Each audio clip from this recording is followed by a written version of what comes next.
A service of KIBMradio.com, the Internet's home for an all old-time radio.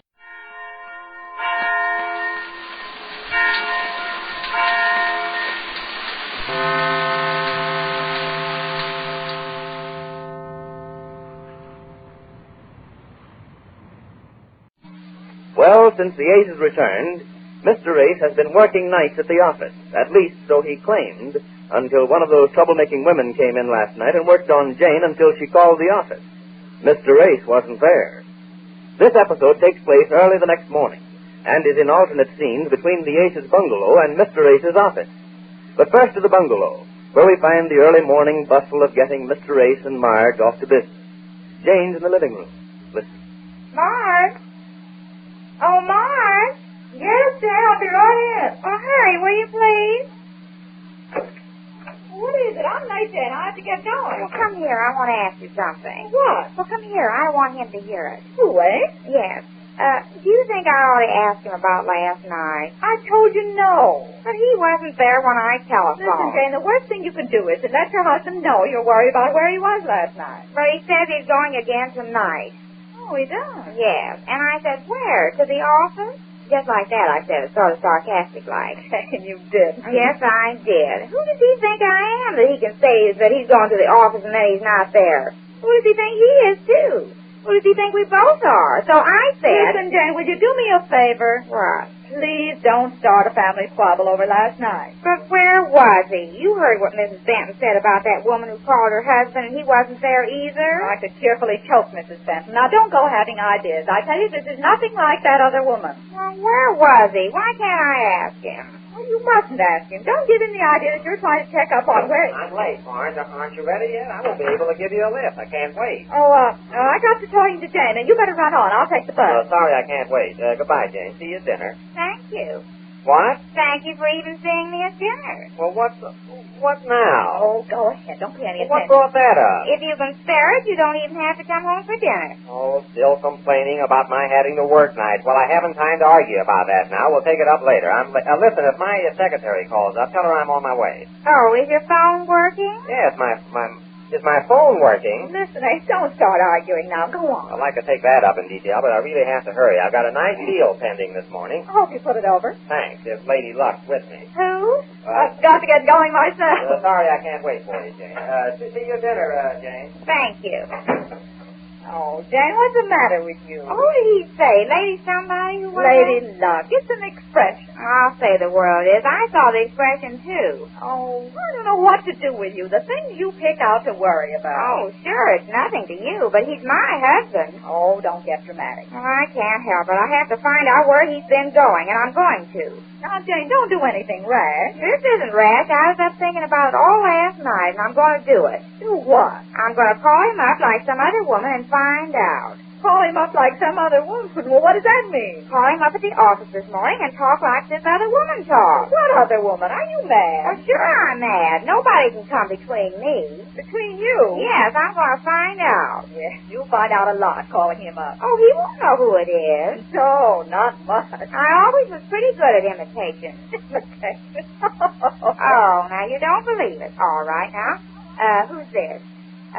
Were you there, Charlie? See? And, hello again. And, I haven't got time now to tell you all of them. I've got 1,000,000 of them. Oh, I know who that one is. Which one? That last one, I've got 1,000,000 of them. That's Jimmy Durante. No, that wasn't one of them. It wasn't? No, I wasn't imitating anybody that time. Right, my mistake, Jane. But what about all these imitations? Where do they come in? Oh, not all of them. I'll do one, talking like the other woman, and find out just what's been going on. And that's where you've got to help me. Me? Yes. Oh, I'll do the imitation on the phone, but I want you to help me with what I have to say so I can find out everything. But there's nothing to find out, I tell you. Oh, no? Well, where was he last night when I telephoned? Oh, I don't know. And I don't like being a party to it all there. Oh, you've got to help me, Marge. Just tell me what to say. I'll do all the talking, like, when are you coming over to see me sometime? See, you didn't know I could do all that. Well, when I finish talking to him, I'll know all about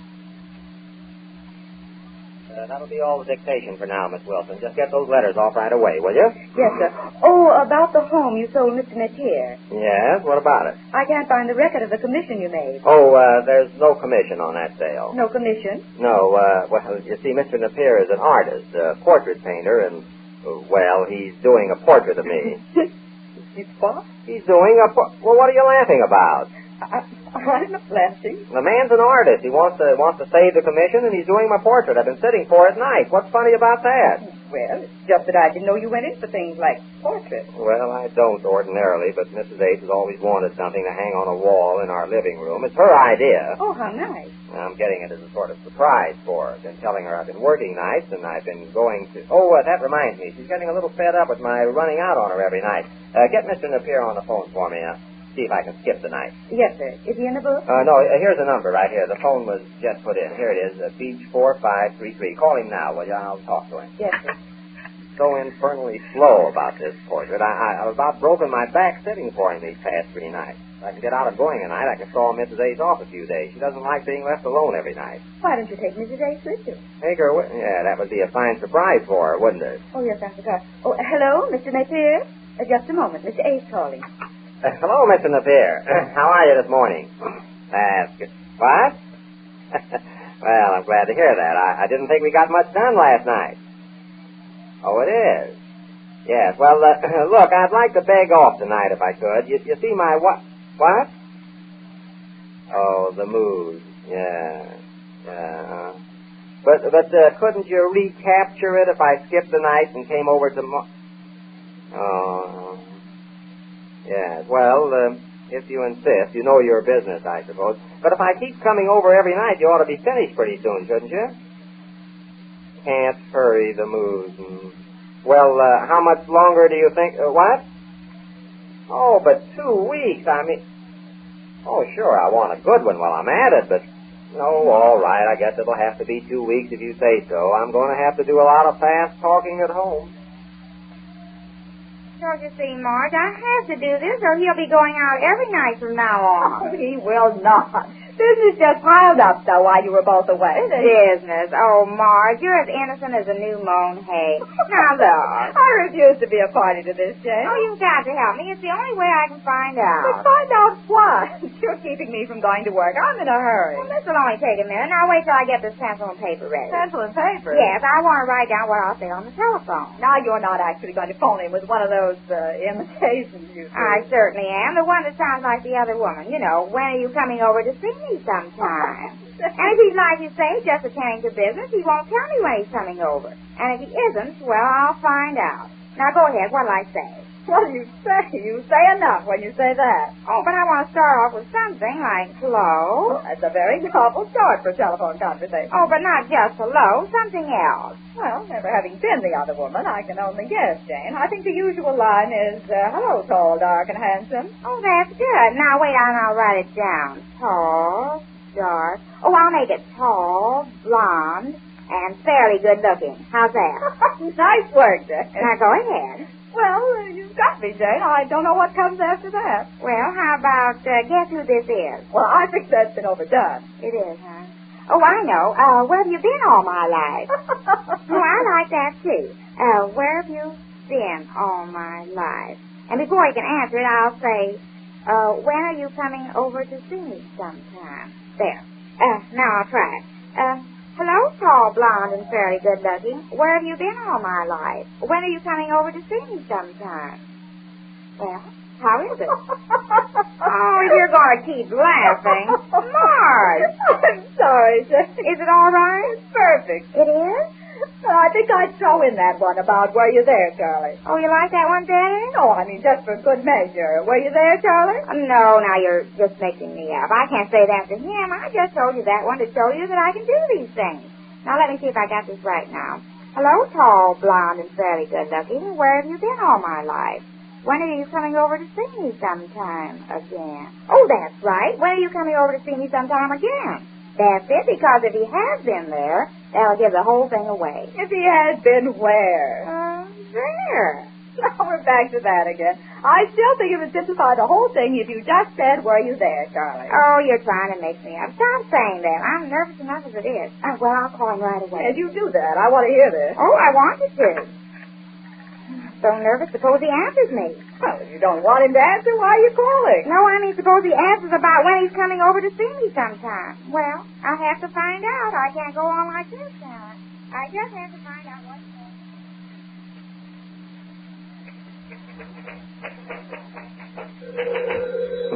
Never mind, Miss Wilson. You go on with those letters. I'll answer this phone. Hello? All right, Jane. I'm busy. Stop being silly. What do you want? Well, don't start all that over again. I heard all that nonsense. Jane. Was I where? Who? Who did you call? Wait a minute. Who's Charlie? You sound a little excited. What did you say? Well, Jane got no information out of Mr. Ace there. But this business of going out nights and sitting for a portrait leads to some rather interesting complications that we shall learn when next we meet the Easy Aces. Colgate Dental Cream to clean your breath while you clean your teeth and help stop tooth decay, and Luster Cream Shampoo for soft, glamorous, caressable hair bring you Our Miss Brooks, starring Eve Arden.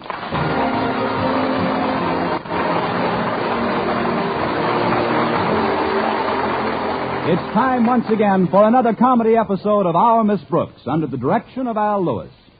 Well, everyone knows that our public school system is, of necessity, a carefully budgeted operation.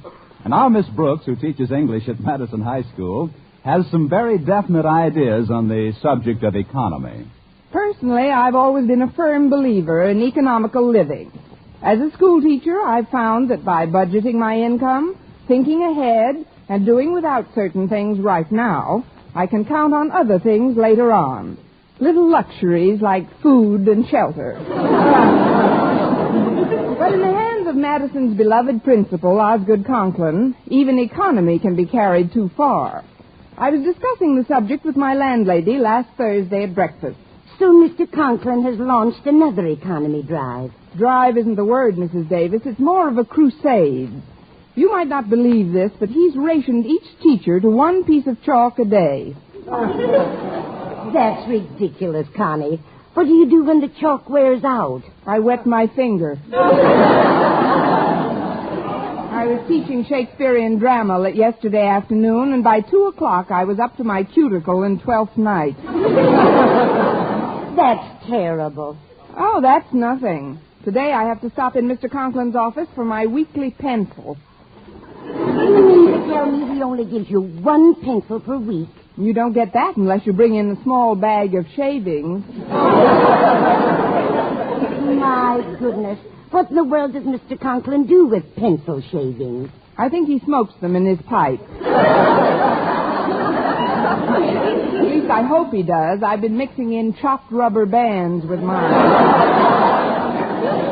Well, if you ask me, Connie, I'd say that Osgood Conklin was penny wise and pound foolish. If you ask me, I'd say he was all foolish and a yard wide. And his judgment's so poor. Remember the idea I had a few months ago to get a tape recorder in school so the students could play back the recordings of their own voices? Yes, indeed. I thought that was a wonderful idea. When I told Mr. Conklin about it, he suggested I take an aspirin. Now I read where it's being done in high schools and colleges all over the country. I know it. Walter Denton showed me a spread just the other morning where some college professor came out and said taping was a great aid in learning English.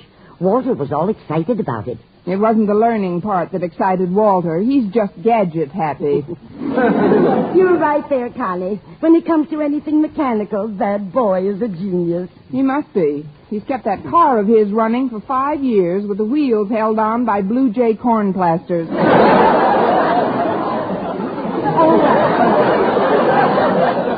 That reminds me, dear. Walter phoned while you were in the shower and asked me to tell you that he won't be able to drive you to school this morning. Oh, fine. But you can borrow my car, Connie, if you don't mind picking it up. Oh, where is it, Mrs. Davis? In the garage next door to school. Somehow I get the feeling that this isn't going to be one of my better days.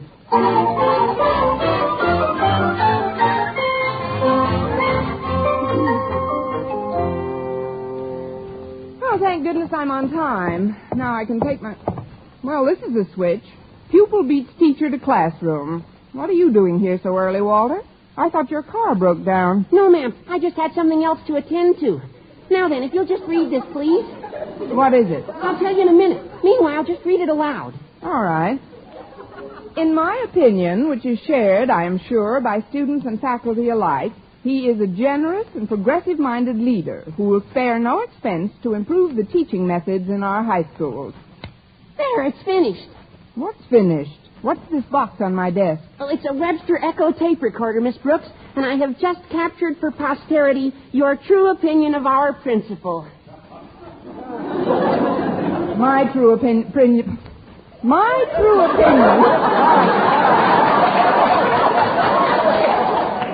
As I was saying when I so rudely interrupted myself, my true opinion of our principal would melt the tape, Walter. But where did you get this machine anyway? I had it from Larkin's electrical shop. Mr. Larkin said we could use it for an indefinite trial period with absolutely no obligation. No obligation? Well, just a small obligation. What is it? We have to buy it. He's going to call Mr. Conklin on the phone about it later today.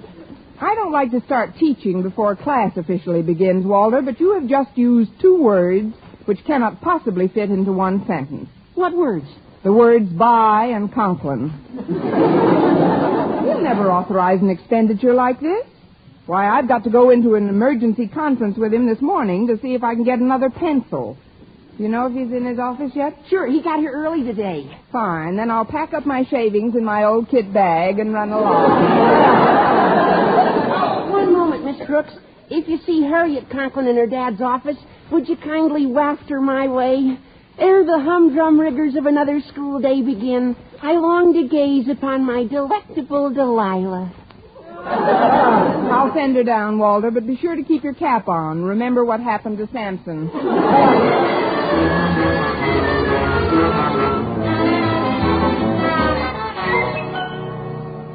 I'm furious, Harriet. Absolutely furious. Why are you furious today, Daddy? Because of the way this...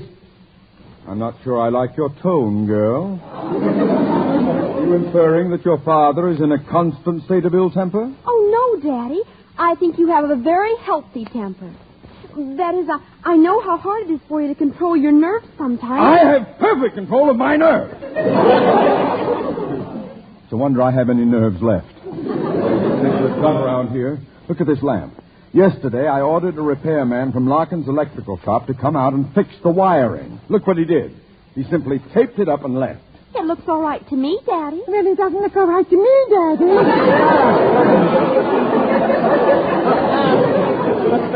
On top of that, the blundering dolt left a note saying I owe him $3.85. Now, that takes plenty of gall. But I don't understand, Daddy. Why should you be so upset? Doesn't the Board of Education pay all our school's expenses? Yes, Harriet, it does. And that's one of the reasons for my crackdown campaign on waste. Mr. Stone, the head of our board, dropped in on me the other day and informed me that any principal who couldn't run his school with an absolute minimum of expenditure would be removed from office. But, Daddy... I am not a rich man, Harriet, and you and your mother have to have food and you have to have clothes. Constantly. So I can't afford to jeopardize my position here. That's why I've got this ball of tape on my desk. I'm going to fix some other loose wires I saw in the hall myself. Yeah, oh, come in. Hello, Mr. Conklin. Harriet. Hi, Miss Brooks. Samson's waiting for you in my tent, Delilah. A classroom. Oh, thanks, Miss Brooks. I'll run along now, Daddy. See you at lunchtime. I'll be counting the minutes. Now then, Miss Brooks, you may step forward to my desk and briefly state your business. Aye, aye, sir. Miss Constance Brooks reporting for her pencil, sir. Request denied.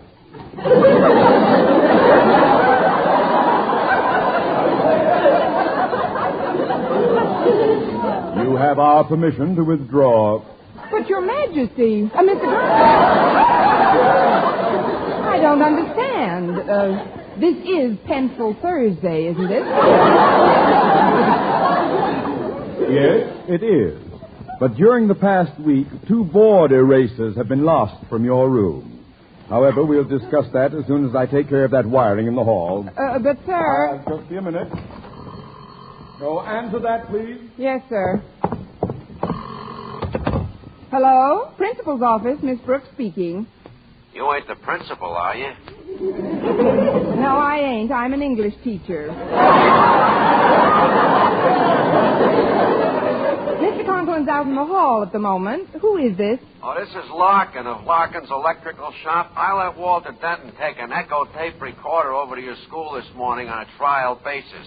All I want to know is, doesn't Mr. Conklin want it or don't he? Frankly, I doesn't think he do.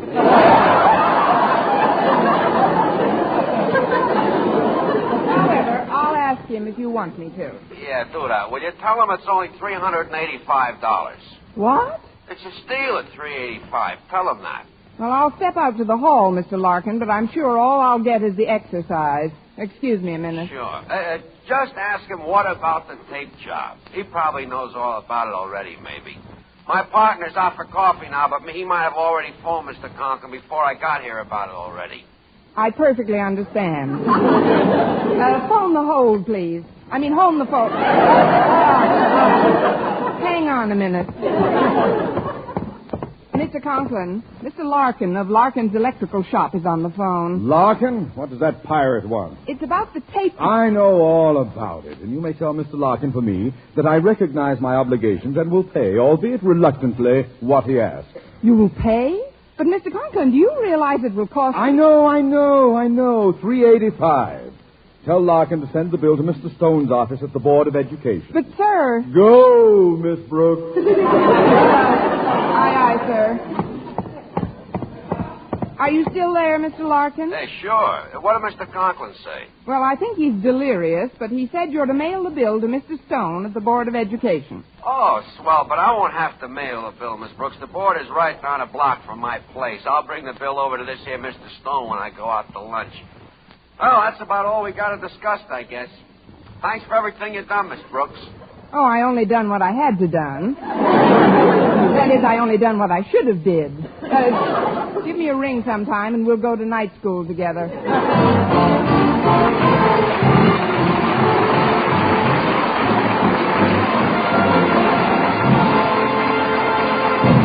Our Miss Brooks, starring Eve Arden, will continue in just a moment. But first, here is Vern Smith. No other dentifrice offers proof of such results. Proof that Colgate Dental Cream helps stop tooth decay before it starts. 2 years' research at leading universities using Colgate Dental Cream, hundreds of case histories, makes this the most conclusive proof in all dentifrice history on tooth decay.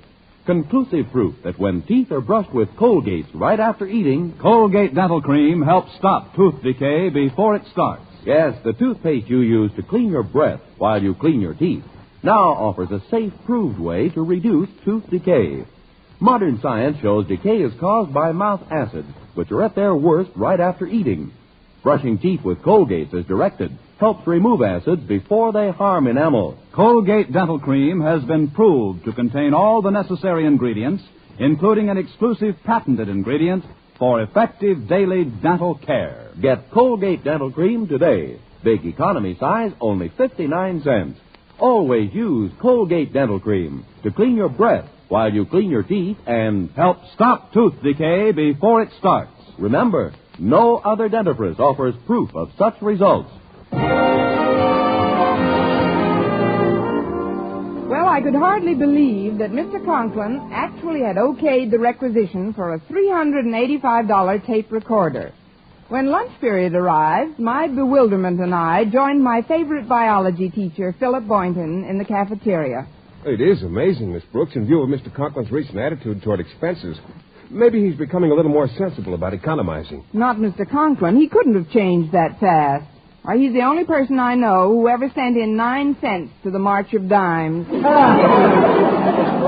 It's certainly contradictory, especially in view of his action toward me this morning. What did he do to you? Well, he stormed into my lab and announced he was cutting me off without a penny for frog food.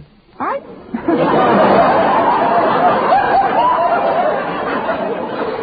didn't know you liked frog food. Oh, forgive me, Mr. Boynton.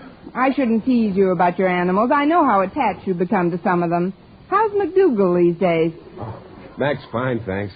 But I'm a little concerned about a new frog I caught in the meadow last week. It's a wonderful specimen. I've named him Shamrock. He weighs almost 2 pounds. That's a good-sized shamrock. He's healthy looking enough, but I think he's mentally upset. He's so lethargic. Yes, I'm almost certain that this frog is the victim of some deep-seated frustration. You see, I've practically psychoanalyzed him. Must have used a very small couch. Maybe he resents being cooped up in the laboratory. Well, that's the conclusion I reached. He's probably longing for his native surroundings, a pond, flowers, and trees, but... Well, before I decide definitely about taking him back to the meadow, I'd like very much for you to meet him, Miss Brooks. All right, Mr. Boynton, but only on one condition. What's that? That you tell him in advance it's strictly platonic.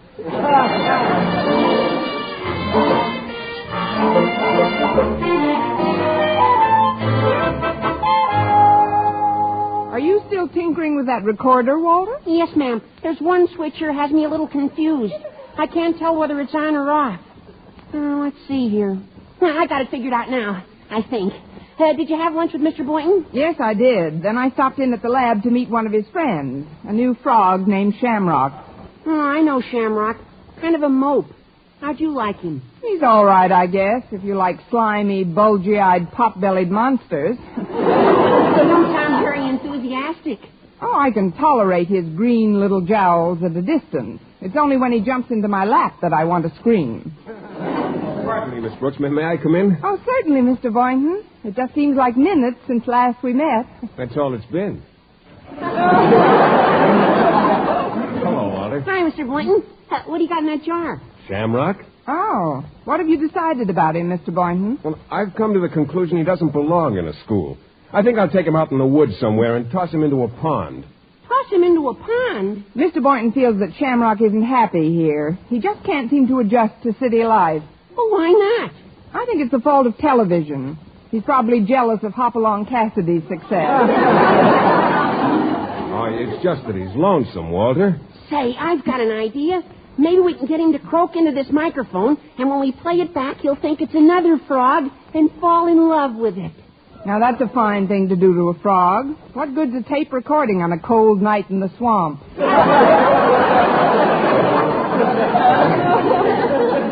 No, Walter may have something there, Miss Brooks. It might cheer him up considerably. The only trouble is Shamrock would recognize the call as that of a bullfrog. Why don't you play him the cry of the wild goose? Maybe that'll send him. No, what he needs is the croaking of a female. Miss Brooks, I was just wondering... Well, you can stop right now. I don't want to give myself the best of it, but I don't think I'm his type. I merely wanted you to hold the jar for a moment, Miss Brooks. You see, by turning down the bass on this recorder and bringing up the treble control, we might fool him. You could fool me. Hey, I see what you mean, Mr. Boynton. It'll play back higher. Here, I'll turn it on. Oh, it is on. Just hold him up to the microphone. Come on, boy. Let's have a nice, clear call. Come on, Shamrock, let's have it. Right into the mic. What do you suppose is wrong, Miss Brooks? Maybe he doesn't like the script. What do you think, Walter? I wish he'd croak. No, I'm afraid he isn't going to do it, Walter. Better turn it off. Okay. There, it's off.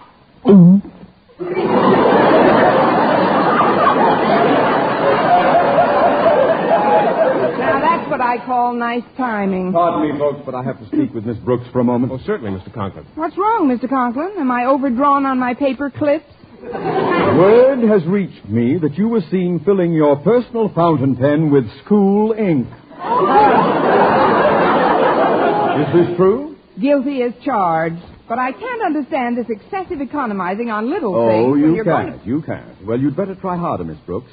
When I've finished tightening up around here, Mr. Stone will have no unnecessary expenditures charged to my account. Hello, what's that on your desk, Miss Brooks? It's a tape recorder, Mr. Conklin. A tape recorder? Yes, why don't you step up and try it, Mr. Conklin? Yes, why don't you? Your voice should record beautifully. Well, it has been said that I possess a certain resonance of tone. How does the thing work? Here, I'll show you. Mr. Conklin will now say a few words about the head of our school board, Mr. Stone. That's all there is to it. Then when you push this button here, it plays back. Listen.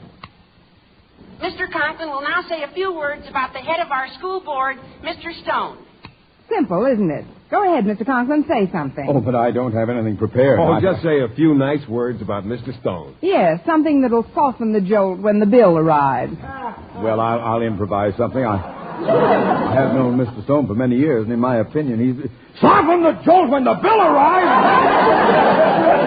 What do you mean by that, Miss Brooks? Please be calm, Mr. Conklin. It was your idea to send the bill to Mr. Stone. What bill? The $385 bill for this tape recorder. $385? I never authorized anything of the sort. But surely you remember Mr. Larkin calling about it this morning. Oh, Larkin is at the bottom of this. That scoundrel. Well, what's wrong with Mr. Larkin? He's a crook.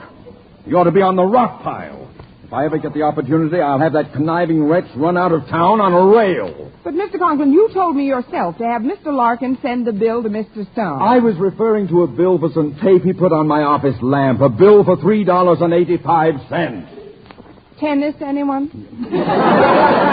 I'm ruined. When Mr. Stone gets that bill, he'll come charging over here like a wounded buffalo. I can almost hear him growling my name. Osgood Conklin. It's almost as if he were in my presence. What's the meaning of this bill? I can picture the scene as vividly as if he was... Oh, hello, Mr. Stone. Don't hello me, Osgood. What's this $385 bill for? Well, sir, it's like this. May I present Miss Brooks? She can explain everything. Well, Miss Brooks? Likewise, I'm sure. Mr. Stone, this tape recorder was delivered here because, well, may I present Walter Denton? He knows more about the matter than anybody. Let's have it, Denton. Yes, sir. Well, when I saw this machine in Larkin's, well, I was just sort of standing there, and have you met Mr. Boynton? It's on. What's this all about, Boynton? Well, this is Miss Brooks.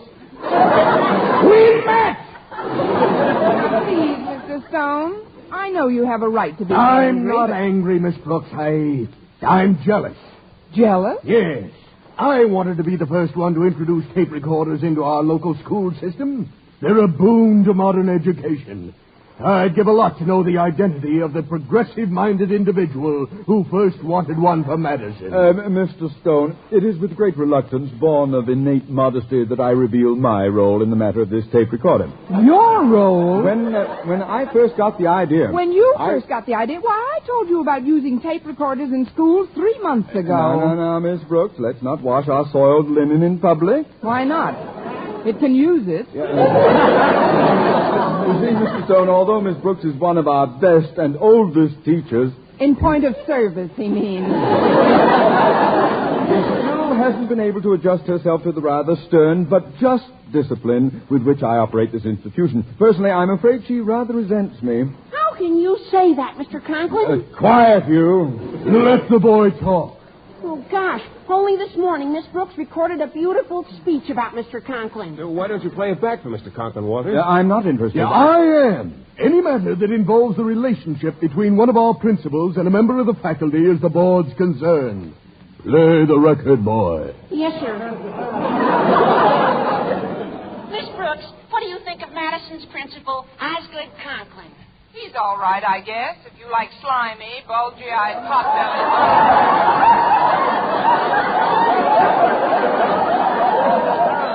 What? I can tolerate his green little jowls at a distance. It's only when he jumps into my lap that I want to scream. Osgood Conklin.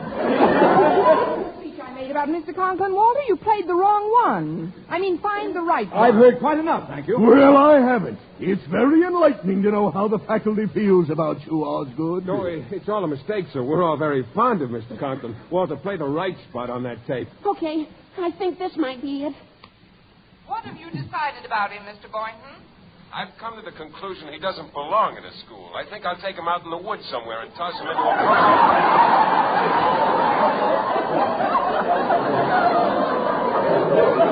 Fun! That's a mistake, too. Shut it off, Walter. Don't touch that machine, boy. I want to hear more of this. What do you think, Walter? I wish he'd croak.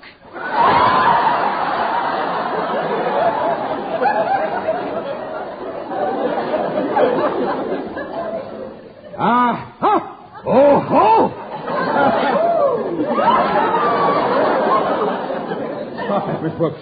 Mr. Stone, I deeply regret this unseemly exhibition. That this unholy triumvirate should choose to expose their flagrant disrespect for me in your presence is a cruel blow indeed. They know how I admire and respect you, sir. How I cherish your friendship. Oh, be quiet, Osgood! Boy, I want to hear everything that's on those records. Yes, sir. Mr. Conklin will now say a few words about the head of our school board, Mr. Stone. He's a crook! He ought to be on the rock pile. If I ever get the opportunity, I'll have that conniving wretch run out of town on a rail. Are my ears playing tricks on me? Did I just hear what I thought I heard? Play it again, Walter. We can all dance to it this time. Please, Mr. Stone, your ears were playing tricks on you. This is all a horrible nightmare of misunderstanding. Not another word, you slimy, bulgy-eyed monster. He forgot pot-bellied. You keep out of there. I'm going back to the board and file my report. You've not heard the end of this incident, Mr. Osgood, ex-Principal Conklin. Well, Miss Brooks? Suicide, anyone?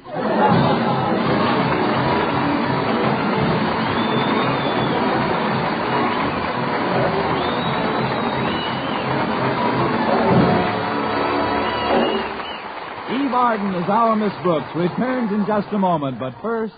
Dream girl, beautiful luster cream girl. Tonight? Yes, tonight, show him how much lovelier your hair can look after a Luster Cream shampoo.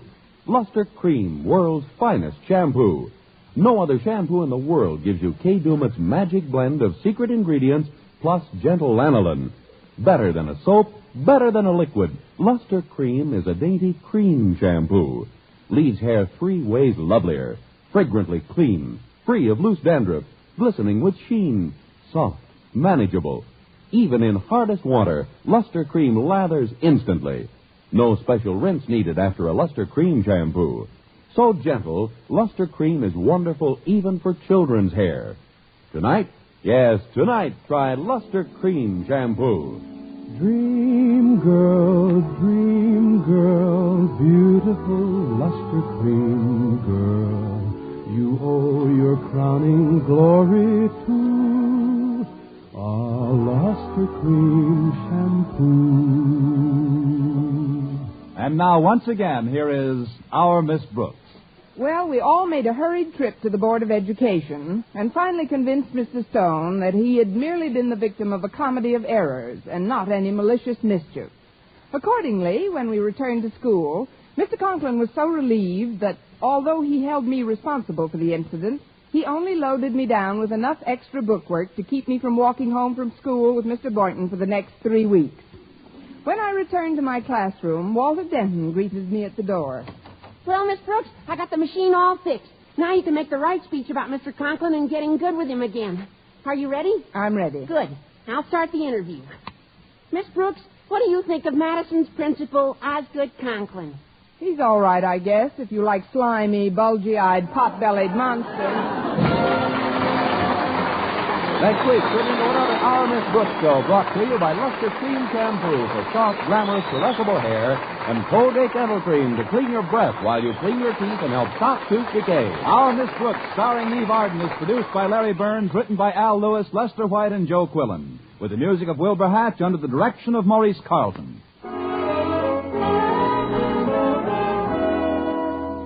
Doctors prove Palmolive soap can bring you a lovelier complexion in 14 days. Yes, 36 leading skin specialists proved in tests on 1,285 different women that Palmolive soap facials using nothing but Palmolive brought new complexion beauty to 2 women out of 3. Just wash your face 3 times daily with Palmolive soap, each time for 60 seconds, massaging Palmolive's beauty lather onto your skin. then rinse. So start your Palmolive facials today. Remember, doctors prove Palmolive soap can bring you lovelier complexion in 14 days. Our American economic system accounts for the highest standard of living in the world. It has brought more people, more jobs, better pay, shorter hours, and more purchasing power. But you can help make it still better by learning more about our American system. Write today for the free booklet, The Miracle of America, which explains simply how by working together, a still better living can be had by all. The address, Box 10, Times Square Station, New York City. For mystery liberally sprinkled with laughs, listen to Mr. and Mrs. North Tuesday evening over most of these same stations. And be with us again next week at this same time for another comedy episode of Our Miss Brooks. Bob Lamont speaking. This is CBS, the Columbia Broadcasting System.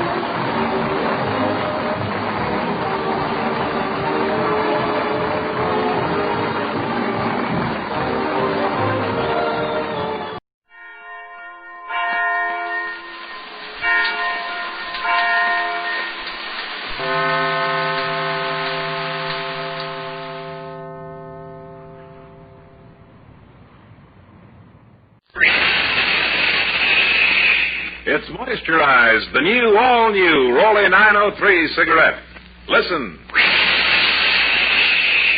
That jet of fresh, pure moisture stands for the new, different Moisturized Rolly 903. New blend, new taste, new freshness. It's the new, all-new Moisturized Rolly 903.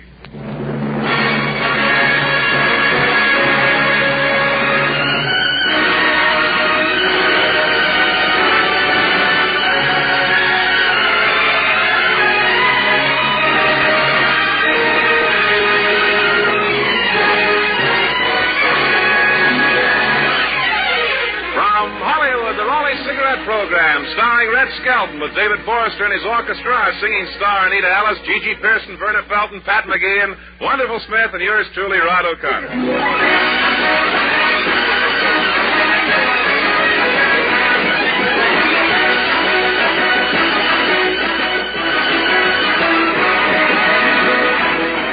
It's a pleasure to bring you Metro-Goldwyn-Mayer's popular show-off and the popular comedian and star of the Rolly Cigarette Program, Red Skelton.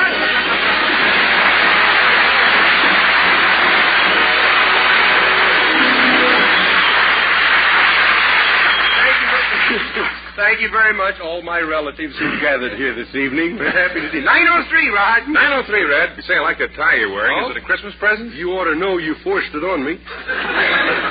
Just a minute. The tie I gave you was green. That one's red. I know. I haven't taken it out of the paper yet. I like the color of the paper better than I did the tie, you know. Did you have a good time New Year's? So they tell me, yes. Well, how'd you like those tickets I got for you for the Rose Bowl? Oh, say, they were wonderful. They had Swiss Alpine climbers for ushers over there. I was so high up that I bought my program from the guy in the Goodyear blimp. And on top of that, the lady sits in front of me. She had on a hat that looked like two chickens fighting in a plate of spaghetti. Getting feathers about 3 feet high. For a minute, I thought it was David Forrester. Obstructed your view, huh? Yeah, I said to her, I said, look, lady, take off that hat or this community is going to have a new Jack the Snipper. Well,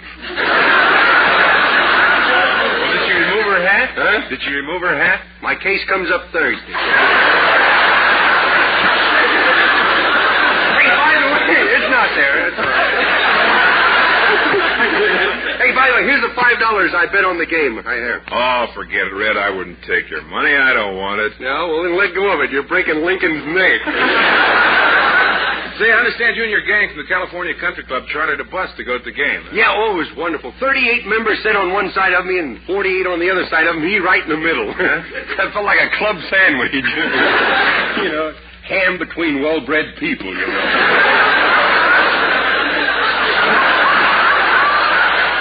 Well, say, Red, one of the club members told me that you did a show all the way over and all the way back on the bus. Is that right? Yeah, I tried to keep everybody from getting bored, see, so I told jokes and did all my comedy routines from vaudeville.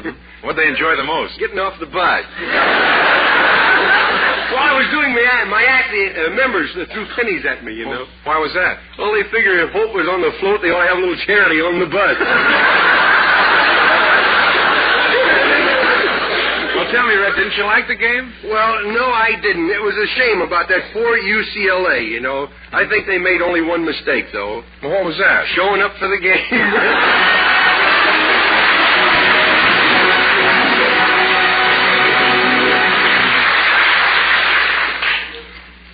Listen. That jet of fresh, pure moisture stands for the new, all-new Rolly 903 cigarette. It's moisturized to stay fresh longer. It's moisturized to taste better. It's moisturized to smoke milder. Yes, this new Rolly 903 is moisturized by the revolutionary new 903 process. That fresh, clean, beneficial moisture penetrates every leaf, every fiber of Rolly's choice tobaccos, brings you new mellow taste, new mildness, new freshness. It's the new, all-new Rolly 903. And medical science offers you proof positive. No other leading cigarette gives you less nicotine, less throat-irritating tars. Smokers, smoke this new Rolly 903. New blend, new freshness, new taste. You'll see the number 903 on the government stamp. This Rolly 903 is new. All new. Smoke the new, all-new Rolly 903. It's moisturized.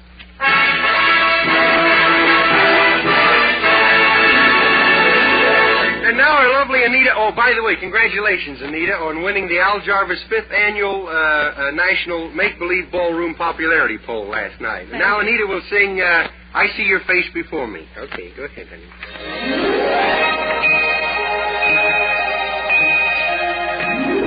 I see your face before me, crowding my every dream. There's your face before me. You are my only theme. It doesn't matter where you are. I can see how fair you are. I close my eyes and there you are. Oh.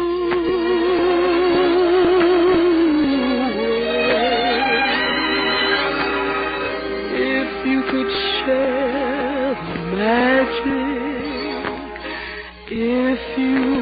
could see me too, there would be nothing tragic in all my dreams of you. Would that my love could hurt you so, knowing I want you so. I can't erase your wonderful face before me. I see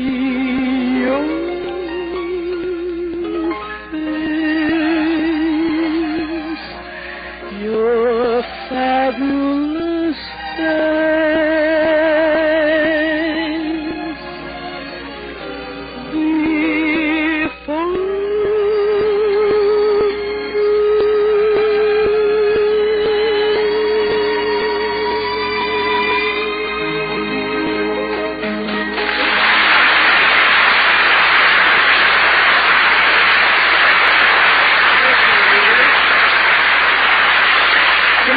Stories and poems from the Skelton Scrapbook of Satire are about education and school. Clem had a head in which nothing would stick, neither reading, writing, nor arithmetic. The source of his trouble was a head that was double, and as a result, twice as thick. Chapter 1, Clem Cadiddlehopper at School.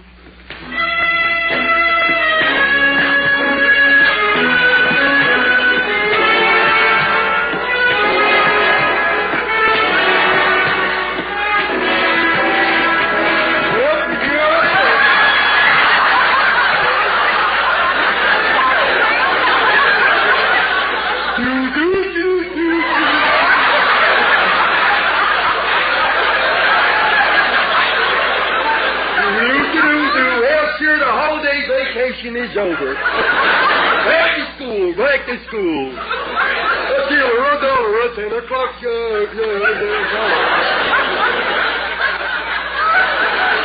Better go to school if I can learn to read this thing.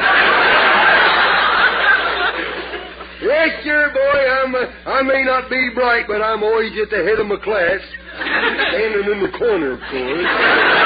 I hate wearing that dunce cap, though. It don't fit me very good. The point ain't long enough for my head. If I could only learn to write my name, you know. That's like... Clem is all right. I can spell that, but... Cadoodle-hopper, I wear out 6 to 8 pencils.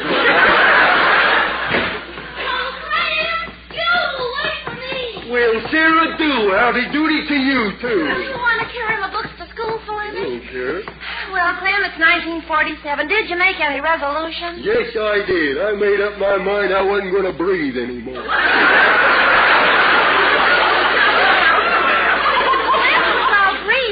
I gave that up last year. You should have resolved to try and be smarter. And I'll bet you if you wanted to, you could cultivate your mind. She ought to know better than that, huh? Cultivate it? Who could I get to have it plowed under? Well, if you don't get promoted pretty soon, I ain't going to be your girl. I don't want a beau who can't get out of the 3rd grade. Oh, you don't, huh? No. Well, a man that's smart enough to get out of the 3rd grade is too smart to be your girl. Oh.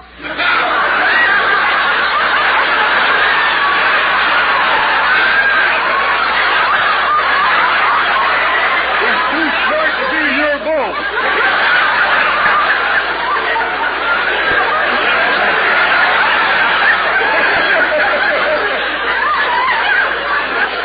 See, I fell in my mother's wash tub and I got a little bluing in my gray matter. You know?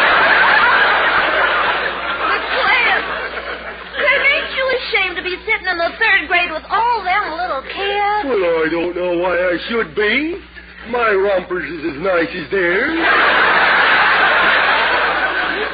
Although it is kind of annoying when they pull my pigtails all the time. Well, I can stand it, though. I'm in love with my teacher, you know. I got a crush on her. Your teacher? Why, she's old enough to be your grandmother. Yeah, and if my grandpappy had any sense, she would have been. Hey, there's old Harry Anger's storehouse over there. I think I'll sneak over and get Marilyn Reinhardt, my teacher, an apple. Well, an apple won't make that old grouch like you. Old grouch? Yeah. Well, I'll get her a crab apple. It's too fast for her. She didn't get it. Oh, boy, I'm hotter tonight than a $2 smudge pot.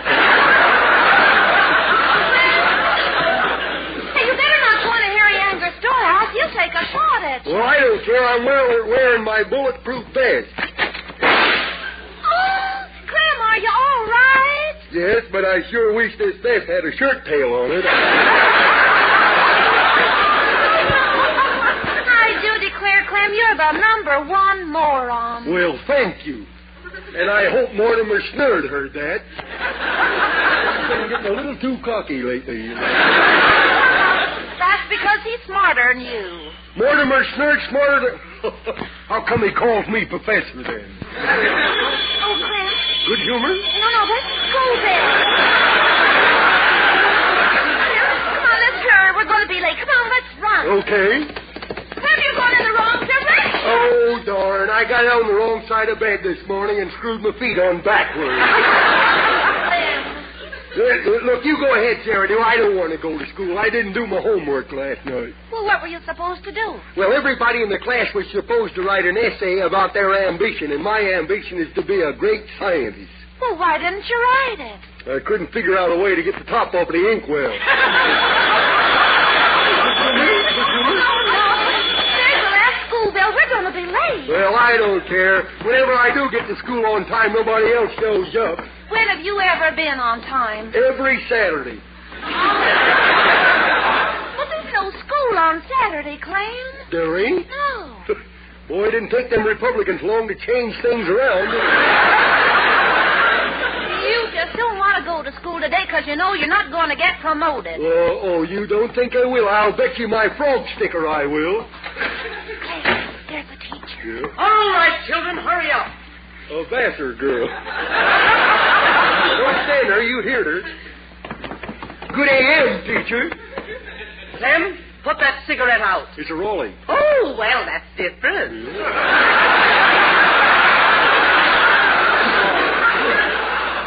Clem, you're just the boy I'm looking for. Yeah? Would you clean the blackboard? Here's a bucket and a rag. Thanks a lot. Didn't have much choice, did I? I often wondered what happened to them wax sergeants. Now I know.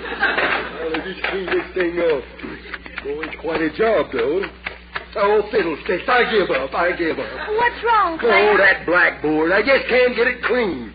The more I wash it, the blacker it gets. Oh, sit down. How did you ever get out of the kindergarten? Well, one of the kids I started with wound up teaching, and they let me out, you know. Boys and girls. Good humor? Boys and girls, I know you're anxious to get your mid-semester promotion cards so you can move on to your new classes. Mm-hmm. Sarah Dew Hoppenfetchit? Yes, teacher. Your card, and congratulations. Oh, gee, a double promotion. Yeah, one for each head. Clem Hopper? Yes, ma'am? Your card, and congratulations. Well, I'll be. Well, you know, this is the happiest day of my life. Not only do I win my bet from Sarah Dew, but I won't have to sit in this old third grade for the rest of the term. I'm kind of proud of myself. Oh, Clem, I'm so happy. Yeah. After 4 years, you got out of the third grade. Yep, they're putting me back in the session.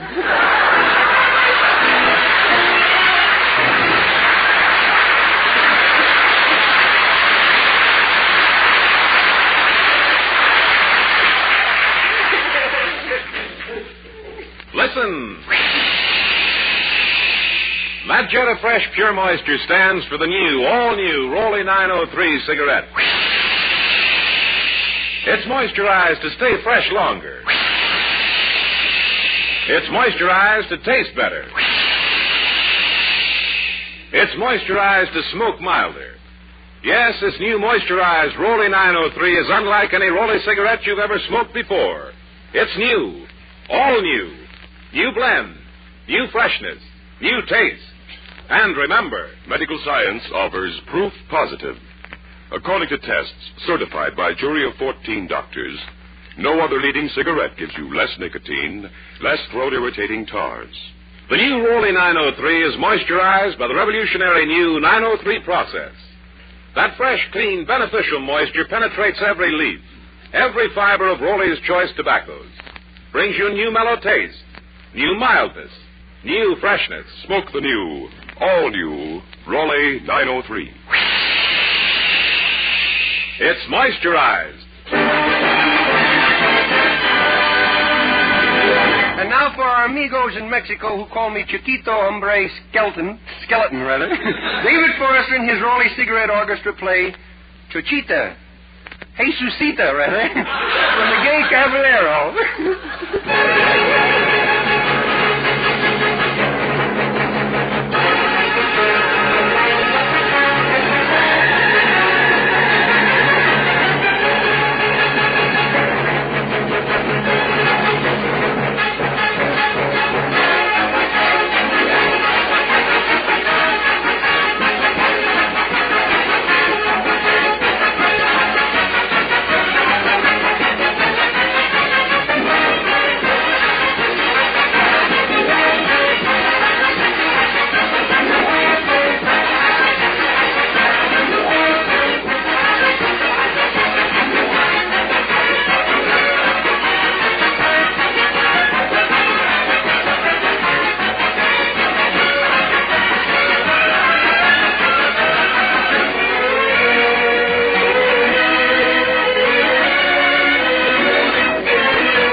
Chapter 3, Never Too Young to Learn.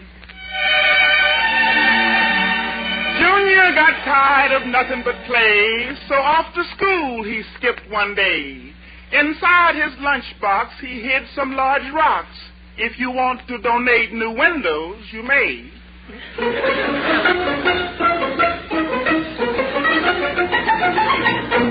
Yoo-hoo, Namor! The atomic yearling is home. Oh, darling, is that my sweet little angel? Heaven's little bundle of joy. Excuse me, ma'am, I'm in the wrong house. Oh, you are. Come here, Junior. It's time for your... Good heavens. Where did you get that bloody nose and that black eye? We were playing football, and I was UCLA.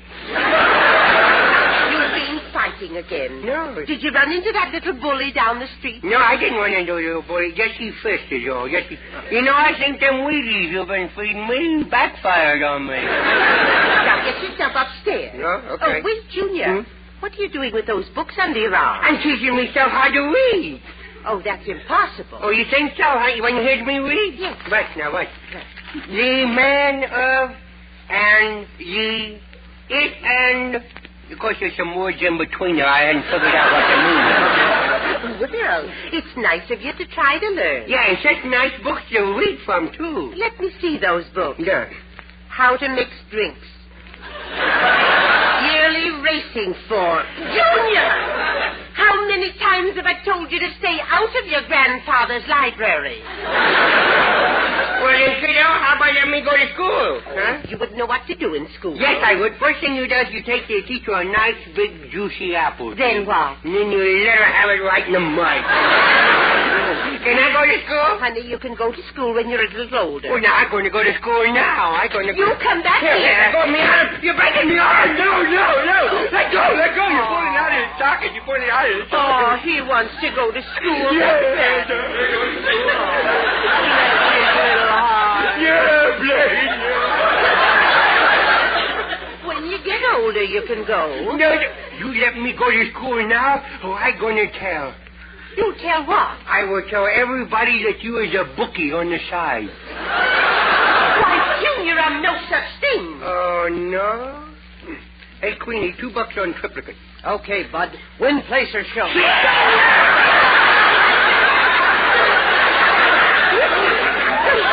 I'm warning you. You'd better behave. Maybe if you went to kindergarten... You mean where a lot of little boys and girls go? Where they sing and play? Yes. Ring around the rosy? Yes. And string beads and draw pictures on your blackboard? Yes. Wouldn't waste me spitballs on it. Maybe if I talked to the principal, Clarence Stout, he'd overlook your age and let you visit the kindergarten today. Candy garden? No. You said candy garden. Not. Do you want to go to school with me?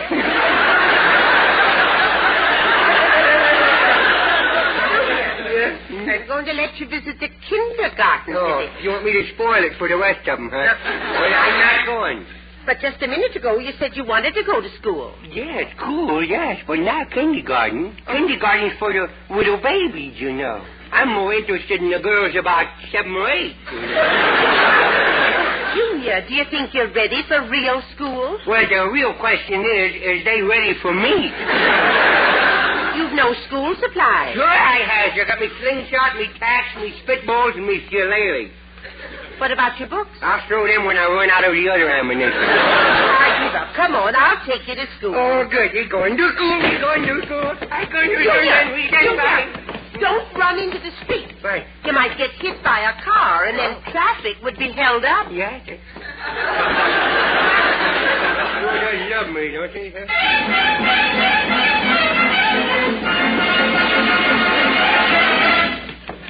Here, Grandma, here, let me open the schoolhouse door for you. Oh, boy, you're big in these halls, John. Junior, be quiet. The students are studying. Well, they might as well get used to me now, you know. Hey, Grandma, look, there's a broken statue. Look at that. Boy, what a fight that must have been. Look, nothing up with the head. Look. Oh, that's George Washington. It's a bust. It sure is, boy. And remember, it was busted before I got here. Hey, look at the kids in there studying. Oh, a whole room of them. Look at them, all asleep. Look at them. Hey, there's one kid over there. Look, he's reading a book. U.S. History. On the outside, it says. On the inside, it says Flash Gordon. I don't think it's going to take me very long to catch on around here, you know. Here's the principal's office. Oh? Go through that door, Junior. Oh. Junior! Well, you said go through the door. Wait till I open it. Now she tells me. What happened? Oh, Verna and Junior. Hello. Shut up. This guy's in a rut, you know. Hey, quiz kid, are you an absent-minded professor? Why, no, Junior. You know? No. What makes you say that? Well, you writing with a cigarette and you smoking a fountain pen. You know, I wondered why, when I blew a smoke ring, I had to blot it. Here.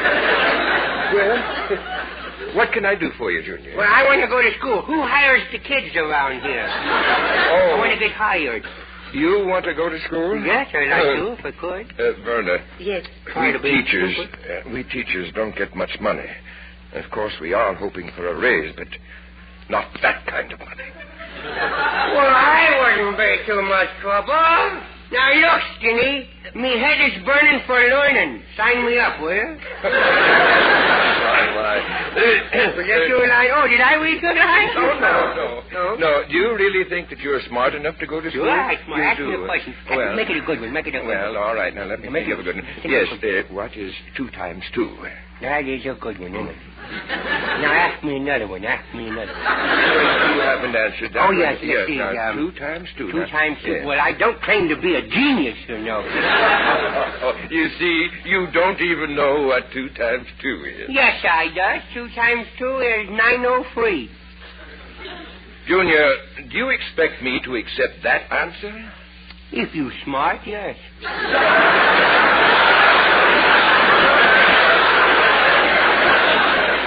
I does better when I don't read what's here, you know. Mr. Stout, I thought maybe if you let him sit in class with the children for a while, he might stop being so destructive. Well, Verna, that might be a good idea, but if he sits with the children, the question is, who will influence whom? Who will influence whom? Yes. Well, that's easy. Just tell me which is who or whom. Junior, I really think you're too little. Either or either. This or that. Hit him on the head with a pussy cat. What's your name? Couldn't name. Ask me again, I'll tell you the same. The man is talking. Yeah? Do you see what I mean, Mr. Stout? Yes, I certainly do, yes. But I'm sure that a day in our school would do him a world of good. And what's more, Verna, where did the boy go? Oh, Junior! Junior! The door is open. Come on, let's look in the hall. Okay. Oh! Look at the writing on all those walls. Junior was here. Goodness mercy. Oh, here he comes. With one of the teachers, yes. Madam, I must say this child has great imagination. He came into my chemistry class and wanted to know if there was a way to mix uranium with bubble gum. He wanted to make it worthwhile when it popped. Why did you go to the chemistry class, Junior? I don't know. I just do it. Oh, it sure was interesting in there. All the way the students was pouring things out of one bottle into another bottle. Some of them smelled good, some of them didn't. Some of them fizz and bubble all over the place. Oh, he wasn't any bother. No bother. What's the matter, Grandma? You mad at me? No, dear. I must be getting old and cranky. I was all set to punish you. I was so positive you were being bad. Oh? And all the time you were being a good, sweet boy. Oh? And behaving like a little gentleman. Will you forgive me, dear? Well, if you'll do something for me. What is it, dear?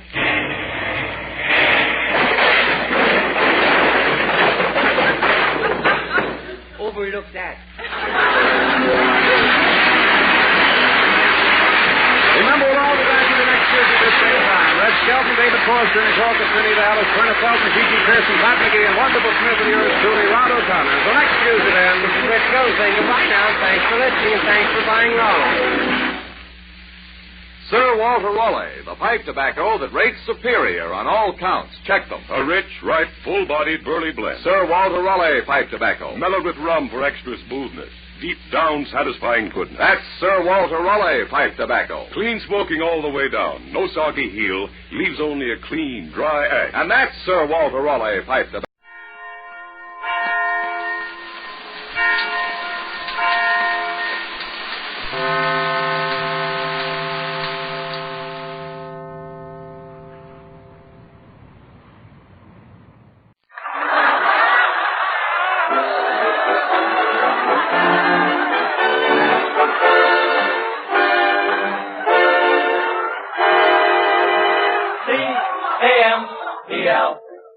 That's right, folks. B for comedy, A for Abbott, M for Maxwell, E for Amos, L for Lou Costello. Yes, they spell Camel. Your taste will tell you about Camel's rich, full flavor. Your throat will welcome Camel's cool mildness. So draw up a chair for tonight's show starring Bud Abbott and Lou Costello.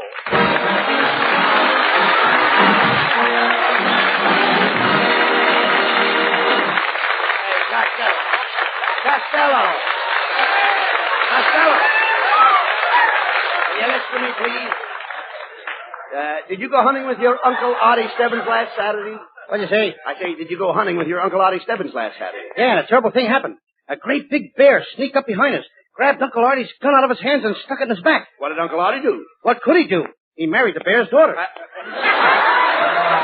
Never mind that. Did you see any big game? I saw a giraffe, but I didn't shoot him. He had a sore throat. Well, there's nothing worse than a giraffe with a sore throat. Oh, yes, there is. What? A centipede with corns. You dummy. I didn't think you ever went hunting in your life, and I don't believe you did. I'll bet you haven't even got a hunting license. I have too. Here it is. Wait a minute. This is no hunting license. This is a picture of Hetty Lamar. You hunt what you like, and I'll hunt what I like. You hunter. Boy, that's ridiculous. Oh, yeah, my brother and I, we used to hunt alligators. Alligators? Yeah, one time an alligator was just about to attack my brother-in-law. I fired off both barrels of my trusty rifle. You killed the alligator? See this wallet? Genuine alligator? No, genuine brother-in-law. Nonsense. Come here, look at this. You see this picture? Now, I trapped all these rabbits last winter. Now, how many would you say there were? 876. That's exactly right. Oh, wait a minute. How did you guess it? Oh, I just count the legs and divide by 4. Costello, have you ever been in Africa on safari? No, but I've been in New York on safari. A safari in New York? Yeah, the Staten Island safari. And also the Hoboken safari. Oh, now, come on, that's ridiculous. Lots of safaris around there. Hey, listen to me, though. You should have been with me on my elephant hump. Oh, there I was, surrounded by elephants. One big bull elephant started towards me. I said to myself, I'm trapped. Abbott, you're trapped. Should I run or stand here and shoot the bull? You've been doing all right up to now. All right. Well, I shot. The elephant fell and broke a tusk. Broke a what? A tusk. Tusk, you two and a couple of poo-poos. Oh, no. A tusk is valuable. We use 50,000 elephants a year just to make billiard balls. My, how do they train those big, clumsy beasts to do such delicate work? I can see you know nothing about elephants. I once hunted elephants in India with an old acquaintance of mine. And an elephant sat on them. Someday I gotta go back there. Why? To scrape up an old acquaintance. Hey, Abbott, did you ever shoot a zebra? Yes, I did. Could I have that zebra skin? Oh, what do you want with a zebra skin? My Aunt Minnie is in Alcatraz, and she needs a new fur coat. No, that's silly, Costello. However, I have a stuffed rhinoceros you can have. Of course, you know what a rhinoceros is, don't you? Oh, sure. That's a hippopotamus with a radiator cap. No. Now, come on out there. I know you're breathing. All right. Costello, this is the last week of the big game hunting season. Now, tomorrow I'm going hunting in the high Sierras, and I'd like you to come along with me. Oh, gee, thanks, Abbott. Say, you've done a lot of hunting. What do they call those little flies that buzz around the animals? Gnats. I asked you a civil question. What do they call those little flies? Gnats. And that's for you, too, brother. No, you don't. Gnats are the flies that annoy the animals. Of course, some of them have ticks. Why don't they take the ticks and give those flies a good thrashing? I didn't say sticks. I said ticks. For instance, there's deer sticks. The deer ticks? Certainly deer ticks. Who wound them up? Oh, nobody wound them up. Then what makes him tick? Somebody must have slipped a groon in his groove. Costello, when I say, listen to me, please. When I say deer ticks, I don't mean the deer ticks. I mean deer ticks. Abbott, let me smell your breath. Oh, come on, please, talk sense. The deer has ticks, and the ticks bother the deer. They used to bother me when I went to school. Ticks bothered you in school? Yeah. Arithmetics, mathematics. And one time a tick got me in trouble with the teacher. Oh, now, wait a minute. How could a tick get you in trouble with the teacher? I ticked my tongue out at the teacher, and she trounced the tweed of my trousers with a twap. Now.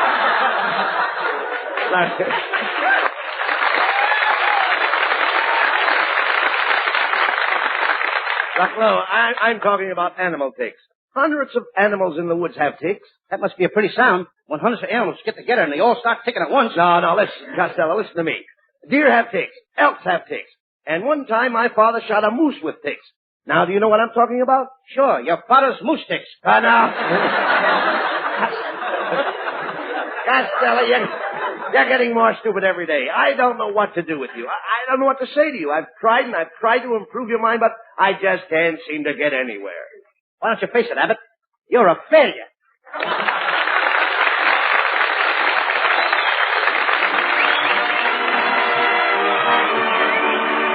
And here for Camel Cigarettes, the Skinny Amos and the Boys, with For Sentimental Reasons, Skinny on the vocal. I love you for sentimental reasons. I hope you do believe me. I'll give you my heart. I love you, and you alone were meant for me. Please give your loving heart to me, and they will never part. I think of you every morning, dream of you every night. Darling, I'm never lonely whenever you're inside. I love you for sentimental reasons.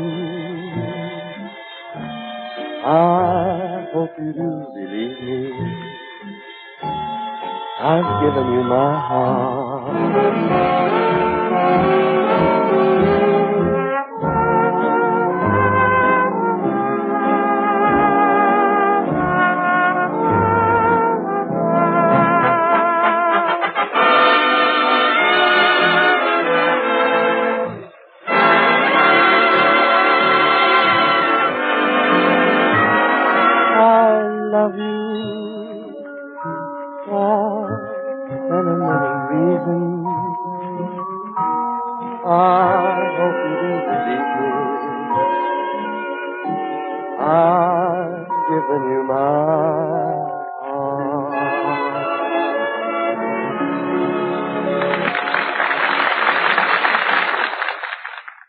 The pages of American history are illumined by the names of doctors who worked unceasingly to overcome disease and to make life happier and more secure for humanity. The makers of Camels are pardonably proud of the standing of this cigarette among doctors. A nationwide survey of doctors' cigarette preferences was recently made. 3 leading independent research organizations asked this question of 113,597 doctors in every field of medicine. What cigarette do you smoke, doctor? The brand named most was Camel. Yes? According to a recent nationwide survey, more doctors smoke Camels than any other cigarette.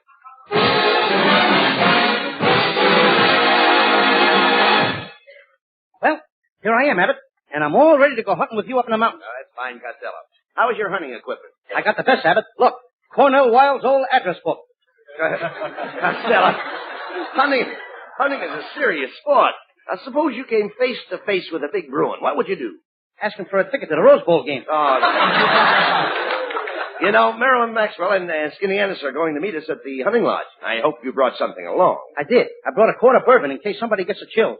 What are you bringing, Abbott? The chills. Costello, did you bring a gun? Oh, yes, here it is. This is my sawed-off shotgun. Wait a minute. Where is the handle? How do you like that? I sawed off the wrong end. Well, come on, Costello. Marilyn and Skinny are waiting for us at the hunting lodge in the mountains. Let's go.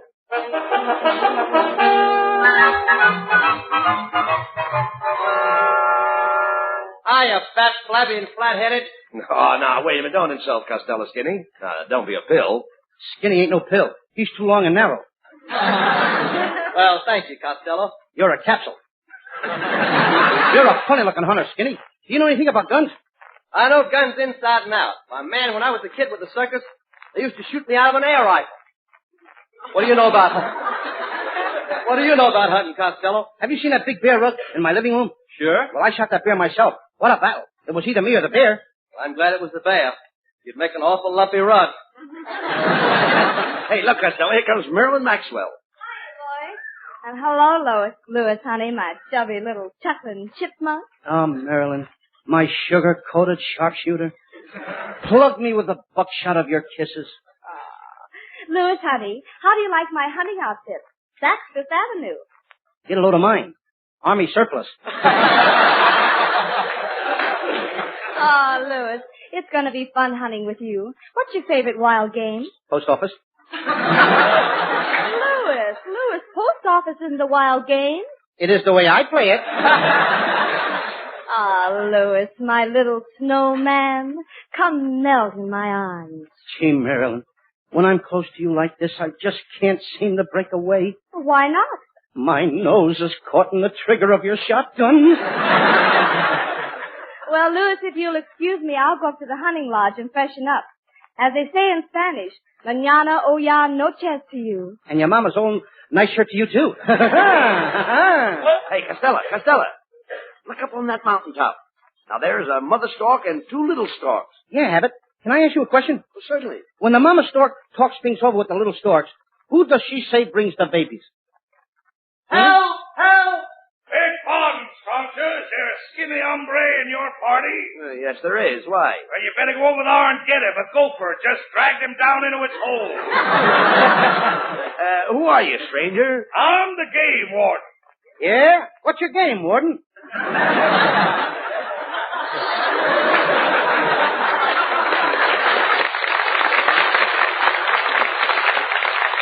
want to know my game, partner? I'll tell you. It's cheesy. But being up here in the wild country so much, I trained 3 little skunks to play bridge with me. Is it a steep game? No, we only play for 1/10 of a cent. Warden, we're after some big game. Have you seen any hereabouts? Hereabouts? Hereabouts? Abbott, I thought we came up here to shoot deer. I wouldn't shoot a poor little hereabouts for anything in the world. Anybody that will shoot a little hereabouts and make a widow out of a sheabouts ought to be ashamed of themselves. Oh, shut up, you idiot. How about it, Warden? Is there any big game around here? Well, there's a ferocious mountain lion that has been terrorizing the countryside. He's been killing the farmers' chickens, and he's even been stealing eggs. At the price eggs are now, I don't blame him. That's a reward of $1,000 to the man that gets that mountain lion. One of you boys ought to trap him. Which one of us would you suggest? Why don't you try, Tubby? You got the biggest trap. Oh,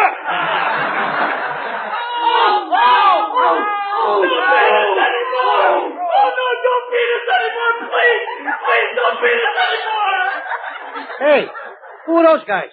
That's the Nebraska football team.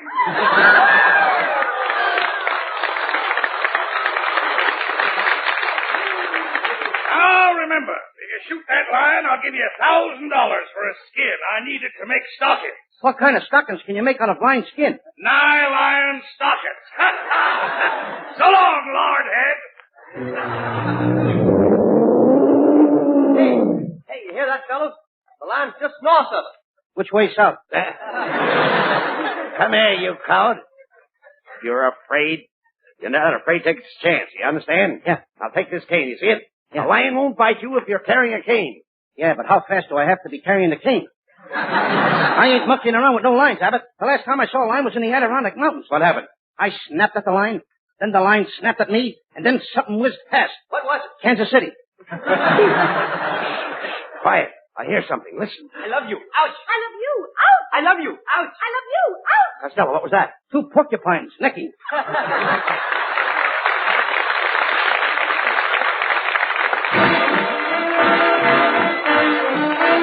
Camel Cigarettes bring you the lovely Marilyn Maxwell from MGM, producers of their Academy Award contender, The Yearling. Accompanied by the 4 hits, Marilyn sings Blue Skies. blue sky smiling at me. Nothing but blue skies do I see. Bluebirds singing a song. Nothing but bluebirds all day long. I never saw the sun shining so bright, never saw things going so right. Noticing the days hurrying by, when you're in love, my how they fly. Blue days, all of them gone, nothing but blue skies from now on.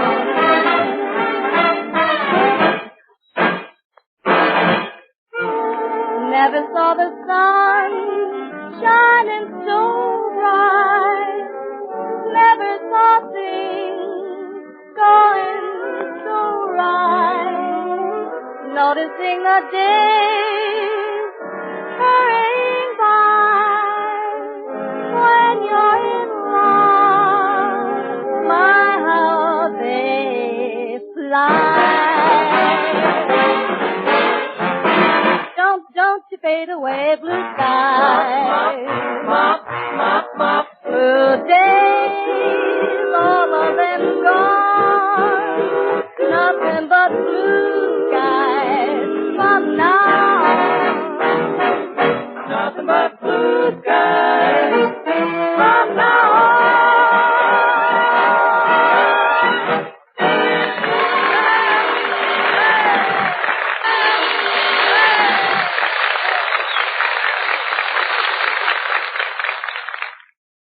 When you take your first puff from a Camel cigarette, there's a delighted response from your T-zone. That's T for taste and T for throat, the proving ground for any cigarette.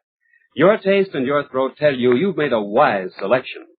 See how choice tobaccos, superbly blended and properly aged, give Camels a rich, mellow flavor that's extra delightful to your taste. See if Camel's own cool mildness isn't exactly what you've always wanted to suit your throat.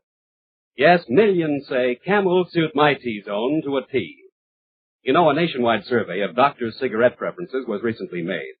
3 leading independent research organizations asked this question of 113,597 doctors. What cigarette do you smoke, doctor? The brand named most was Camel. Yes? According to a recent nationwide survey, more doctors smoke Camels than any other cigarette. All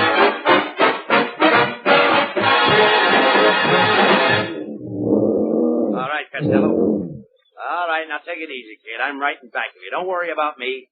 Here's the mouth of the cave. Now, go in there. That's a pal for you. I let you go in and get the lion, don't I? You want me to go in and get the lion? Certainly, I'm your friend. Why don't you go in and get the lion? Oh, what do you mean? You want me to go in? I have a family.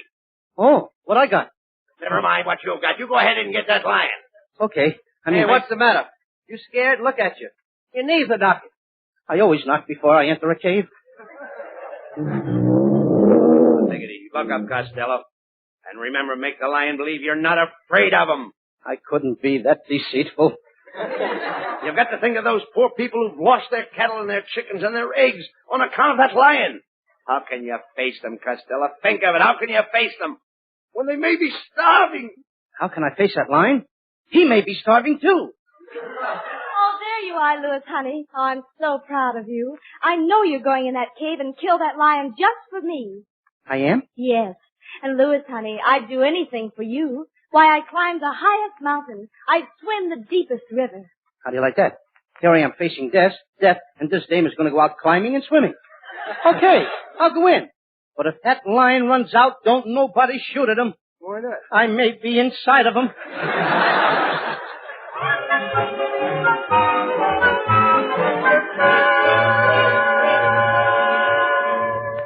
Gee, it's certainly dark in this lion's cave. Why don't you light a match?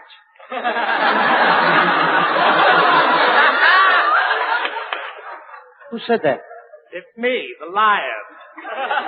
What do you know? A talking lion. I gotta tell Abbott, Skinny, and Merlin about this. Oh, no, you must never tell anyone. I'm a hermit, and I just hate people. I wear this lion skin to scare them away. I live in this cave all alone. How did you find this cave with all the housing shortage? I subleased it from a bear that went on the road with the skating axe. You must get lonesome here all alone. Why don't you get a roommate? I had a roommate, an elk. And then the meat shortage came along. You mean that... See this tooth hanging on this watch chain? Yeah? Well, it ain't mine. Look, Mr. Hermit, my girl is outside. I promised her I'd bring out the line. Give me that lion skin and I'll take it out there and everybody will think you're dead and nobody will bother you anymore. Here, take the skin. Oh, goody, goody. Now I can be a real hermit. And then I won't be bothered by Lucille Ball, Betty Grable, or Alan Maxwell. Gee, did they call you? No, that's what bothers me. Hey, look. Here comes Costello out of the cave. Oh, my hero. Look, he has the lion skin. Who is the greatest hunter of them all? Bring 'em back alive, Costello. When there is danger, who's the one they call? Bring 'em back alive, Costello. Once I found a baby leopard. With milk I filled his tummy. And then in some magician tomb I helped him find his mummy. He taught Tarzan everything he knows. When in danger, he's not yellow. Who looks dapper in his hunting clothes? No one but my handsome fellow. One day I caught a tiger. I wasn't even trying. And in the movie house I caught a Metro Goldwyn lion. Brave Captain Dee, a fresh applied Beatty, the greatest hunter of them all. Costello. Yeah, you hunted a lot of big game. Tell me, did you ever hunt bear? I can't, Abbott. The bushes tickle me. Once I saw a mink, though. I saw a mink playing in the woods. I picked him up and I said to him, though you'll be a coatful on a Turner, left, mink, left. Though you'll be a lovely hat for Myrna, left, mink, left. At Ciro's, you'll have the best table. Think of those cold nights with Betty Shapiro. When you're on display at Bullett's Wilshire, giggle, mink, giggle. All your cares will vanish if your tail will wiggle, mink. Oh, wiggle, mink. And don't be depressed. Keep your skin up. When you see Frank Buck, just look.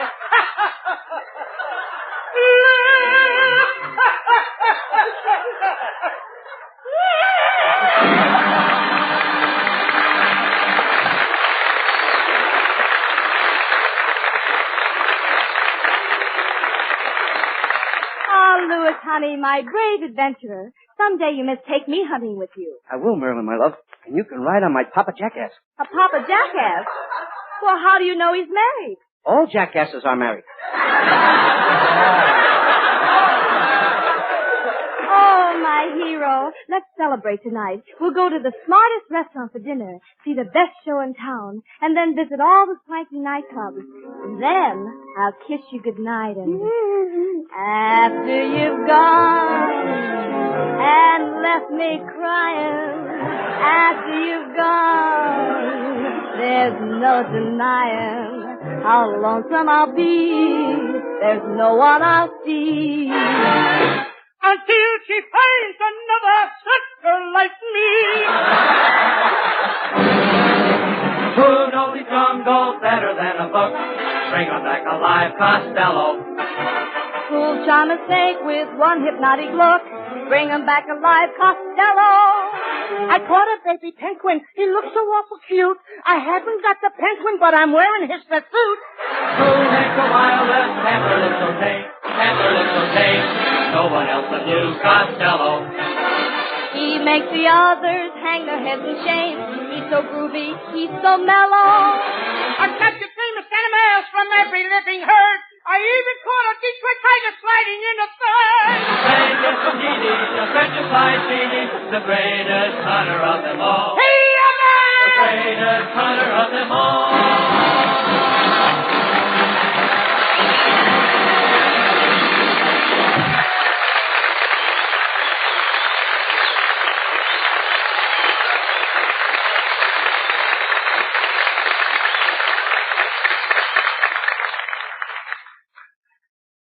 Oh, boy.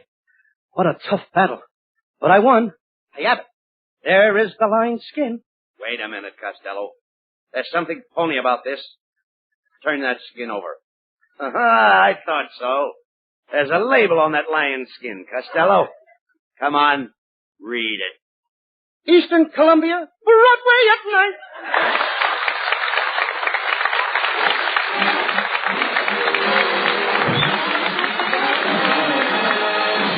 Abbott and Costello will be back in just a moment for Camel cigarettes.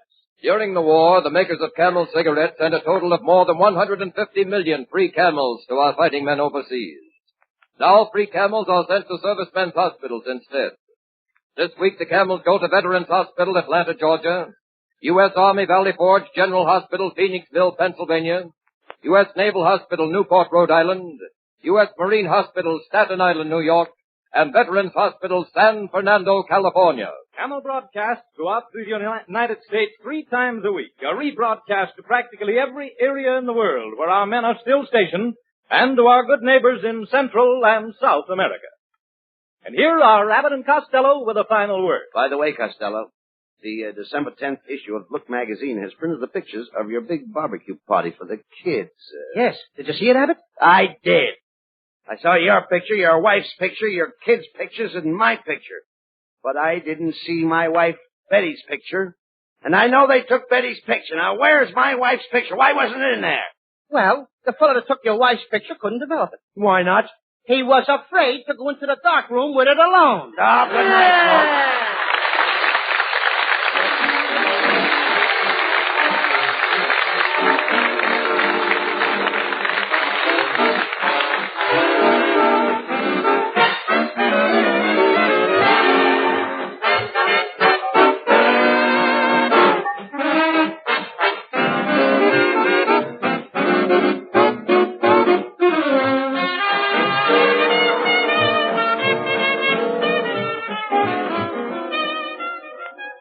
Pipe smoke Prince Albert than any other smoking tobacco, and that's a perfect guide to your choice of a Christmas gift for any pipe smoker. Prince Albert naturally. Prince Albert's rich, full-bodied flavor and cool mildness spell Christmas joy because they spell lasting smoking joy.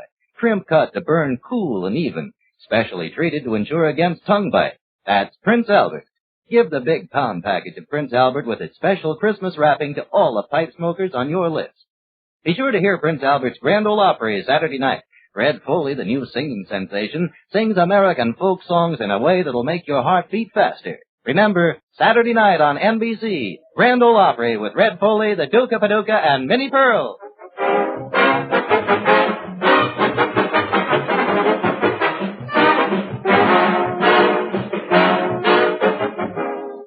Be sure to tune in next week for another great Abbott and Costello show brought to you by Camel Cigarettes. And remember, try Camels in your T-zone. See if they don't suit your taste, your throat to a T. And remember, too, that giving a carton of Camels is a specially warm-hearted way to say Merry Christmas to all smokers on your gift list. C-A-M-E-L-S.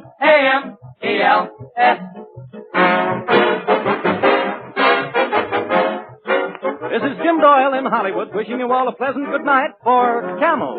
Thursday night is another all-star night on NBC. Stay tuned for the Eddie Cantor Show, which follows immediately over most of these stations. This is NBC, the National Broadcasting Company.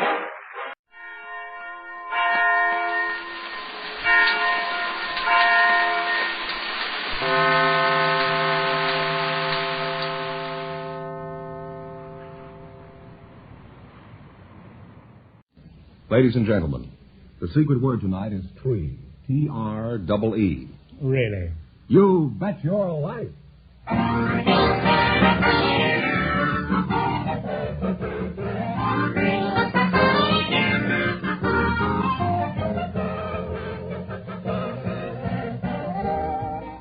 The more than 3,000 DeSoto Plymouth dealers of America present Groucho Marx in You Bet Your Life, the comedy quiz series produced and transcribed from Hollywood. Have you seen? Did you ride? Did you drive a new DeSoto? Hurry up. Do it now. At your dealers today. It's designed for you and your budget too. It's the 1952 DeSoto. Yes, it's here. The new 1952 DeSoto is now on display at your DeSoto Plymouth dealers. Be sure to see this beautiful new car. Listen for further details later in this program. And here he is, the one, the only... Never heard of him. Oh, that's me.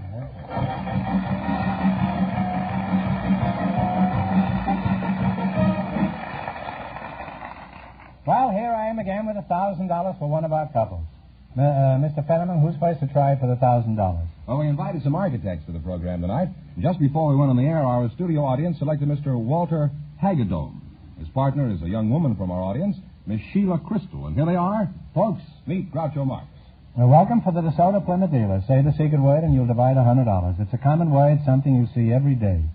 Miss Sheila Crystal. And Mr. Walter Hagedorn? Hagedorn. Hagedorn. You're an architect? Yes, I'm an architect. Where are you from? Mason City? No, I'm from Petaluma, California. Where? Petaluma, California, the world's egg basket. Oh. Well, I ought to have been born there. I've laid many of them. Miss Sheila Crystal? That's right. Mm-hmm. May I ask your age? 25. 25. What part of Ireland are you from, Sheila? It's my mother who was born in Ireland. I narrowly missed being born in New Haven, Connecticut, so I was born in London instead. In London, Connecticut? No, New London, London? England. Oh, London, England, huh? Would you say that Sheila, as an architect now speaking, would you say that she's early American, modern, or rambling? Well, I'd say she was modern with maybe some early American influence. Is that true, Sheila? It'll do. Well, now, why would I need an architect? Why can't I just go to a builder and tell him to build me a house? Well, Hagedorn? you could. Love to say that name. Hagedorn. You could go to a builder, but if you want a real home to suit your needs, you should go to an architect, because behind every real home, there's an architect.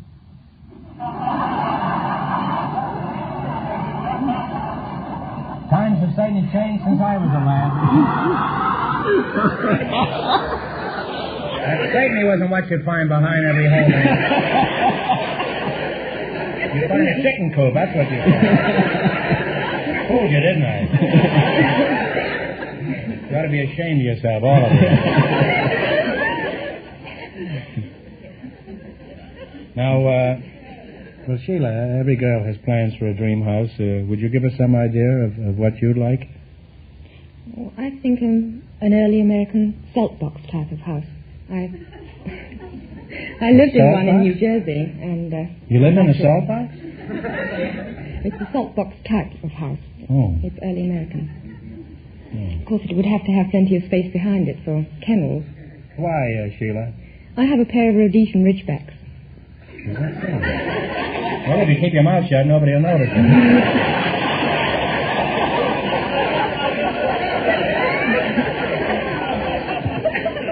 Just what is a Rhodesian Ridgeback?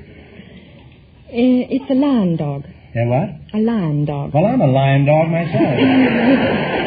What do you mean, lion dogs? You mean they're always lying under the stove? No, they hunt lions. They hunt lions in New Jersey? No, in South Africa. Oh. You live in New Jersey and you send them over to South Africa? No, you've got me completely wrong. I live in California. You just told me you lived in a salt box in New Jersey. You were born in Connecticut and you hunt in Africa. Kid, you certainly get around. It's confusing, isn't it? Oh, it's devastating. Would you mind amplifying this a little more? About the dogs? About anything. I don't care. My standards are low. I don't care what we discuss.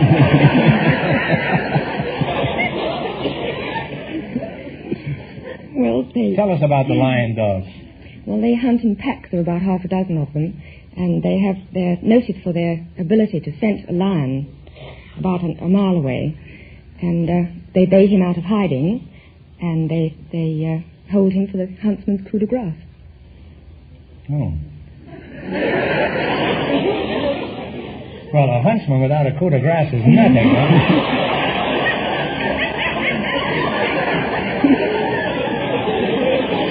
I don't see how they can get around without one. Do these dogs ever get into trouble? They have no lions to chase around here. Do they keep in practice by chasing the milkman or iceman? So far, they've been quite well behaved over here, but I can remember an instance in South Africa where Chaka, rather, was beyond the pale. Chaka, that's the name of the dog, yes. He was beyond the pale? What do you mean? He was thirsty and he... No, but he kept 2 honeymooners out of the hotel by barking when they tried to open the door, and they had to stay out till about 3 o'clock in the morning when I came to rescue them. Very funny.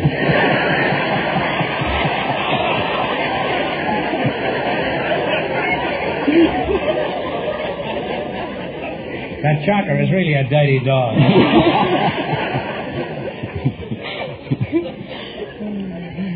Well, this has been most interesting, and if I ever want to build a doghouse, I'll consult both of you.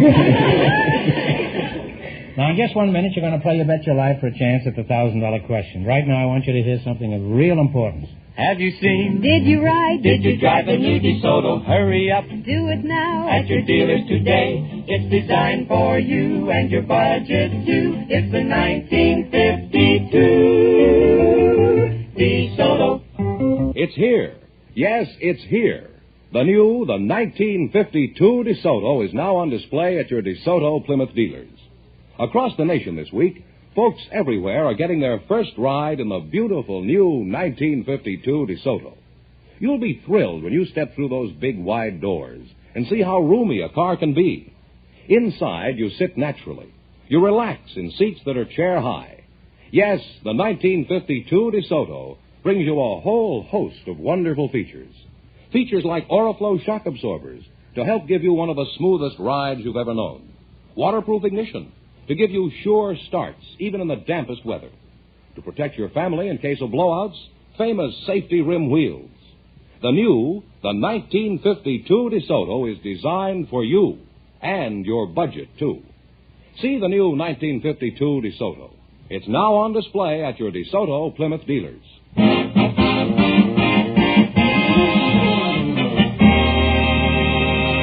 All right, now let's see how you work it together as a team. George, explain the rules. All right, you bet as much of your $20 as you want on each of 4 questions, and the couple that earns the most money gets a chance at the $1,000 DeSoto Plymouth question later in the show. Is that clear, Mr. Hagedorn? Here we go. Let's see how I can build you $20. You selected nursery rhymes. Here's your first question. How much are you going to bet? Let's say 18. 15, I think, would be conservative. Let's make it 18. No, let's make it 15. Oh, no, let's make it 18. Well, I think we'll make it 15. 15.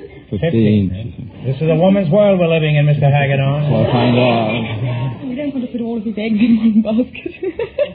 Betting $15. Where did Peter keep his wife? In a pumpkin. In a pumpkin. Yes. In a pumpkin shell is right. Well, you're off to a good start. You have $35. Remember, you're going for $1,000 tonight. How much of the $35 will you bet on your second question? 32. Let's make it 30. Well, I got the last one. You get this one. Thank you. Why don't you alternate and decide on how much you're going to bet? All right, you're going for $1,000. You're going to bet $30 this time. How old was the peas porridge in the pot? You know. 9 days old. 9 days old is right. You're climbing. You have $65. I think Hagedorn has been building kiddie coops. Here's your third question. How much will you bet? 62. 62. Who kissed the girls and made them cry? Georgie Porgy. Georgie Porgy is right. You now have $127. All right, and here's your last chance to be the other couples. How much will you bet? Let's make it 100. We come up with something. All right, here we go for $100. $100. Who runs through the town in his nightshirt, rapping at windows? Wee Willie Winky. Wee Willie Winky is right. And you wind up with a grand total of $227. Thank you very much.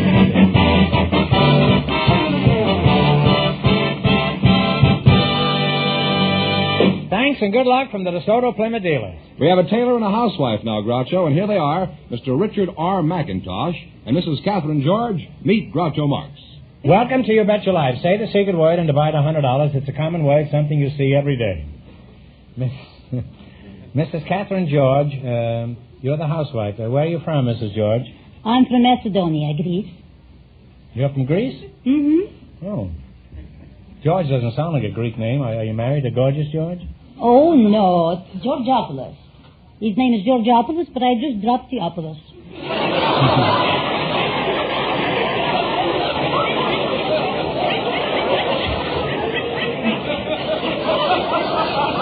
My Aunt Minnie did the same thing. She was really Minneapolis.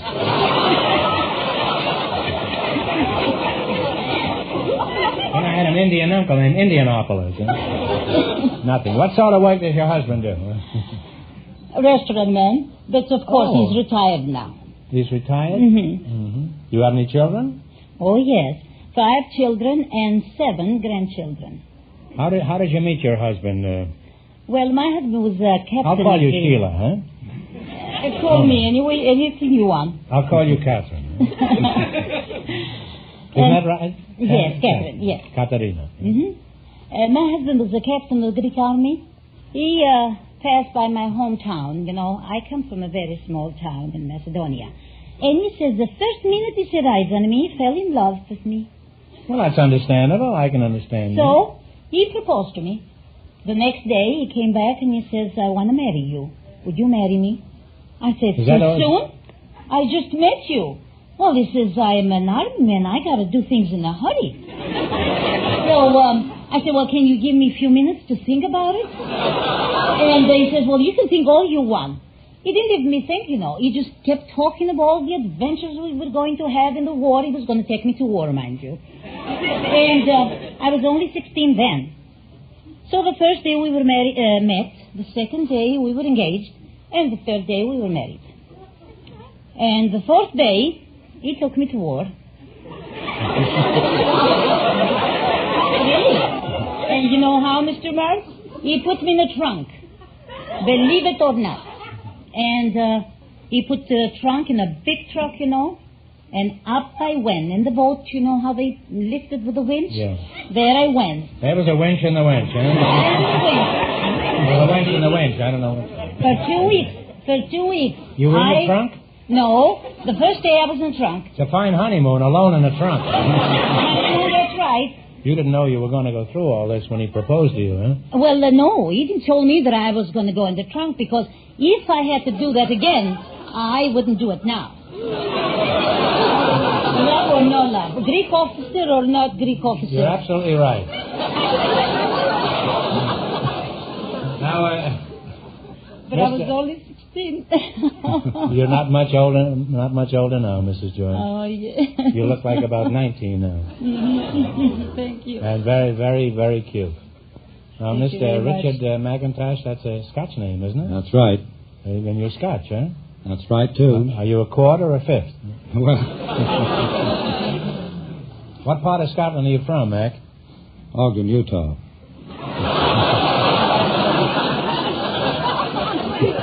I always thought Ogden was in South America. Eh? I think he is. I had a letter from him a couple of days ago. A fellow named Ogden, Utah. He lives in South America now. You wouldn't believe that, would you? Well, it sounds incredible. Certainly does. Maybe it was in Central America. I'm not sure. You're a Schneider? A tailor? That's right. That's kind of a curious business for a Scot, isn't it? Well, I don't think so. There are a great many Scotch tailors. Is that so? They cut the cloth real short, I suppose. Huh? Are you married? Oh, yes. Well, you've been to the cleaners already, huh? Where do you work, Mac? Well, I work several places. We have a store in Seattle, one at San Francisco, and our main store here in Hollywood. Oh, I see. And what is your job at this establishment? Well, I'm in charge of the general tailoring and general manager. Oh, you stand around and needle the tailors? Is that what you do? That's what you have to do in this business. Now, suppose I find myself in your shop for a suit of clothes. Now, what happens first? Well, the salesman greets you. No, I've already been greeted by your salesman. He just pulled me in off the sidewalk. Well, now suppose you don't happen to have the style suit I'm interested in. That's impossible because we have all style suits.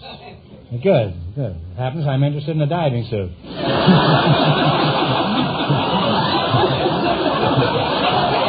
Well, you have me there. Because I go to many dives later in the evening. Well, you're an interesting couple, and my advice is if you want the very best in values, visit your DeSoto Plymouth dealer. There we go. Now, let's see how high can you. Now you're going to play You Bet Your Life for a chance. $1,000 question. You run your $20 no more than our other couples. I can't tell you how much you have to win, but Georgeopolis Fenneman is going to remind our listeners. The architect and the lady with the dogs won $227. Georgeopolis. Is somebody else by this name here? Oh, there are... I thought I was the only one. Oh, no. This town is loaded with Georgeopolis. Did you meet Mrs. George? How do you do? This is Georgeopolis Fenneman. Let's see how high I can bid you $20. You selected names taken from occupations. Now, how much are you going to bet? You have $20. Well, let's start easy. How about $10? All right, $10. Many years ago, surnames were derived from occupations. These are some of the more common names used today. We'll describe the occupation, and you give me the name. Here's your first question. You're going to bet $10. What do you call a man who cooks breads and cakes? There must be no question about that. A baker. A baker is right. You now have $30. Remember, you're going for $1,000 tonight. How much of the $30 will you bet on your second question? 20. $20. $20. A man who makes casks or barrels is called what?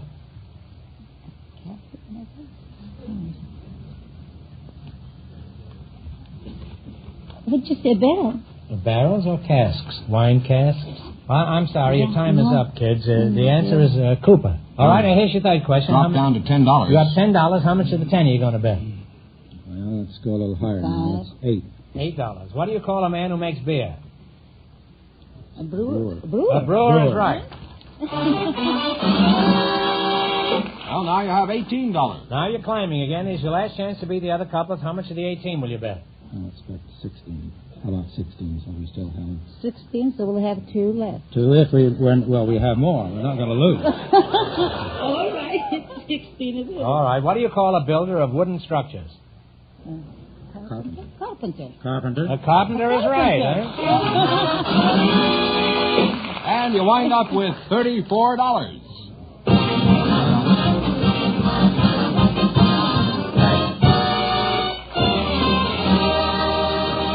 Thanks and good luck from the DeSoto Plymouth dealers. We have a young couple about to be married, Groucho. They were chosen from our studio audience from among several engaged couples here tonight.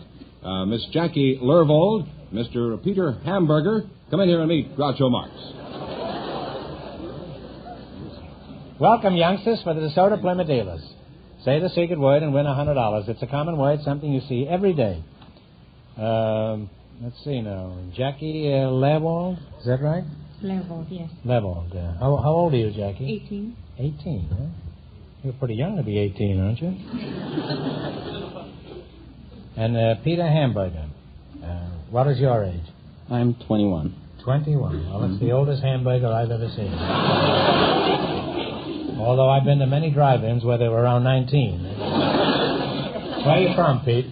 I'm from Amsterdam, Holland. Oh, you're from Holland? Mm-hmm, yes. Oh, I didn't know they had hamburgers in Holland. And, Jackie, what is your hometown? Everett, Washington. It's just north of Seattle. Oh. Are you married? No, not yet, but I plan to be. You're going to be? Well, congratulations. Are you married, Pete? No. I know you haven't had much time to form a definite opinion, Jackie, but what do you think of this young man? He is my fiancé. I'm going to marry him. Oh, really? Well, this is the shortest romance I've ever heard of. So in that case, you have my permission to get married.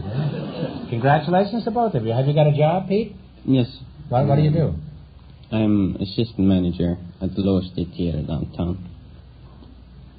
Assistant manager at the Lower State Theater? And Jackie, are you working? Yes, I'm an usher at the Lower State Theater. Oh, well, how did you two get together? You must see a lot of movies, don't you, Jackie? Do you have any preference? What kind do you like best? Well, I like them all, but on the job I think I like the bad ones. Because the good ones always stay so long, you've got to keep watching them all the time. That's a curious reaction, huh? Incidentally, do they send you girls to a special school to learn how to send 6 people in a row where there's only 4 seats? You picked this up yourself, huh? good usherette wouldn't do that. I guess not. A good usherette would let them find their own seats. Who's your favorite actor, Jackie? Humphrey Bogart. Humphrey Bogart, eh? Yes. How about you, Pete? My favorite actor? Gary Grant. Who? Gary Grant. You mean Cary Cooper, don't you? Gary Grant. I can't even say it myself. Do you know what you're up against getting married in times like these, Pete? Yeah, I believe I do. And why aren't you beating it for Amsterdam? Jackie, is Pete jealous? For example, would he mind if I kissed you? Just a little peck, you know. Sort of a Gregory peck. I don't know. You'd ask him. Pete, can I kiss your girlfriend? I'd rather you wouldn't. What about just a small kiss for $1? $5? No. $10? $10, Pete?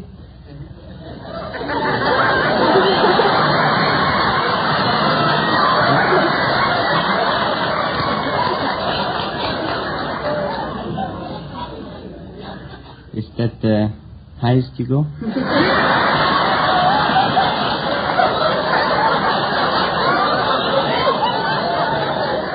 That's as high as I'll go, and that's as low as I'll go. Eh? Well, you're a charming couple, and I know you'll have a long and happy life together in the lobby of Low State. Now you're going to play You Bet Your Life. Beat our other couples, and you'll get a chance at the $1,000 question. I can't tell you how much you have to win, but Georgopoulos is going to remind our listeners. The architect and the lady with the dogs are leading with $227. Here we go. Let's see how high I can build you $20. You selected Latin songs as your category. Here's your first question. How much will you bet? $10. $10. All right. Let's see if you can give me the name of this Latin song. Okay, Jerry.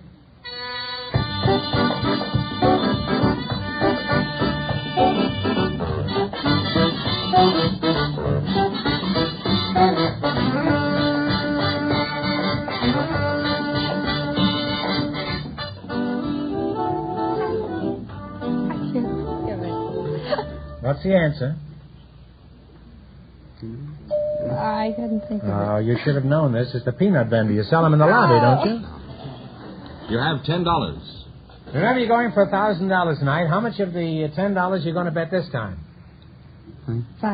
$5. Give me the title of this song. Play, Jerry.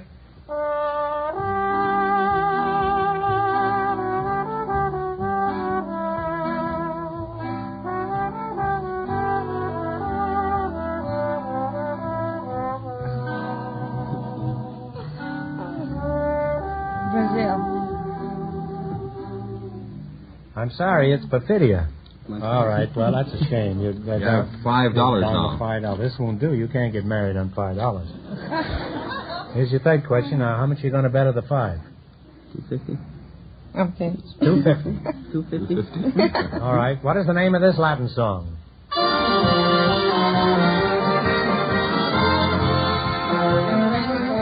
El Rancho Grande. You now have $7.50. Here's your last chance to beat the other couples. You have $7.50. Now, how much are you going to bet? All of it, okay. All right, shoot the works. What's the name of this song? Brazil. Oh, wait a minute.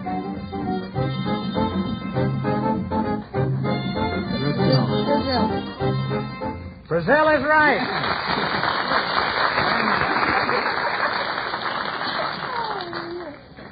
They wound up with $15, and that means that the architect and the lady with the dogs with $227 in just 1 minute get the chance at the DeSoto Plymouth $1,000 question.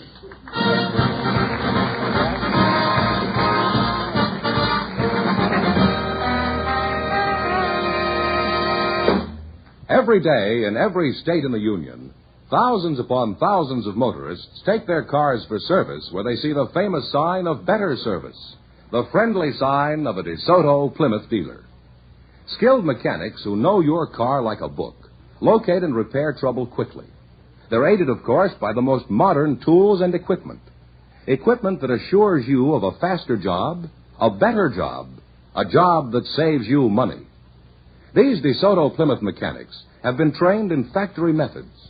This training, plus their years of actual on-the-job experience, assures you of trouble-free driving for miles and miles and miles. So, for a fair and square deal every time, look for the familiar sign of a DeSoto Plymouth dealer. And be sure of a top service job at a price that's fair. Every day, everywhere, thousands upon thousands of motorists take their cars for service to DeSoto Plymouth dealers.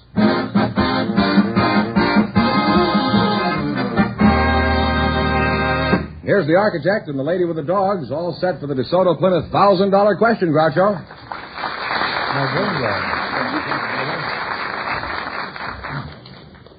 Now, you can buy a couple of extra lion dogs, if you win this. Here we go for $1,000. I'll give you 15 seconds to decide on a single answer between you. Think carefully, and please no help from the audience. Here it is. Ready? Got your thinking caps on? Mm-hmm. Children of all ages have known and loved the stories of King Arthur. Let's see how good your memory is. For $1,000, tell me, what was the name of the legendary city where King Arthur held his court? Walk it over.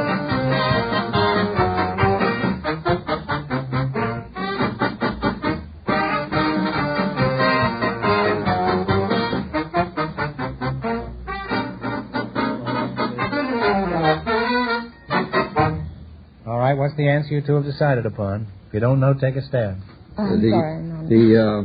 It's Camelot. Camelot. All I could think of was Mort Arthur. So that means the big question next week will be worth $1,500. Well, you lost the big money, but they won how much? $227 in the quiz. $227. That's not too bad for an evening's work. Congratulations and thanks to both of you and to all of our contestants on the show tonight. Thank you.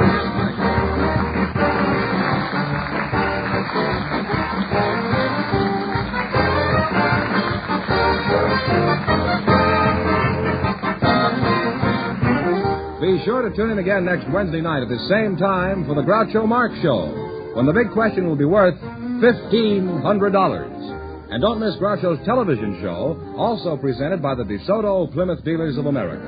And remember, all dealers who sell DeSoto also sell Plymouth. Two great cars, both products of the Chrysler Corporation. And when you drive in, tell them Groucho sent you. Good night, folks, and remember, see the 1952 DeSoto.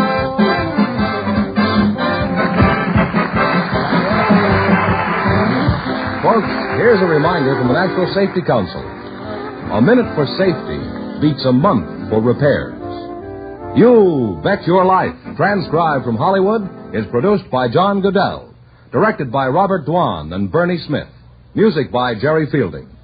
This is George Fenneman signing off for the more than 3,000 DeSoto Plymouth dealers from coast to coast.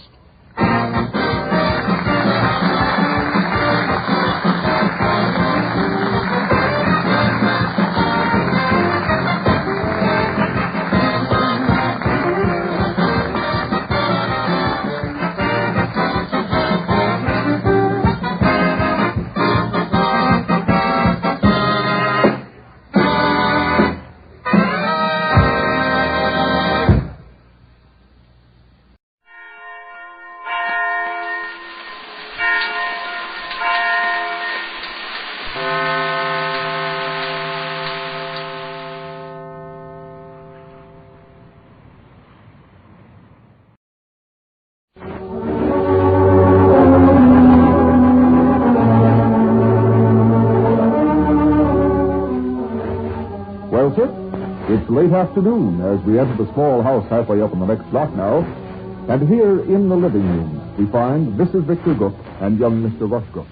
But at this moment is heard the voice of Mr. Victor Gook. Listen. You home, Sam? Yeah. He knows I'm home. I give him an airy wave of the hand. Anybody called me on the telephone? No.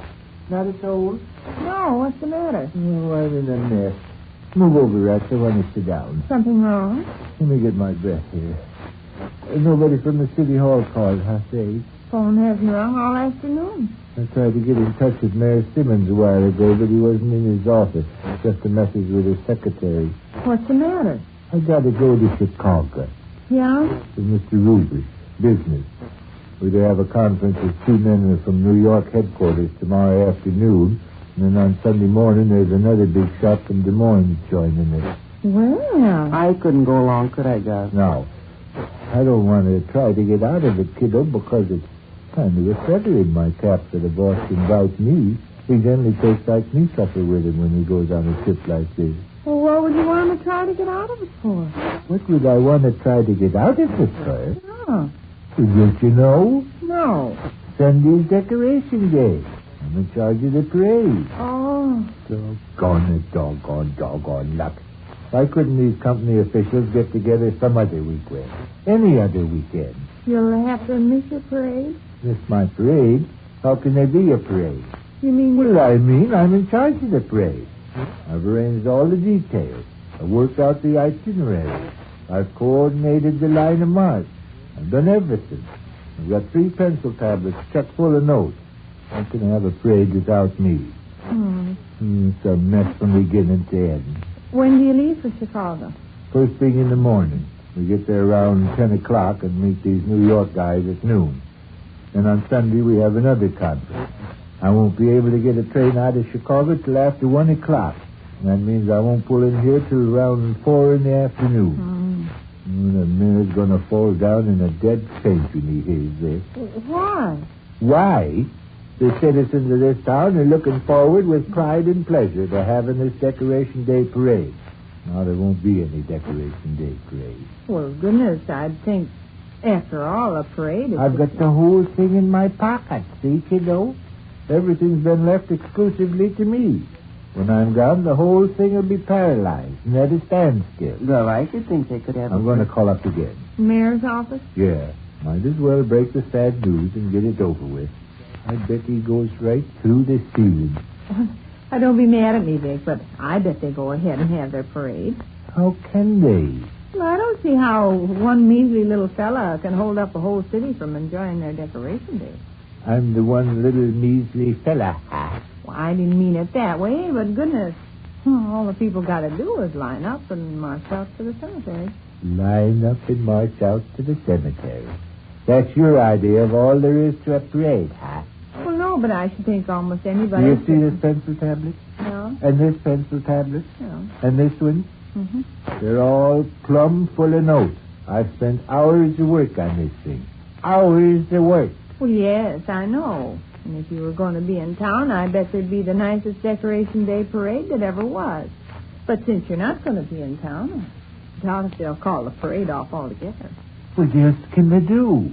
Line up and march out to the cemetery, just like they always do. Oh, for gosh sake. Well, man. I must say I admire your attitude, Sade. Your husband comes home facing a desperate crisis, and you think it's funny. Don't see where the desperate crisis comes in. Excuse me, I'm going to phone the mayor. If you want my opinion. I doubt. 400 or 500, please. Yes.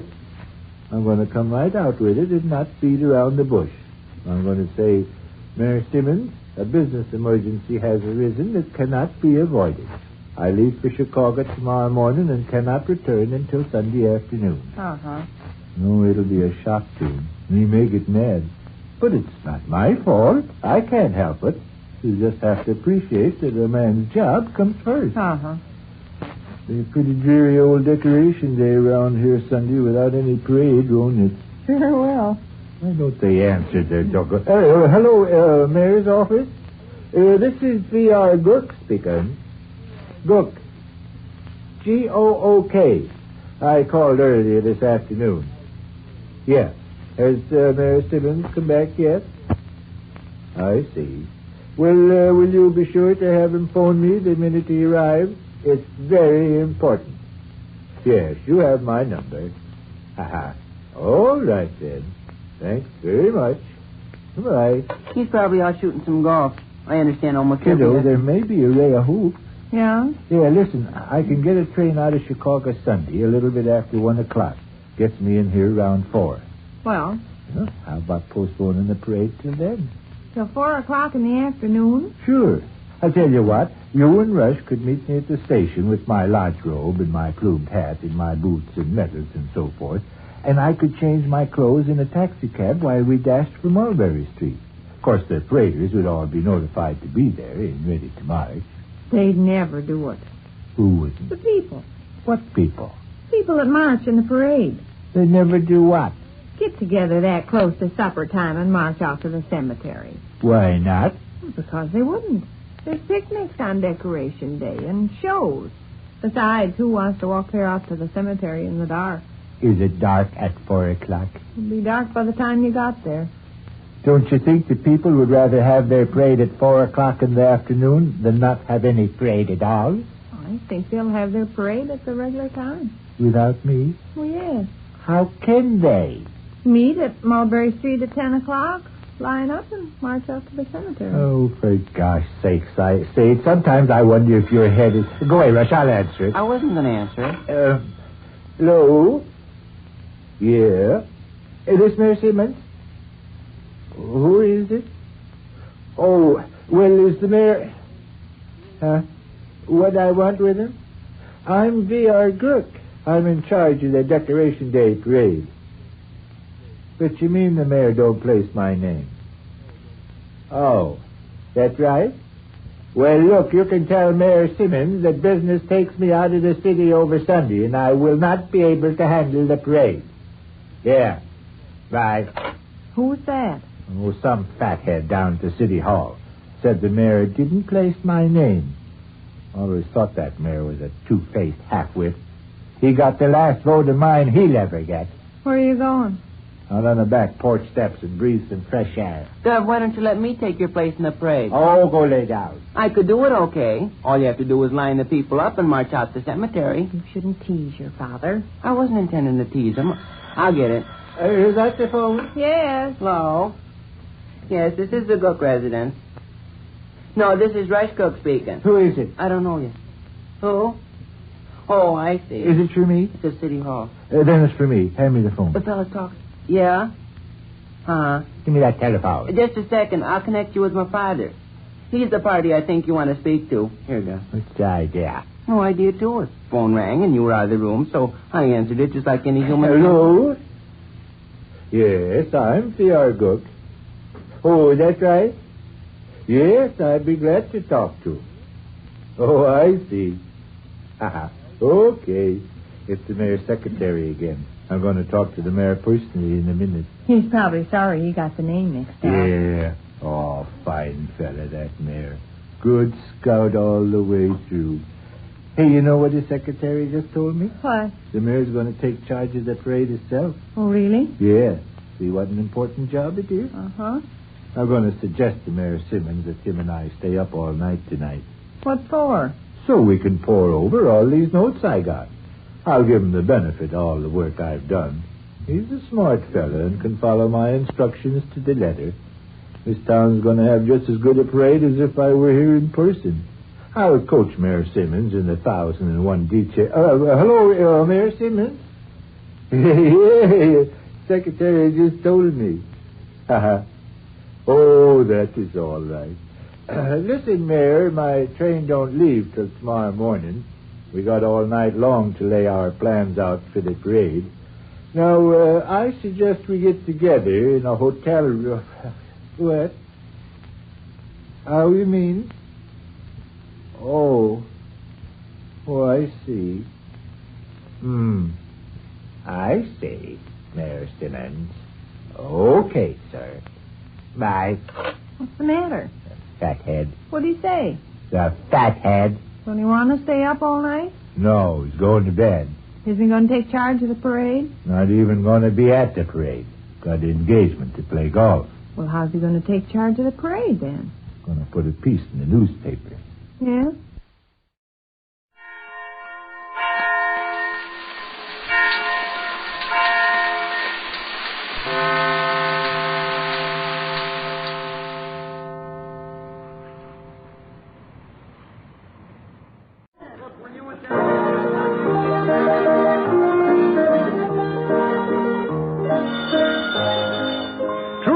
The hand lotion with the beforehand extra, and Vitalis for well-groomed hair bring you Duffy's Tavern with our guest tonight, Mickey Rooney, and starring Archie himself, Ed Gardner.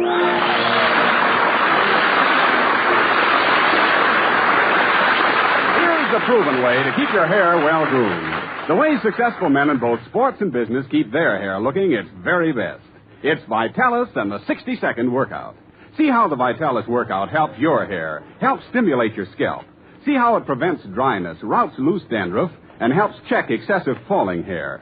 And see how Vitalis keeps your hair handsome and healthy looking with never a trace of a greasy patent leather shine. For there's not a single drop of mineral oil in Vitalis. So try Vitalis and the 60-second workout. You'll like it, and you'll like what it does for the looks of your hair.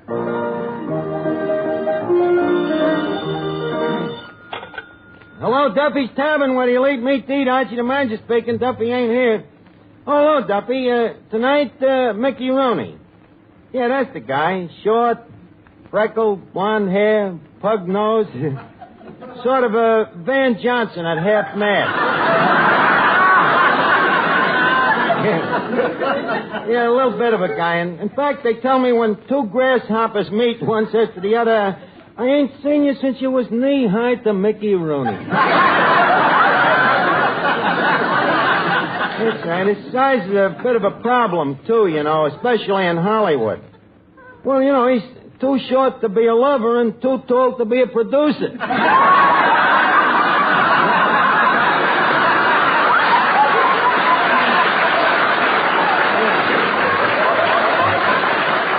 He's coming down to the tavern tonight to star in a new television show I'm writing. Television, Duffy, you know, TV, or, as they call it in the trade, voodoo. Well, Duffy, let me put it this way. You know the saying, vaudeville is dead? Well, television is where you watch the funeral. Yeah. Well, I think, Duffy, I think Rooney should be great for television. Well, sure, you know, they got them little 7-inch screens. He's a natural. Well, look, Duffy, I'm busy now. I'll call you back. Hey, Archie, what's this about you writing a television program? That's right, Miss Duffy. I'm going to get into television while it's still in its infancy. What are you trying to do, stunt its growth? Besides, what do you know about writing television? What's to know? I wrote radio plays. Television is exactly the same, except you dub in the faces. Well, if you take my advice, you'll forget television and stay right here where you got a steady job and a security of $15 every week. You call that security, Miss Duffy? I've had me back to the wall so long, the handwriting is on me. Now, look, Miss Duffy, hello, Miss Duffy. Oh, hey, did you hear the... Hey, did you hear that? There's no reason you shouldn't hear it twice. You read 2 newspapers, don't you? Eddie, may I repeat? Yeah, go ahead. Did you hear the news? Archie's writing for television. Ain't they having enough trouble? Look, don't laugh television off, Eddie. It's a big thing, and... In fact, I often wonder how people ever got along without it. I don't know. Just lucky, I guess.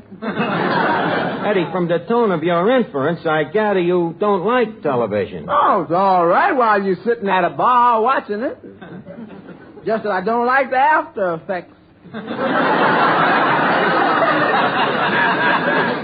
You mean the eye strain? No, the hangover. Yeah, you're right, Eddie. Speaking personally, I'll still take radio. Radio? Miss Duffy, I see you're still living in the medieval ages. Why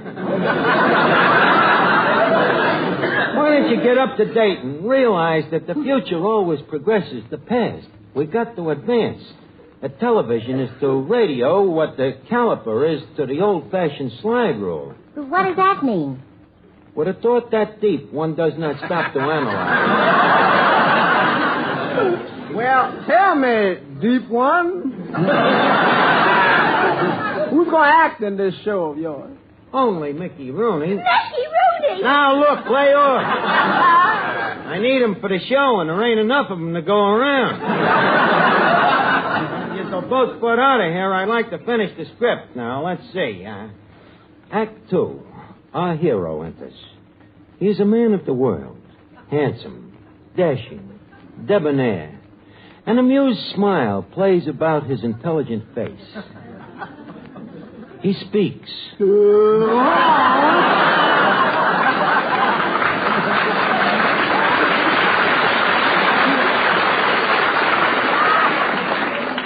Finnegan. What you doing? I'm writing a play for TV.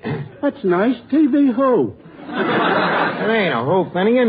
TV is slang for the idiom. In other words, well, what is it that people go into the living room for every night and turn out the lights and watch for hours? The dame next door.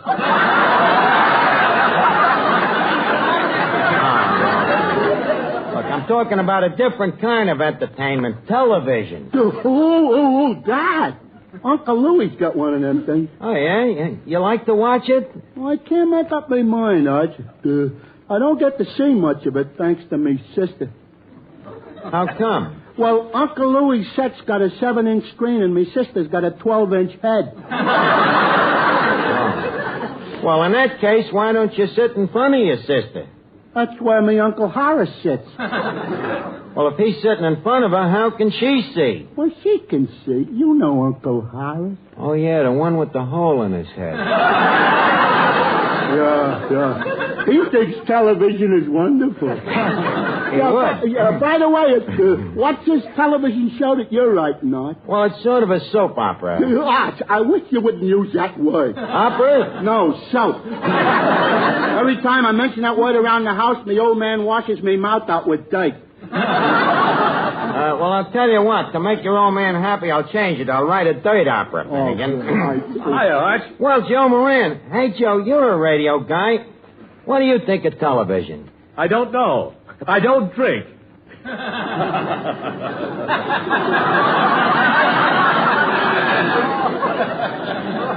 think I'll send that to Fred Allen. But I asked you a question. Well, frankly, Arch, I think television is going to kill the motion picture business. I thought the motion pictures did that themselves.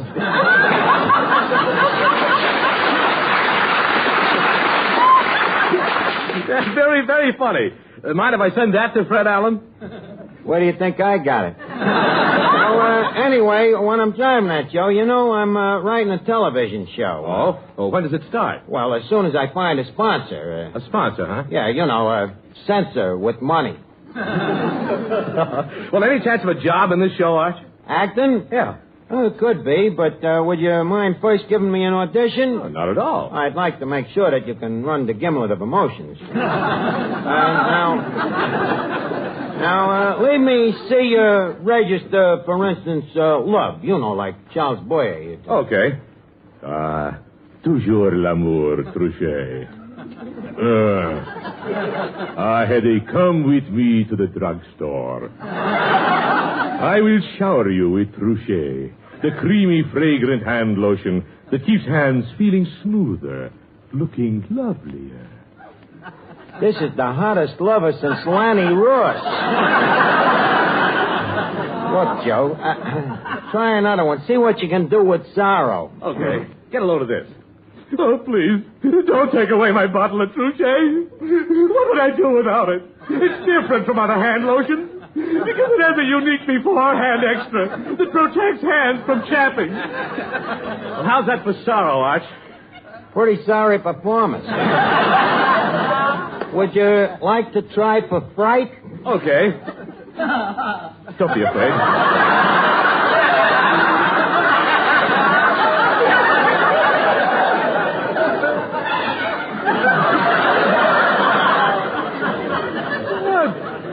Don't be afraid. Joe. As long as Truchet is on your hands, before you do dishes or go outdoors, they're guarded against chapping. Water chapping as well as weather chapping. Well, Arch, how was that for fright?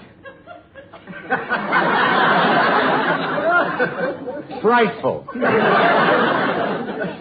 Well, Arch, you mean my acting leaves something to be desired? It leaves something, Joe, but it ain't to be desired. Hey, wait a minute. Excuse me, Joe. Eddie, look who just come in, Mickey Rooney. What? There, walking in under the swinging doors. Eddie, watch me flatter the guy. Well, Gary Cooper.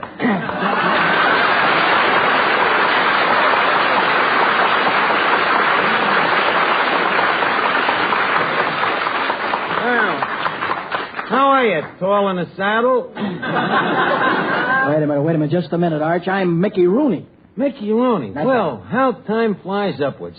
Tell me, Mick, what's new with you? I don't know. I haven't read the gossip columns today. Gotta send that to Fred Allen. Well, Mick, it certainly is good to have you down here to the tavern. Tell me, how come you never visited us before? Well, up to now, Arch, my studio has been very strict with me. Yeah, huh? What do you mean? Well, my contract says I can't bail out of a plane, jump into a volcano, or go over Niagara Falls in a barrel, or be seen in Duffy's Tavern. I think I'll send that one to Milton Berle. Tell me, Mickey, speaking of television, as we do in circles, is it true what they say in Hollywood? What's that, Arch? That the movie business is falling apart? Arch, if things get any worse, the studios are going to produce the popcorn and hand out the pictures in the lobby, that's what. Yeah. Things are pretty desperate out there in Hollywood, huh? Desperate? Do you want to know a secret? What? Do you know what they're planning to do? What? Turn out good pictures. No. Mick, they wouldn't dare. It's the last resort. Well, I guess what they say is true. There's no business in show business. But you're a trooper, Mick. You ain't got nothing to worry about. Incidentally, how did you ever start in show business anyhow? Well, that goes back a long time, Arch. You see, when I was a baby, Mom and Dad wanted to find out what I was best suited for. Uh-huh. So right after I was born, they had the nurse give me a test. Test, huh? Yeah. On one side of me, she put a doctor's satchel, and on the other side, a lawyer's briefcase. What did you reach for? The nurse. I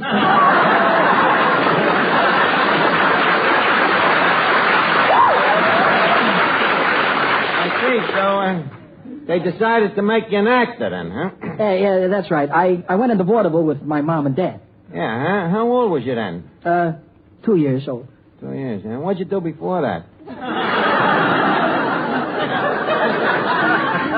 Well, Arch, to tell the truth, I just loafed a little bit. But those were the days, good old vaudeville, the Chinese jugglers, the tightrope walkers, Weber and Fields. Yeah, Gallagher and Sheen, Hammacher and Schlemmer. I used to love them acts. You know, I often wonder whatever happened to them corny old vaudeville jokes. You really want to know? Yeah. I sent them to Fred Allen. Sorry, I was just... Well, Edward G. Robinson. And again, it's Mickey Rooney. It's Edward G. Robinson. I'm telling you, it's Mickey Rooney. Okay, we'll ask him. Hey, bud, who are you? Never mind who I am, see? I'm the fellow that asks the questions around here, see? This is my territory, see?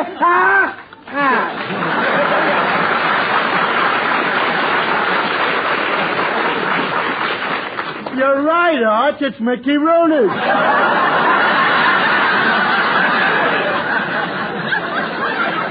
Mickey, there's an idea. Them dialects of yours, they're perfect for television. Me, Arch, on television? Well, certainly. You see, the way I figure it, them television audiences tired of wrestling and hockey.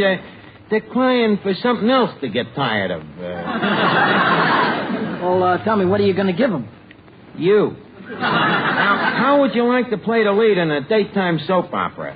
How would you like a poke in the eye with a sharp stick? Now, look, don't make no hasty decisions. There's room for good acting in television, you know. It's a medium where if anything is well done, it's rare. You can send that one back to Pick and Pat, too. Look, Mick, please, don't be jovial about this. You got your future to think of. You know, you've been around a long time now, and you ain't getting no taller, kid. Now, please, don't pass this up. Don't be a schmo, you know. There's a lot of room in television for tall, handsome, good-looking types like yourself. That did it. The schmo must go on.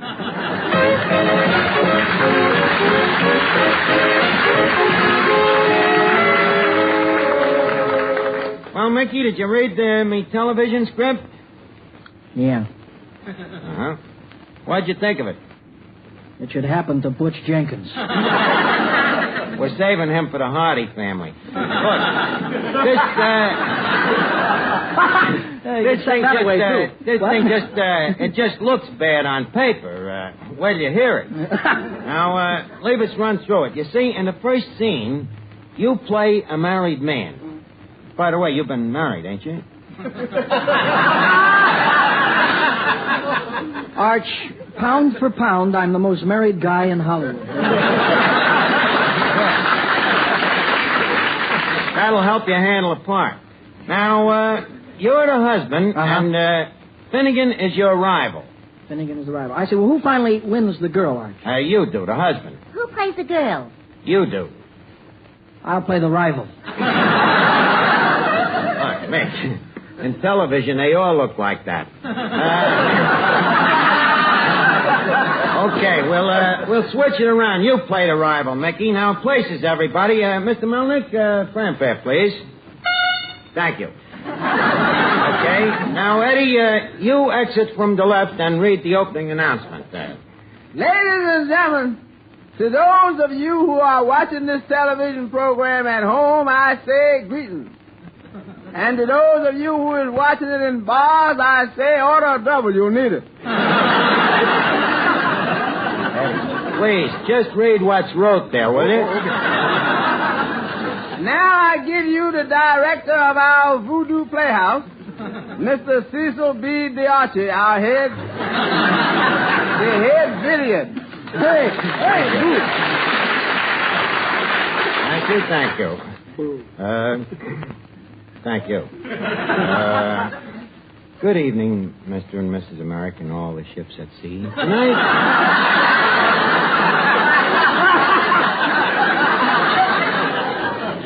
Tonight we bring you another episode in the true life story of lovable old John and his pretty young wife, lovable old Mary. A story that asks the question, can two people in love find happiness? As our scene opens, John, a brilliant young banker, unexpectedly returns home from his office to find his wife, Mary, making love to the Iceman. A typical American family. As our story begins, we find lovable old Mary speaking to lovable old John. What's the idea coming home so early, you jerk?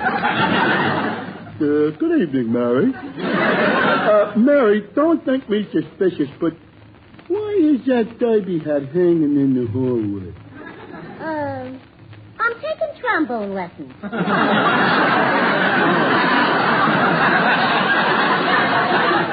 Well, what about them ice tongs on the couch? Ice tongs? I borrowed them from a neighbor. I lost my eyebrow tweezers. Mary, would you think me suspicious if I just asked one more question? What is it? What are you doing on the Iceman's lap? John, you mean you put two and two together? Yeah, and it adds up to... 4? I'm sorry, John, but I've loved him for years. Loved him, do you hear? You mean all this time you've been cold to me? You've been warming up to the Iceman? John, let's be civilized about this. Let's not make a scene of it, shan't we? Mary, it's too late. We gotta have a showdown. Iceman, tell me, do you love Mary? I'm asking you. Speak now or forever hold my wife. Mickey, that's your cue. Give out with a love scene, like Clark Gable. Okay, Finnegan, give him the cue again. Iceman, do you love my wife? All right, you ask me. I'm going to tell you, sure, I love your wife. I love her, do you hear? That's the way it is, and that's the way it's going to be, brother. Why, you cad! Take your cold hands off of her. John, I'm afraid it's too late. You mean? His hands are no longer cold. I'm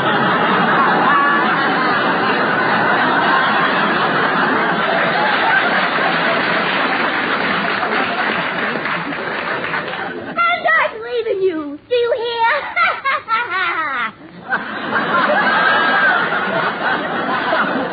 You might as well be a man about this, lovable John. I'm taking Mary away with me. Away, do you hear? Lovable old Mary. Is this true? Yes, lovable old John. This is the end. The bitter Bitte. Well, it had to happen to somebody. Good luck to you. Well, so long, sucker. I hope there's no hard feelings. Sucker, huh? Little does he know I didn't pay the ice bill.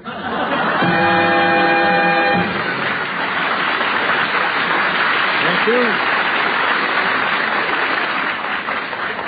And now that Mary has run away with the Iceman, what will happen to John? Will he find new happiness with the refrigerator? Only time will tell. But first, a word from one of our sponsors. Folks, as you know, we're celebrating National Eat a Plate of Rutabagas Week. For robust and vigorous health, try Colucci Rutabagas, the rutabaga with the pedigree.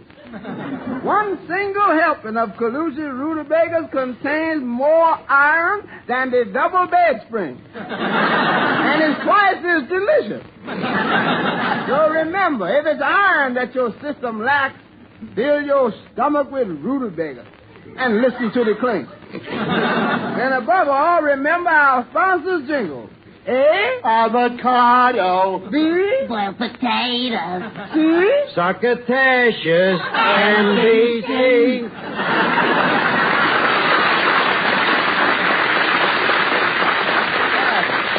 And folks, back to our smell-o-vision. I'll ignore it. And now back to our story. The scene is 20 years later. Lovable old John has sank lower and lower. He has tried everything to forget. He's drifted from job to job. Western Union boy, song plugger, lighthouse keeper, general in a South American army. But all the time his mind was elsewhere. In desperation, he finally tried the want ads. And that was how John became a doctor. As luck would have it, Mary, in the meantime, had become a nurse. Our next scene is in the hospital. The head of this hospital is the famous Dr. Gillespie, played by Mickey Rooney. That's you. I thought I was the Iceman. We're short of actors. As our scene continues, there is a patient waiting on the operating table as Dr. Gillespie speaks. Now, see here, Nurse Mary. I want you to prepare this patient for surgery. Looks like it's going to be a very delicate operation. Then only you can operate, Dr. Gillespie. You, with those skillful, highly trained, sensitive surgeon's hands. Will you do it? No, hang it all. On my last operation, I seem to have sewed my fingers together. Then who will operate? I'll find out, nurse. Is there a doctor in the house? I say, is there a doctor in the house? I am a doctor. You are a doctor? Yes. I am lovable old Dr. John. Nurse, have you got the scalpel? Yes, doctor. What does it read?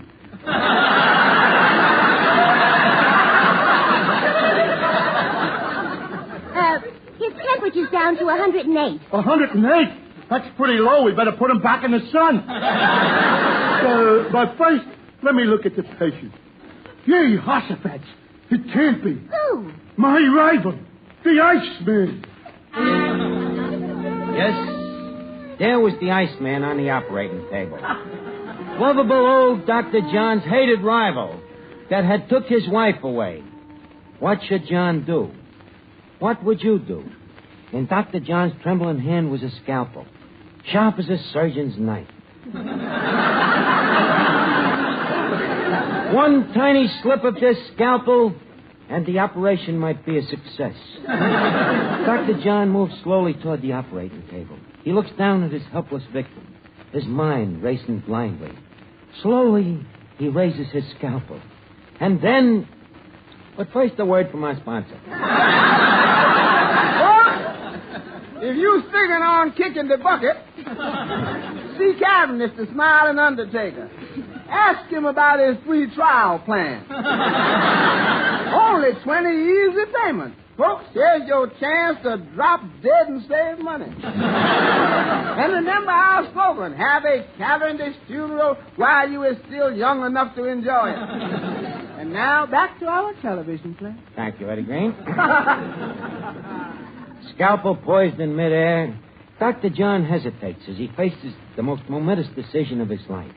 He thinks of Mary and the Iceman, and words from the past streak up through his subunconsciousness. I'm taking Mary away with me. Away, do you hear? Yes, John, and I'm leaving you. Do you hear? Dr. John, snap out of it. What's the matter, Doctor? Hearing voices? Yeah, but don't worry. I hear them all the time. Well, tell me, have you made up your mind, my boy? Will you operate? Yes. Even though the Iceman is my hated rival, I'll still operate. Stout fellow. Doctor? Yeah? Shall I burl the instruments? No, let's just fry him for a change. Dr. John? Yes? Dr. John, we'd better hurry. The patient seems to have trouble with his breathing. I'll soon put a stop to that. Quick, Knight. Quick, Ether. Ether. Ah, that clears me head.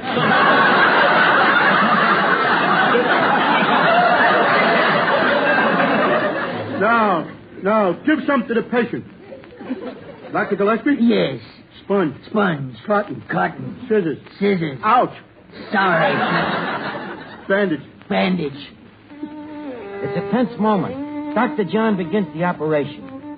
First, he sutures the hemostat. Then, his sensitive fingers working swiftly but carefully, he stitches a hole in the epidermis and skewers up the dorsal fin.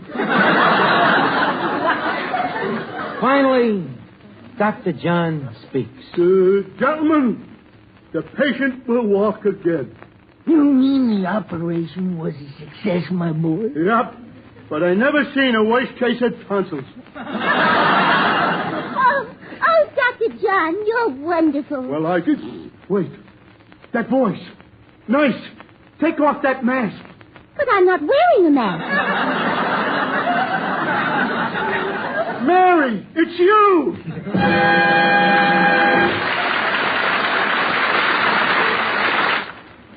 Men, the quickest way to discover something better is to try it. That's why I want you to try Benex Brushless Shave Cream. Benex is a new wonder shave with a sensational beard-softening formula that has brought better shaving to thousands of men. Benex Brushless leaves your face feeling extra smooth and comfortable. And Benex doesn't clog your razor or drain either. But don't take our word for it. Just try Benex yourself.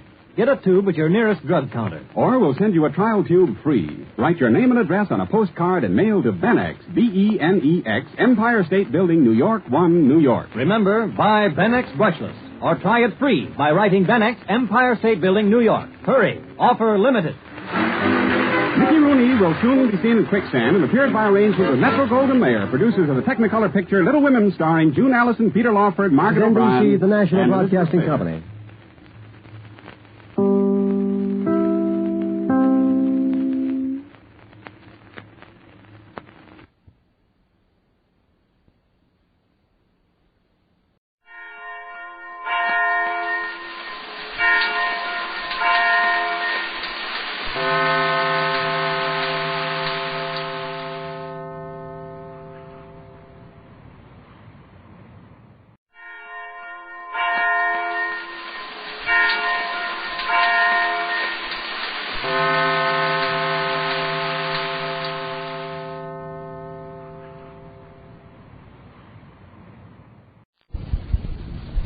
It's new. It's amazing. It's Prell, P-R-E-L-L, Procter & Gamble's new Radiant Cream Shampoo with a handy tube. Prell brings you The Life of Riley.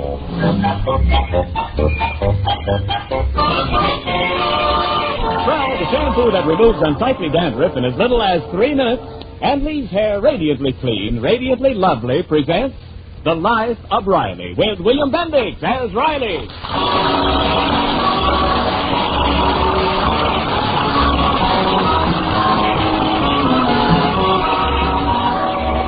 Well, Well, this Sunday will dawn like any other Sunday, but for many men like Chester A. Riley, it will have a special significance. Yes, Father's Day, the day King Daddy comes into his own. And this year, Riley hopes things will be different than on last Father's Day, when he rose early, eagerly anticipating the tribute so rightfully his. And the first person to greet him was his wife, Peg. Good morning, Riley, dear. Happy Father's Day. This is for you, from me. For me? Oh, thanks, Dublin. But really, you shouldn't have done it. Handkerchiefs. Just what I needed. Do you like them? They're the extra large size. Perfect for my nose. Thanks, Dublin. You're really sweet. Well, you deserve it, dear. After all, you are a father. Yeah, but I owe that all to you. And then a little later... Good morning, Daddy. Happy Father's Day. Here's a little something for you. For me? Oh, Bebs, you shouldn't have done it. Now, let's see what you... Oh, Bebsy, darling, just what I needed, a mahogany lunchbox. Daddy, it's a cigar humidor. Oh, well, it's really beautiful, honey. Boy, if I was a cigar, I'd love to lay in here. And finally, Riley was greeted by his son and heir, Junior, who said... Hello, Pop. Goodbye, Pop. Oh, Junior, you shouldn't have... Wait, Junior!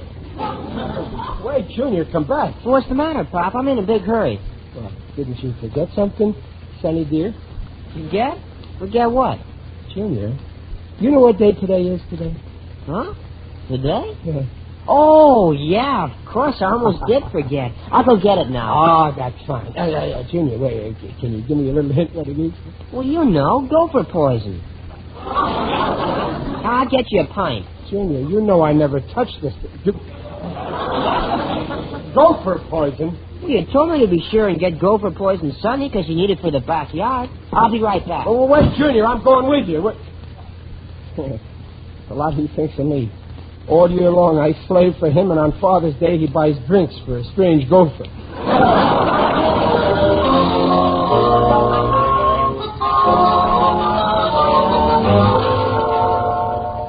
Come on, Pop, let's get home and go to work in the Gophers. I gotta play ball later. No, wait a minute, Junior.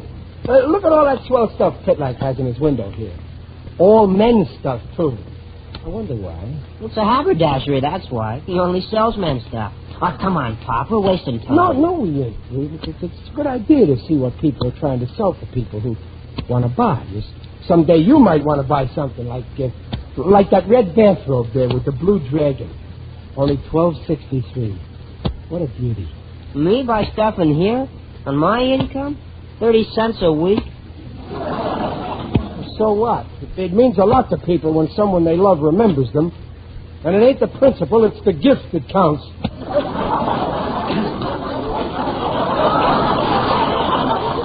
Yeah, that's right. Mom sure was happy with the chocolates I gave her on Mother's Day. She's sure right. But of course your mother ain't the only one in the family you like. Is she? No, of course not, Pop. I love you, too. Well? But you don't expect me to buy you a gift on Mother's Day. No, of course not. But as the saying goes, every dog has his day.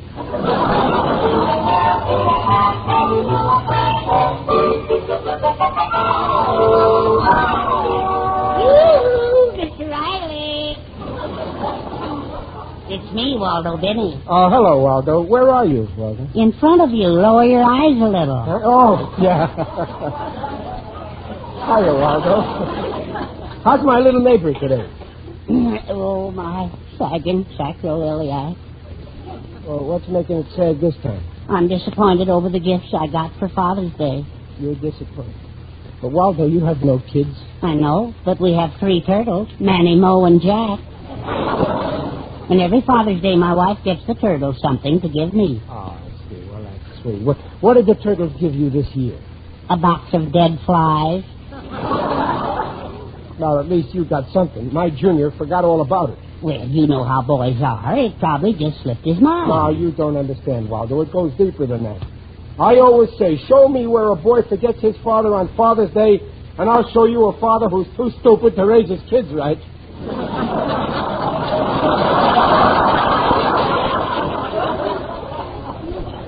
Come now, I wouldn't go that far. I wouldn't get into a pet about I'll it. go even further. To my son, I'm nothing.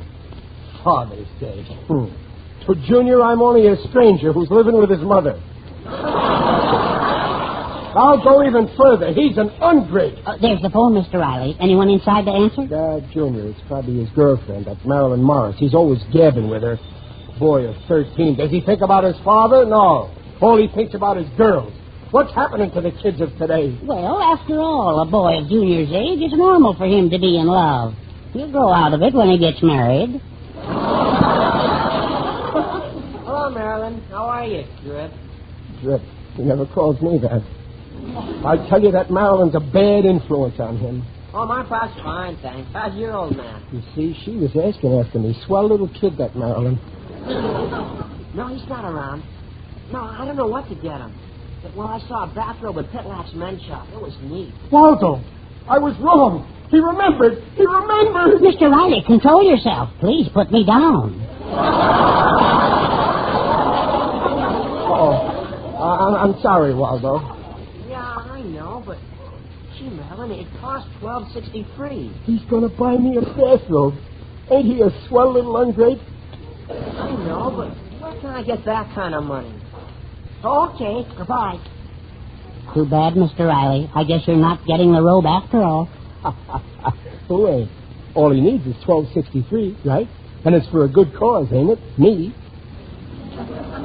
I'll just slip the dough to him so he'll think he found it by accident, see? Oh, that's ingenious. Sure. Junior may be 13, but believe me, I'm his mental equal.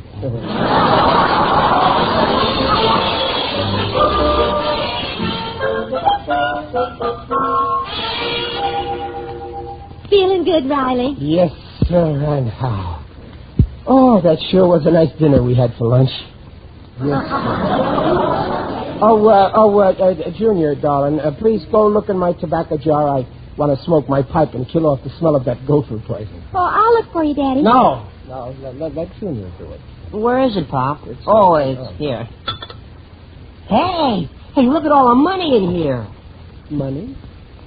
You don't say. Well, I declare. How much? Well, I'm counting it. It's 10, 11, $12.62. 63 cents. Oh, yeah. Here's another penny. Oh, such an odd amount. Is it yours, Riley? It's your tobacco jar. Now, you know I don't smoke money. So it can't be mine. Anyway, the law says finders, keepers. Congratulations, Junior. Well, Pop, it's your tobacco jar, so that makes it yours. Here, take it. Well, Junior, I'm ashamed of you. Trying to cheat your own father into that money. You keep it. Babs, is it yours? Why, no, Mother, I wish it were. Junior? Oh, gosh, no. Riley, are you sure you didn't put it there? Now, why would I do that? I tell you, it ain't mine. Well, then it must be mine. Hand it over, Junior. What a revolting development this is.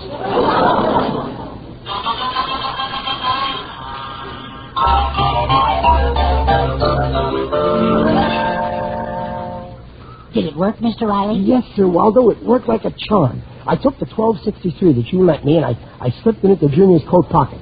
And then I spied on him. Oh, I'm all goosepimples. Yeah, and when he found it, he beat it right down to Pitlock's men's store. Oh, say, that's just splendid. But what if the boy catches us here in his room? No, he won't. Let's see. Maybe under the bed. Yeah, here's the box he brought home a while ago. What a loyal son. I bet he got you that bathrobe. Oh, he shouldn't have done it. Now, let's make sure that he did. Hurry, Mr. Rabbit. Yeah, I'm getting it open. Oh, boy. It's a red one. With a belt and sleeves, too, and a blue dragon. He remembered, Waldo, out of a clear sky. Better put it back now before you get caught snooping. No, he's playing baseball. Oh, I gotta try it on. I want to see if it looks as good on me as it did on the dummy in the window. Oh, get a load of me and my boy's present. What a wonderful feeling. Mr. Riley, I heard something. Take off that robe. No, let me grovel in it for a while. Junior, are you home? Yeah, who's that? Junior, is that... Oh, it's you, Mr. Riley. Oh, hello, Marilyn. Waldo, this is Marilyn Morris, Junior's little girlfriend. I beg your pardon. Junior's fiancée. Oh. Excuse me, Junior's fiancée. Junior ain't here, Marilyn. So I see. It's Mr. Riley, what are you doing in my Junior's room? Well, I just came in for a If minute. Junior wants to let you snoop in his room while he's out, that's up to him. But once I marry him, it'll have to stop. She's moving in already. And just what are you doing wearing my father's robe? Well, I was just seeing if it's your father's robe. Why, yes. Didn't Junior tell you? No. No, I don't believe it. Junior got this for me for Father's Day. I'm awfully sorry, but it's for my father. You ask Junior when he gets home. So I'll just take it, please. Here, Marilyn. Thank you. Bye. Waldo, I gotta sit down. Now, don't take it so hard, Mr. Riley. This is how he repays me after all I've done for him. When he was born, who visited him in the hospital? I did. When he had poison ivy, who helped him scratch? I did. Plenty of sacrifices I made for that boy. Oh, dear. Under this vest of mine, my heart is bleeding for you. Then how does he show his gratitude? He buys a gift for Marilyn's father with my money. Well, tell me, what sort of a man is this, Mr. Morris? He's nothing but a big bag of wind. He's an overstuffed shirt. He's snooty, he's obnoxious, and... Oh, how I wish I was him.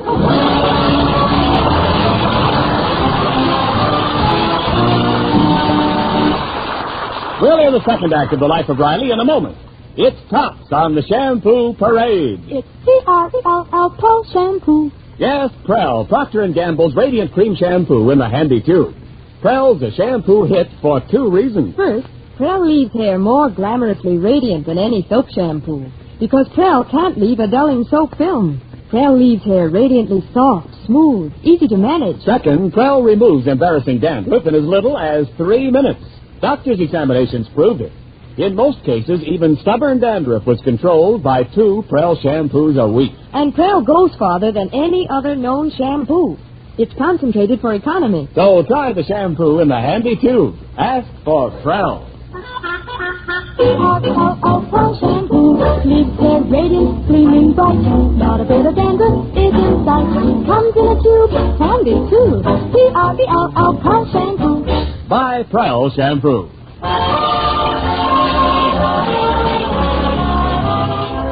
And now back to The Life of Riley with William Bendix as Riley. Riley? Oh, Riley. I'm in here, Duffy. Oh, hello, dear. You should have come to the movies with me. It was... Why, Riley, what's wrong? You don't look well. Your face. Sorry, but it's the only one I got. I'm okay. Where's Junior? I don't know, and I don't care. Why, Riley, that... Oh, I see. He didn't come through with the Father's Day gift. No, he gave me something, all right. A headache. Well, the day isn't over yet. He'll probably remember. It ain't the gift that I care about, but it shows he ain't got no respect for me. Oh, now that's ridiculous. Here I feed him and clothe him and give him an allowance, and he don't care enough for me to buy a little something for Father's Day. If he acts like that now, what can I expect from him when I'm too old to work and I'm broke? He'll send me to the poorhouse. That's the kind of a son he'll turn out. Oh, now, Riley, you're exaggerating the I whole ain't exaggerating. I know his type. And I'm warning him right now. The day he sends me to the poorhouse, I'll cut him out of my will without a cent.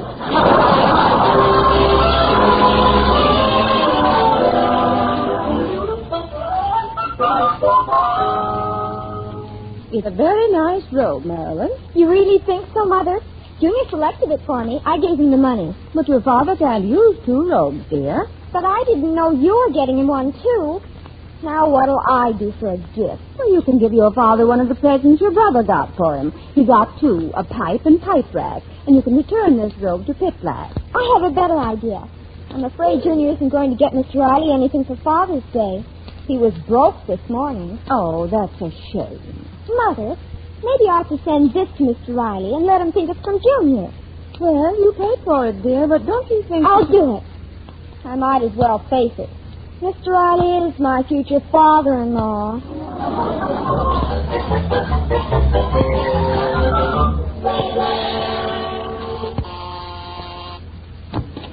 Yeah? I've got a package for Mr. Riley. Sign here, please. Package for me? But it's a robe from Junior. The darling boy bought one for me, too. He went back to Pitlax and he... This isn't from Pitlax. It's from a Mrs. Morris. Sign here, please. Mrs. Morris? Well, what's she got to... Well, then, this must be the same robe Junior got Marilyn's father. They're sending it back to me. Sign here, please. I get it. The Morrises feel sorry for me. Naturally, a man your age who can't sign his name. They took pity on me because Junior forgot me. Sign here, please. I may be drafted any minute.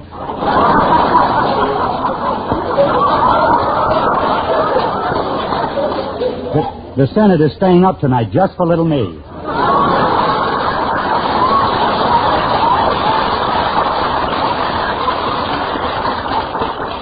Well, they ain't getting away with it. I'll show that, Morris. I don't want no second-hand leftover presents for Father's Day.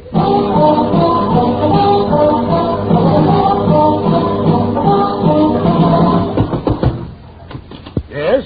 Oh, it's you, Riley. Mr. Morris, take back your cheesy bathrobe.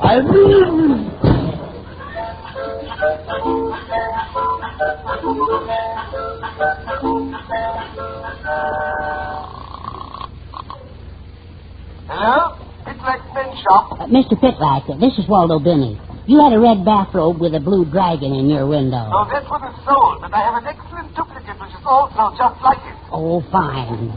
Charge it to me, but deliver it immediately to Mr. Riley. 1313 Blue View Terrace. Yes, sir. And put in a card to Pop from Junior.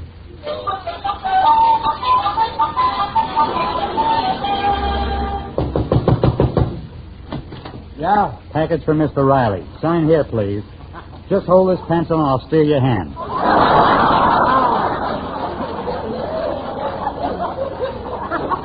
Yeah, sure. Wait a minute. This looks like... I thought so. That bathrobe is back again. That's Morris. He won't take no for an answer. Well, I'll fix him.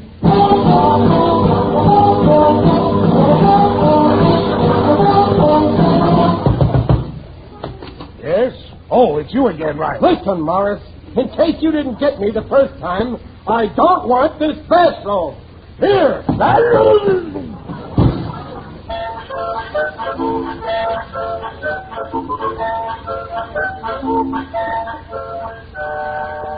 Mother, I got it. Oh, that's fine, Dan. Oh, it's a lovely robe, red with a blue dragon. Mr. Pitlax said they're very popular lately. He sold 3 today. I've made out the card to Pops and Junior. Oh, that boy. Imagine forgetting about Father's Day. Oh, he's just a dizzy infant. I'll leave the robe on the couch in the living room. Oh, Daddy will be thrilled. Oh, it is nice. When your father sees it, he'll go wild.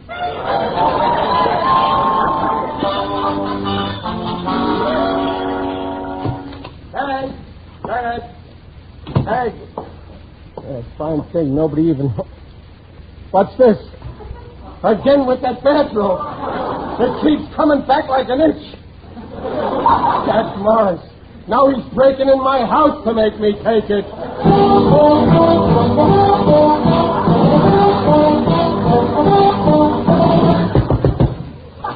Yes? Oh, it's you, Riley. Now, listen, I'm getting tired. You're getting tired. Well, it's me that's been doing the walking. I'm telling you for the last time, now take back your bet. Now, and take it back.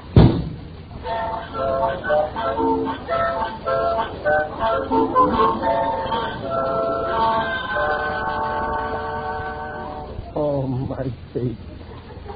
I gotta rest. I'll stretch out on the grass here. Oh, I'm dead. If you can say it, then there's no truth to it.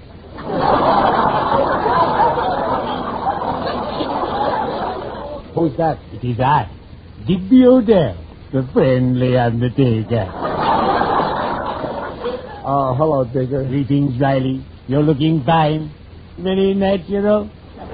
I didn't see you. I had my eyes closed. You never looked better, believe me. Ain't you in the wrong park, Digger? Oh, no, this is strictly social. I'm on my way to the weekly meeting of the UEPNBS. UEPNBS? The Undertakers, Embalmers, and Pallbearers Nature Boys Society.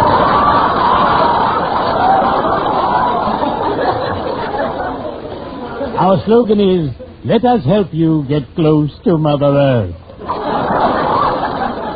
Care to come along? No, not the way I feel now. I got troubles, Digger, on account of my kid. Ah, yes, children can be a problem.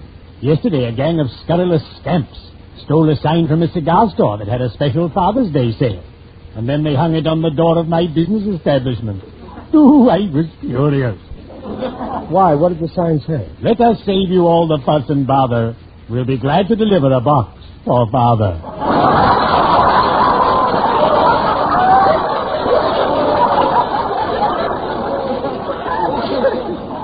Sure. Every store has signs. My boy didn't even remember me. I tell you, the kids of today got no respect. Well, that isn't true of my offspring. My boys worship the very ground I work in. Well, it ain't the gift so much, but, well, at work Monday, all the guys will be bragging what their kids gave them, and I'll be ashamed to face them. You needn't be. Buy a gift yourself and pretend it's from Junior. That will remind the dear lad of his neglect and teach him a lesson for the future. Yeah. Hey, that is an idea. Digger, you're a pal. Someday I got to do something for you. Don't worry. Someday you will. Well, cheerio. I'd better be doubling off.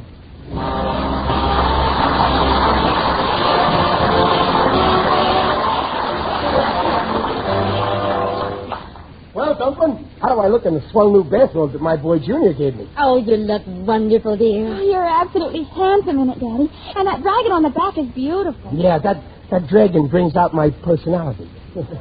I wish Junior was home to tell me how I look in it. I'm going to take another gander in the mirror. Oh, Dad, I'm so glad we bought him that robe. Oh, you'll have to tell Junior not to let on that it wasn't from him. Yes, sir. Some people might have thought Junior forgot me, but not my boy. When he comes home, I want to talk to him private right away before anyone else does. Good evening, one and all. Well, come right in, Waldo. You're just in time to see me in my Father's Day present. Wonderful, wonderful. I see they delivered. You got the robe from Junior? Well, how did you know that, Mr. Benny? Oh, a little bird told me. Hi, Pop. I'm sorry I'm so late, but I finally got it. Pop, where did you get that? Well, Junior, you're losing your memory. You sent me this robe.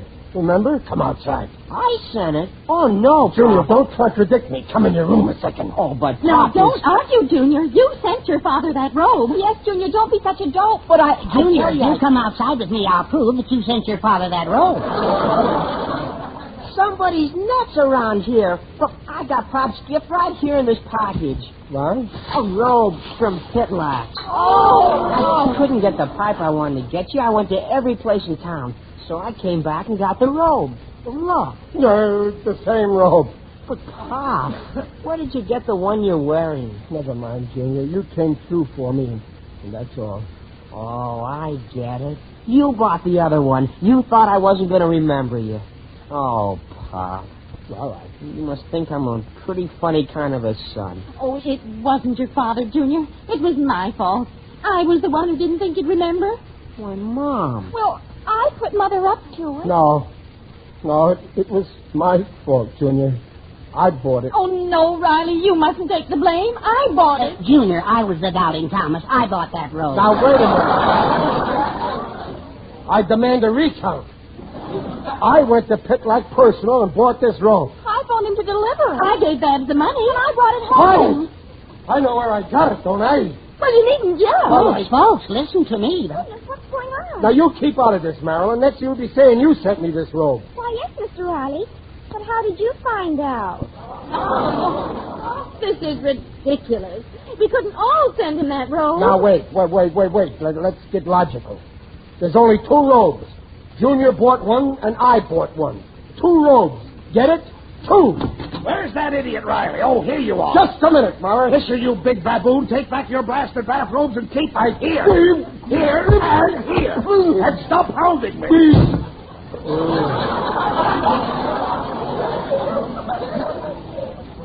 Now I got 5 bathrobes.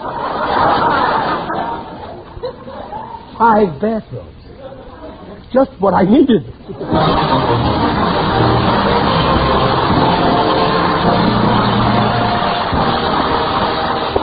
ladies will be back in a moment.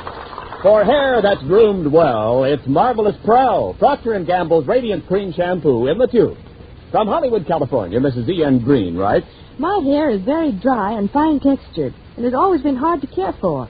But Prell leaves it so manageable, looking so clean and radiant. I'm really sold on wonderful Prell. You'll be sold on Prell, too, once you see how radiant Prell leaves hair, how quickly it removes unsightly dandruff.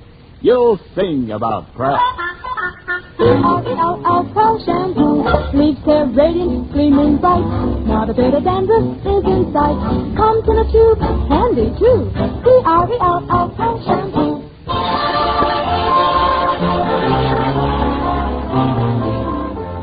Oh, I never had such a headache. You and your 5 bathrobes. Yeah.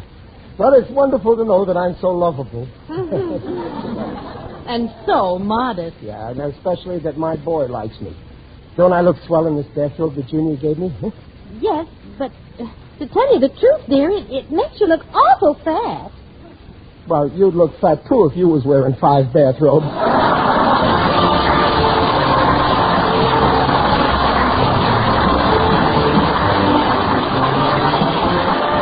Procter & Gamble invites you to join us again next week to hear The Life of Riley with William Bendix as Riley. The script is by Reuben Shipp and Alan Lipscott. Mrs. Riley is Paula Winslow. Digger Odell is John Brown. The Life of Riley is produced by Irving Brecker. And remember, for radiantly clean, lovely hair, get the shampoo in the tube. P-R-E-L-L, Prell Shampoo.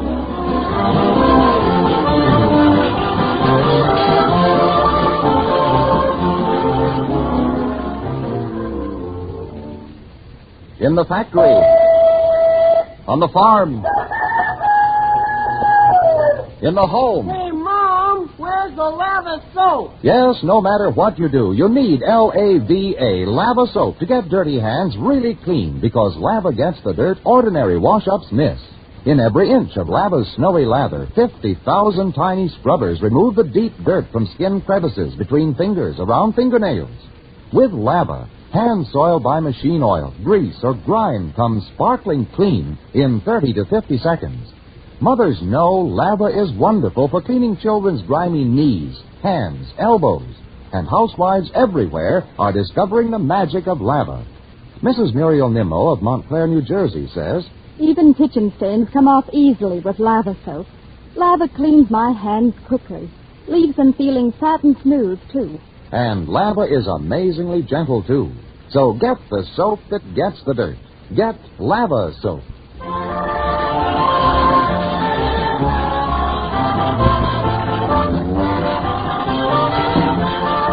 This is Ken Niles reminding you to listen again next week when Prell brings you The Life of Riley. And now stay tuned for Truth or Consequences. Good night.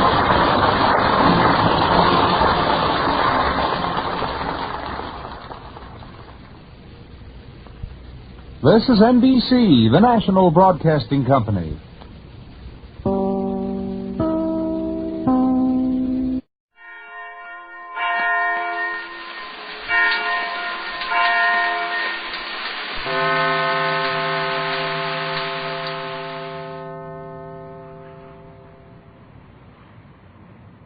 Ring. I dog Islam, I believe you're right. Now, see. Hello, Jot 'em Down store. This is Lum and Abner.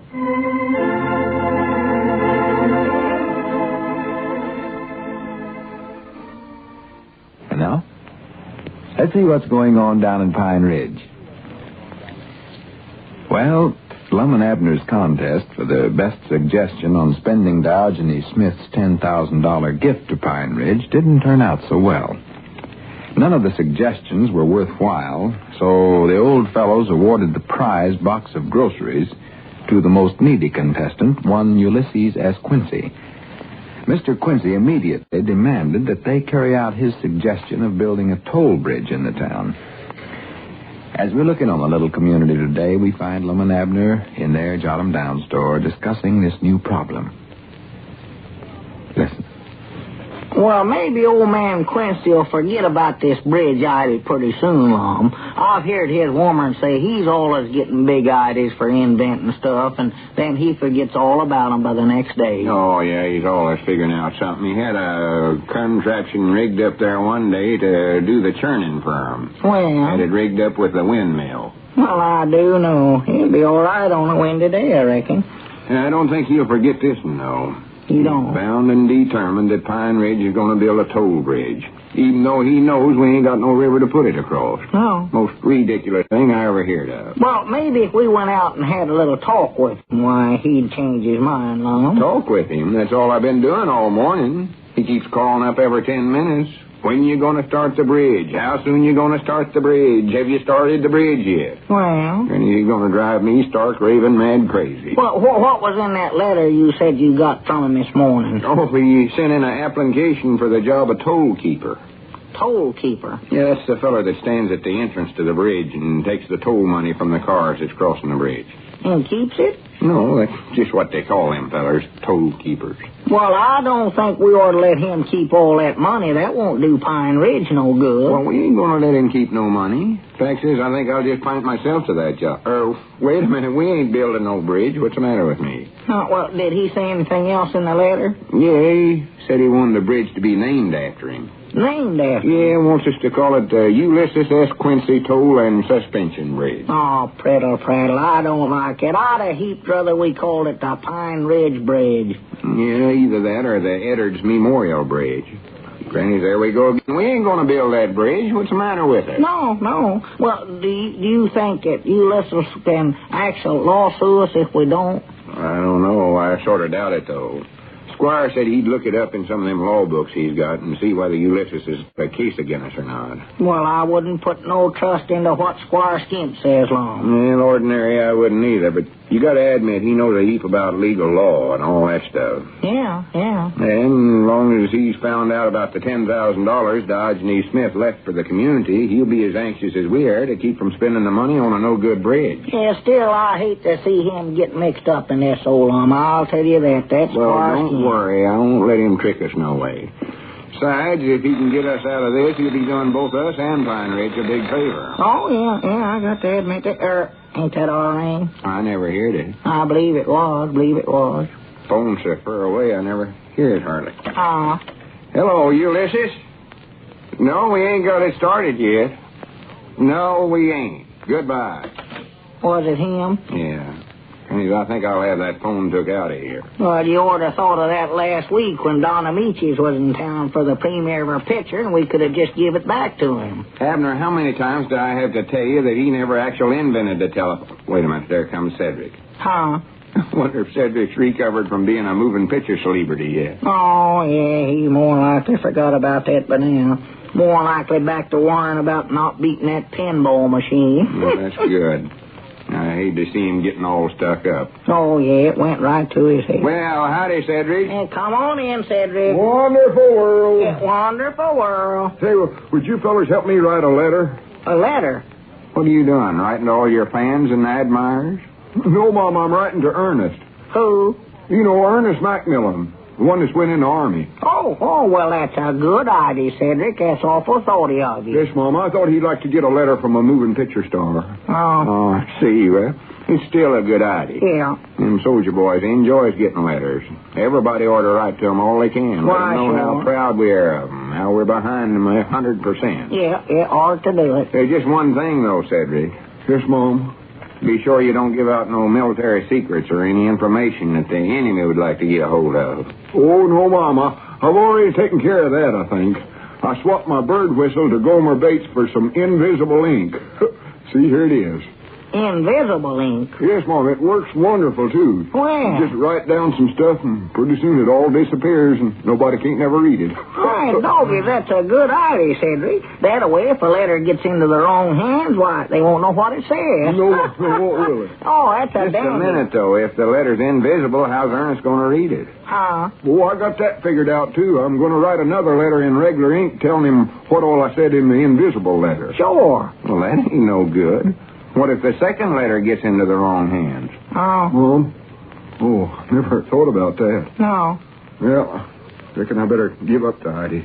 Believe I'll just go down to Luke Spear's restaurant and play the pinball machine a while. No, you sit right down here and write Ernest a nice letter. Yeah, wait a minute, Lum. There's Squire Skimp across the street, and he's heading over this way. Oh, well, in that case, Cedric, you better run on home and get your mama to help you write the letter. Yeah. All right. Maybe I'll just get Mr. Luke Spears to help me. Well, get anybody you like. So long, Cedric. So long. Wonderful world. Wonderful world, Cedric. I'm glad he's gone. I never wanted Squire talking about the $10,000 in front of Cedric. Oh, no, he'd have it all over town in no time at all. That boy, he talks and talks. Well, howdy, Squire. Yeah, howdy, Squire. Come on back. Yes, gentlemen. Did you find out anything from your law book, Squire? Yes, I did, Lum, and I regret to report that I bring you no glad tidings. No glad tidings? No, I'm afraid not, Lum. After a thorough examination of all the bylaws and statutes and ordinances pertaining to this matter, as well as court records of civil action and habeas corpus escrows relating thereto. You looked all them up, too, huh? Oh, yes.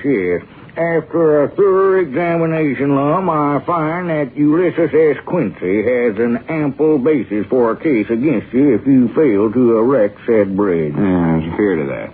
Inasmuch as Diogenes left the money not to you individually, but to the whole community, to be spent by the community for the community, the above-mentioned Mr. Quincy, being a legal member of the community, has a right to voice in deciding how the money shall be spent. He does, huh? Yes, and whereas you conducted a fair and legal contest for this purpose, and publicly designated the above-mentioned Mr. Quincy as the winner, you are bound to use his suggested plan, Lum. Well, Dad blame the above-mentioned Mr. Quincy. Now, however, Lum, realizing the extreme absurdity of building a toll bridge without having a river under it, I've gone to some trouble to find a way out for you. You have? And I believe I've hit upon something. Oh, well, good for you, Squire. What is it? Well, now, of course, it's just an outside chance, but I think it might work.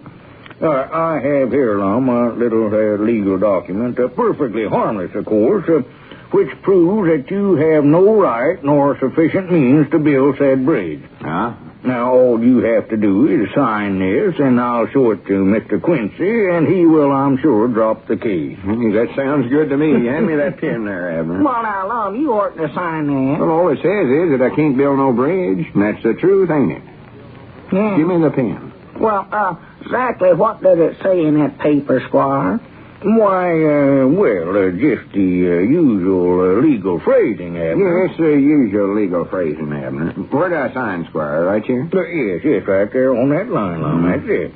I don't think you ought to do that, Lum. There you are, Squire. Yes. Get this out to old man Quincy just as fast as you can. And maybe you stop calling up here every 5 minutes. Yes, I'll rush it right out to him, Lum. And now one more thing, too, Lum.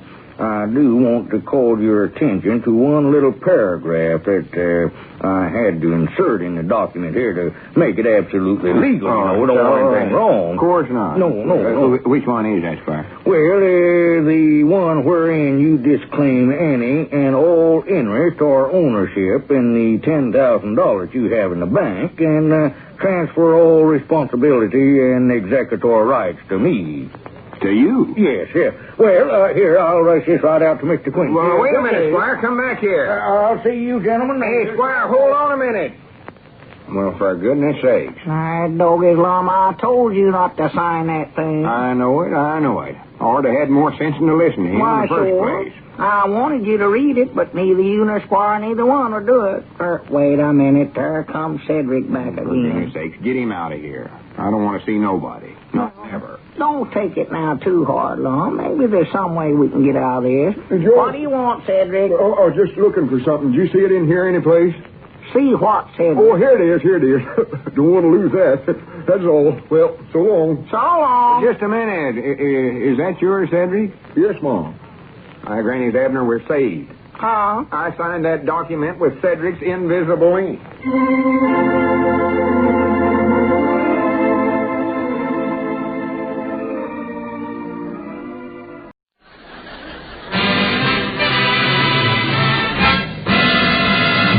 What's that music music say? Yes, sir, Amos. That music say good health to all from Rexall.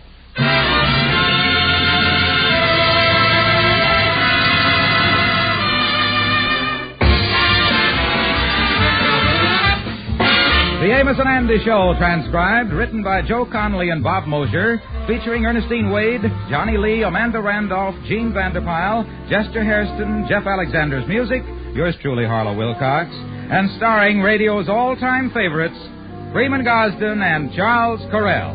Amos and Andy!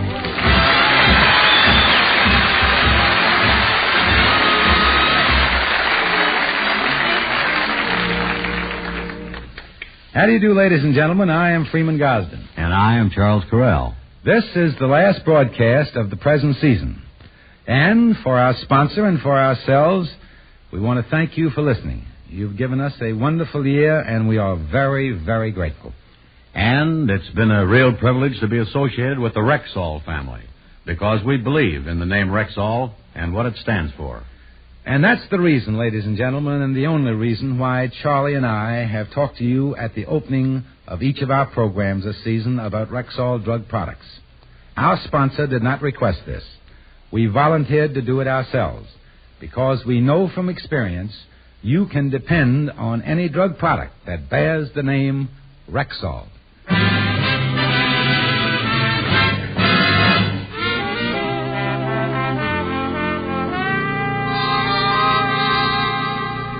Well, the Kingfish and his wife Sapphire have been fighting so much at home lately that they felt if they went out for the evening, it might help the situation.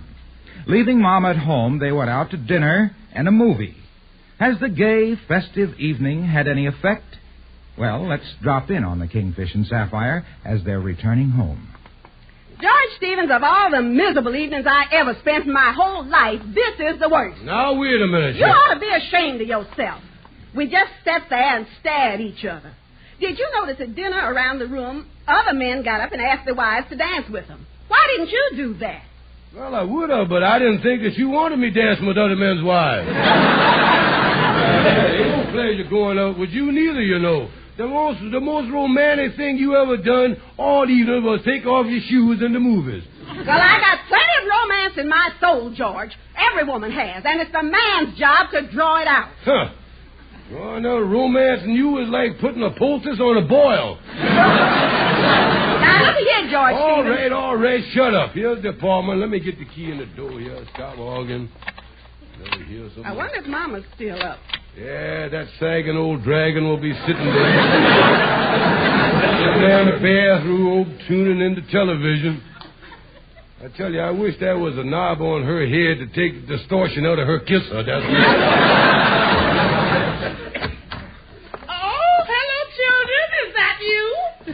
I've been waiting up for you. I got a wonderful surprise for you. Fine, Mama. When is you moving out? Mama, what is the surprise? Yeah, what is it? Well, George, you just go peek in the bedroom and see. Now, look, Mama. Just go ahead and peek. All right. Good evening, brother-in-law, dear. Oh, no. Oh! Mama, George fainted. Yeah, he always does that every time your brother Leroy comes to visit us.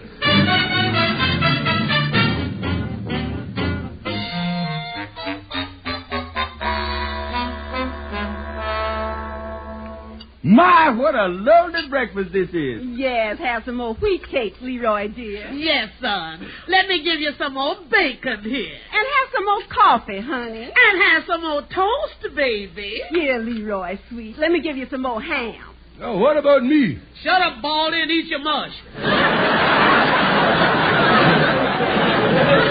on, Mama. Let's go in the kitchen and heat some more rolls for Leroy.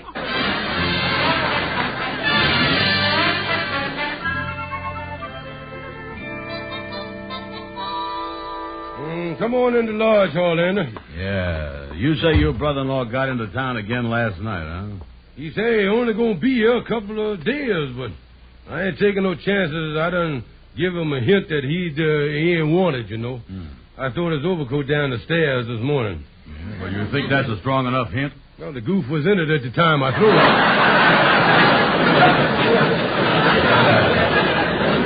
I see. Well, he's a mess, all right. Everything he ever done in his whole life, he messed up, ain't he? Yeah, he got in big trouble when he worked for the railroad, you know. He did, huh? Well, they sent him out with a section gang. He was too dumb to do anything else, so when the gang was working on the roadbed there, they sent him up the track to watch for trains. Watch for trains, huh? What happened? Well, when he see the train coming, he was supposed to holler, "Here she come." One day he fell asleep and woke up just in time to holler, "There she goes." He looked around, there wasn't no one left to fire him, so he quit. That's the way it is. Well, I guess all you can hope for is, in the 2 days he's going to be with you, that he don't try to interfere and mess up nothing. Well, you really hate him, don't you, Kingfish? Oh, I say I do. I'd kill the stupid goof, but with my luck, Sapphire and Mama would bury him in my best suit, so I ain't...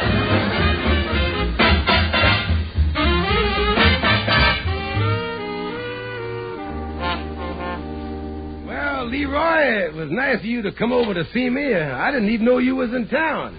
Yes, Amos, I thought I'd drop over and tell you of the wonderful plan I has to help Sapphire and the Kingfish. Mm-hmm.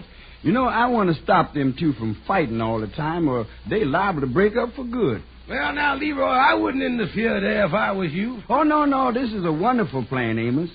See, when I was back home last summer, I come across this old love letter that the Kingfish writ to Sapphire before they was married. Yeah. It's really something. It's signed, "Your Passionate Sweetheart." And I'm going to show it to him. Yeah, well, it might work. Yeah, I got the letter right here in my pocket. I'm going to show it to them when they're in a good mood, you know. Yeah, well, Leroy, I just noticing, ain't that the Kingfish's gray flannel suit that you wearing there? Oh, yeah, I put it on this morning. It was raining, and I didn't want to get my own clothes wet, you know. Well, look, Leroy, just so there ain't no trouble, if I was you, I'd go home and put that gray flannel suit in the Kingfish's closet. Yeah, well, let him have his old gray flannel suit. His blue one fits me better anyway. Yeah,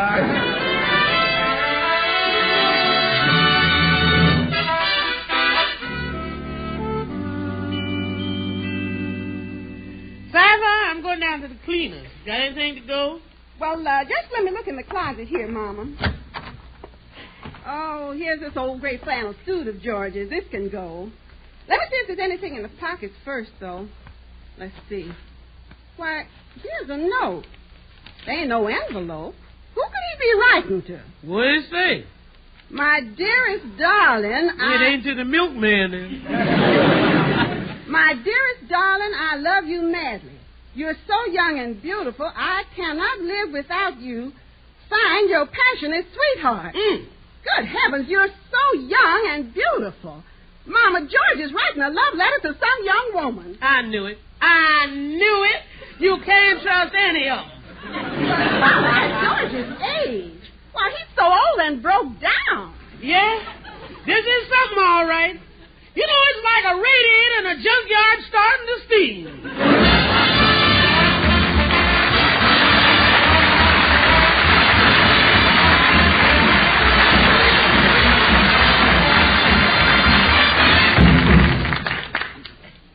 Good evening. This is your Rexall family druggist speaking to you for the 10,000 independent druggists who have made the word Rexall part of our own store names.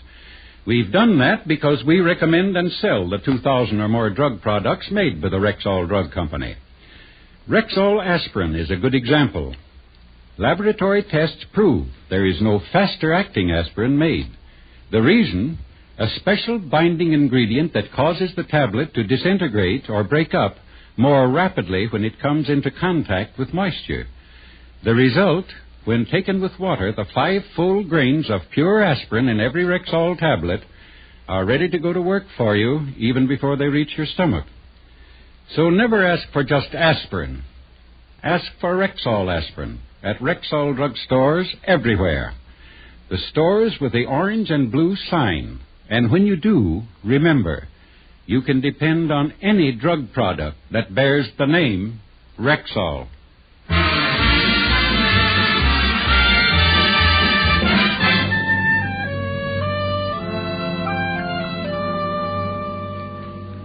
Oh, Mama, what am I going to do? After all these years, George writing this love letter to another woman, and a young girl, too. Why would he get interested in a young girl? Well, daughter, that's the way it is. Even in an old man's home, it's the boys without the teeth that get the baby food. But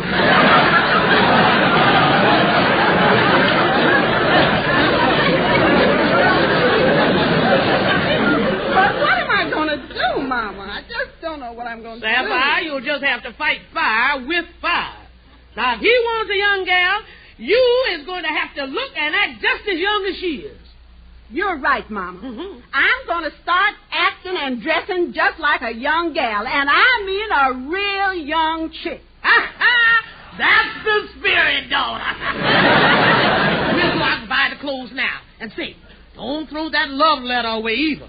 It'll come in handy later as evidence. I'll keep it, Mama. I'll put it right in this bureau drawer with these handkerchiefs. Well, come on, daughter. If he thinks the grass is greener on the other side of the fence, we'll teach him to stay home and clip his own hedges.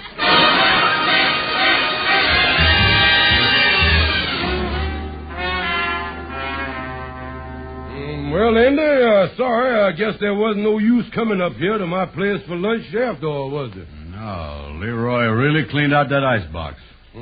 Big pig. Well, it's a nice day. Hey, wait a minute, Kingfish. Look there, coming across the street. That young gal. You mean the one with the sloppy Joe sweater and the skirt and the bobby socks? Yeah. I have seen a lot of young gals, but that is the oldest young gal I done ever seen. Look at them bow legs on her there. She's walking like Gene Autry after a hard day in the saddle there.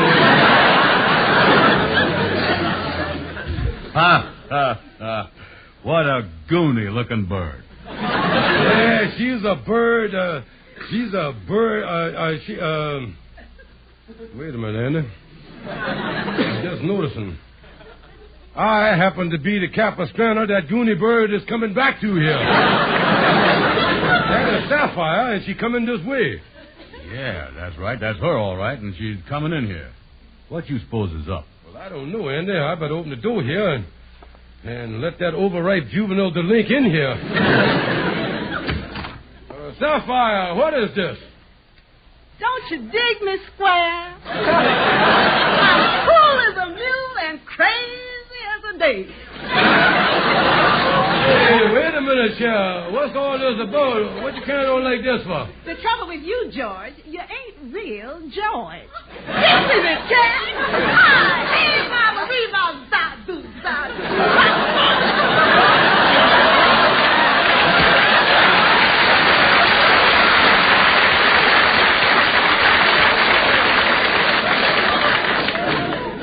Did you ever see anything like this? Well, I tell you, Kingfish, my grandma used to carry on this way when she was hitting the vanilla extract. What is this?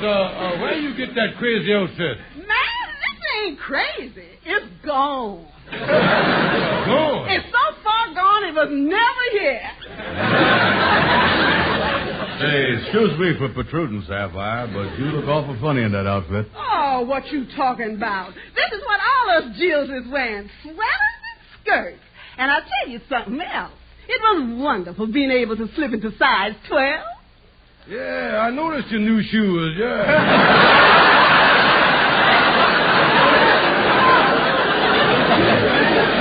Hey, Sapphire, ain't you done something to your hair? Yeah, I noticed it too. It's different. Ain't got that wet mop effect no more. George, this is the new poodle cut all the slick chicks is featuring. Oh, it is, huh? Ah, yes. Is the slick chicks featuring the bald spot in the back there, too?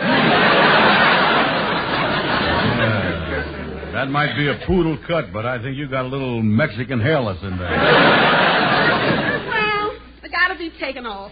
If I stand around here with you dreary cats, I gonna flip. See you later. Yeah, but wait a minute, Sapphire. Crawfish pie and a filet gumbo. Son of a gun is gonna have big fun on the bayou.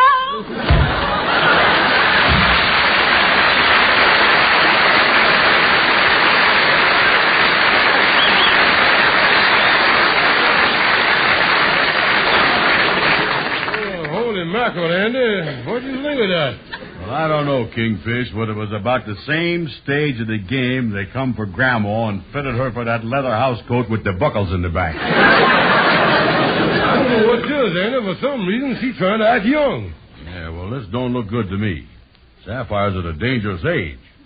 She's about at the time when them old gals get tired of their husbands and start looking for some young fella. Oh, now, wait a minute, Andy. She don't have to be interested in someone else. She might have got all fixed up like that just to please me. To please you? Look, Kingfish, when you puts on an expensive funeral, you ain't trying to impress the corpse. Well, got me upset, Anna. Let's go down to the Beaner and get ourselves a bite. I always think better over a bowl of chili in my stomach or something like that. Yeah. Well, wait a minute. I was broke. You got any money? No, wait a minute. Come on, Anna. I think I can get some, though. I know where. See here. Sapphire always keeps some change in the bureau drawer here. I just take a 40 cent and I'll put it back later when I break the piggy bank. She always keep... wait a minute. See, what is this note she got here in the dresser drawer? My dearest darling, I love you madly. You are so young and beautiful. Andy, this is a love letter from some man. Holy mackerel. Andy, the reason she dressed up so young is to impress this fella who's writing to her. Yeah, it looked bad, all right. Read the rest of it. Say, you are so young and beautiful. I cannot live without you. Signed, your passionate sweetheart. And this Sapphire, my own wife, is going out with a boyfriend. Yes, sir. When she was singing about having big fun on the bayou, she wasn't planning on no game of ping pong, boy.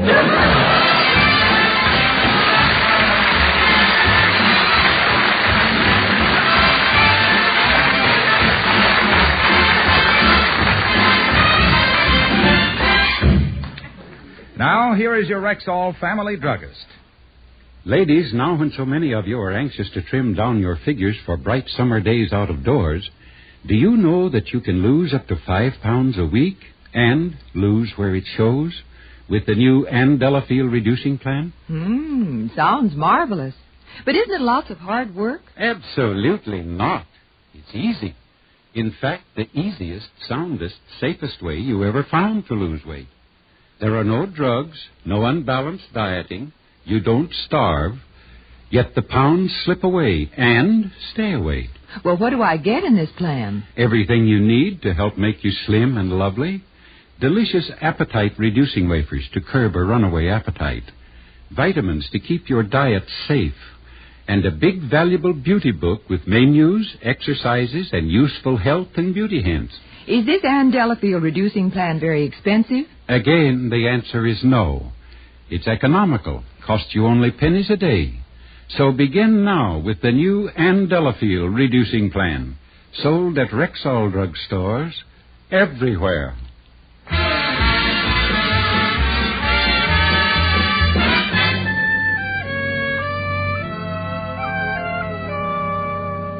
So, Kingfish, you figure from that letter that Sapphire got a boyfriend that done been writing love letters to her, huh? Yes, Andy, I'm sure of it. I want to tell you something. How you, boy? Oh, hello, Calhoun. What's wrong with you, Kingfish? I ain't seen you look this sad since the time you asked for credit at the Italian restaurant and the man done hit you in the face with the pasta for stools. Calhoun, I was in a mess. I need your advice. My wife is getting love letters from another man. That's right. And what can the Kingfish do to bring Sapphire to her senses, Calhoun? Well, why don't you use the old dog in the manger routine, Kingfish? What's that? Sapphire don't want you now because nobody else wants you. But if she thought some other gal was interested in you, she'd soon change her story. Yeah, that's a great idea. Yeah. Let her see me out with some other woman. Yeah. Say that. Oh, yeah. Say, Andy, you got a lot of gals. Couldn't you kind of lease lend me one for the evening? Yeah, I can do it. I think I know a gal to do it, too. Lulu Fontaine. Mm-hmm. Yeah, she's intelligent, too, boy. She is the head boner at the tuna fish plant.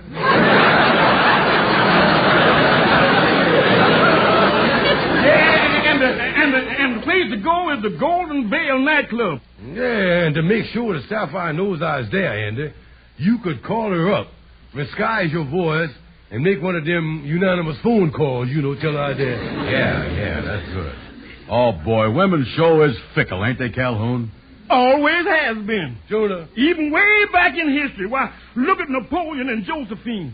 One night during the wars, Napoleon happened to return from a bath kind of early, and found his wife Josephine entertaining another man in the living room. Jonah. Yeah, and this boyfriend was a real lover boy, too. While he was drinking champagne out of Josephine's slipper. Slipper? Yeah, and Napoleon looked at them wine-stained slippers, and then he looked his wife in the eye, and with fire in his voice, he uttered them famous French words, Je suis libre aimant, libre liberté, la fraternité, with a home-blown Vondelec.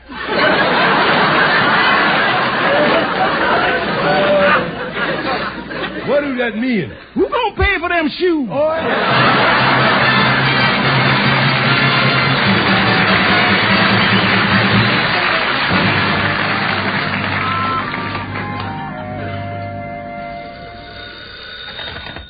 Hello? Hello, Mrs. Stevens. This is an anonymous person who you ain't got no idea who it is. What? What's this? If you goes down to the Golden Veil nightclub tonight, you will see something you shouldn't ought to see. That's the Golden Veil. Golden Veil? Yeah, you will see your husband tating with a young tomato. Repeat, young tomato. That is all. Roger, over. Mama, who was that? I don't know, Mama. Somebody said George is going to be with a young girl at the Golden Veil nightclub at... Mama, that's why he didn't come home tonight. I'll bet it's that same young hubby he writ that love letter to. Where's my umbrella? Let's go.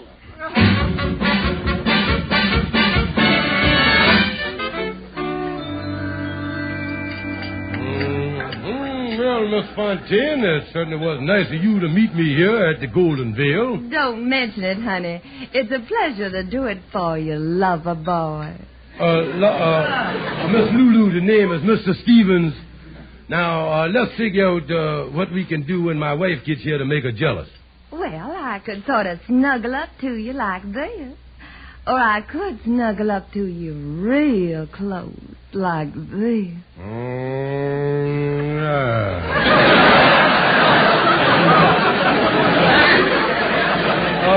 Excuse me, Miss Fontaine, but I think you done over-snuggled on that last snuggle there.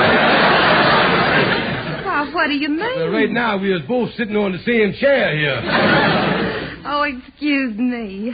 Well, you see, it would be, kind of hot in here, ain't it? Oh, I've got it. When your wife gets here, I'll have my arm around you and be rubbing you on the back of the neck, nice and soft, like this. Well, that feels, that's a nice,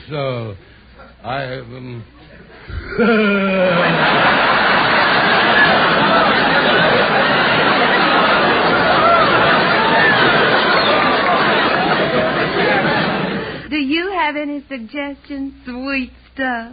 Well, when my wife gets here, I tell you, I'm going to give you the cue word. I'll holler Sapphire. Now, when I holler Sapphire, you throw your arms around me and say, honey bun, kiss me. All right. When you holler Sapphire, see, who's this fella coming over here to the table? Holy mackerel, that's my brother-in-law, Leroy. Oh, what a break. This will get back to Sapphire faster than I thought. Him seeing me sitting here with a beautiful gal like you. Hiya, Goofy. Oh, well, bless my soul if it ain't the kingfish. Hey, well, Goof, I guess you caught me with the goods. Done caught me here with a beautiful young gal. And unfortunate for me, why, I know you're going to get it right back to Sapphire. Don't be silly, brother-in-law, dear. For you to be out with a gal like this could only be two things. Either business or she lost out on a quiz program and had to take the consequences. Now, wait a minute, Leroy. And on top of that, why would I tell Sapphire? I'm trying to bring you two together. I even brung an old love letter up with me from Georgia that you wrote to Sapphire years ago. No, you see, what we doing is tater-tating here. This is my, you say, you brung up some kind of love letter. What is that? Yeah, you read it years ago. It was signed, Your Passionate Sweetheart. What? I don't know what happened to the thing. I must have lost it. Well, wait a minute. I found it. But I thought the thing, oh, no. I'll see you around, Kingfish. I got to leave with my friends now. Oh, holy mackerel. I done got jealous over my own love letter. What's the matter here? Don't ask no questions, Lulu. I got to get out of here. Slide around the table now. Hurry up. Oh. Excuse me, lady. Well, George Stevens. Sapphire. Honey bun, kiss me. Lulu, let me out of here. Let me go. George Stevens, this is the husband you've been writing them love letters. Now, look, Sapphire, Mama, I can explain. Explain nothing. Take this. No, ow, no, not with the umbrella. No, Take no. That. And that. And this. And this. Mama, please, help.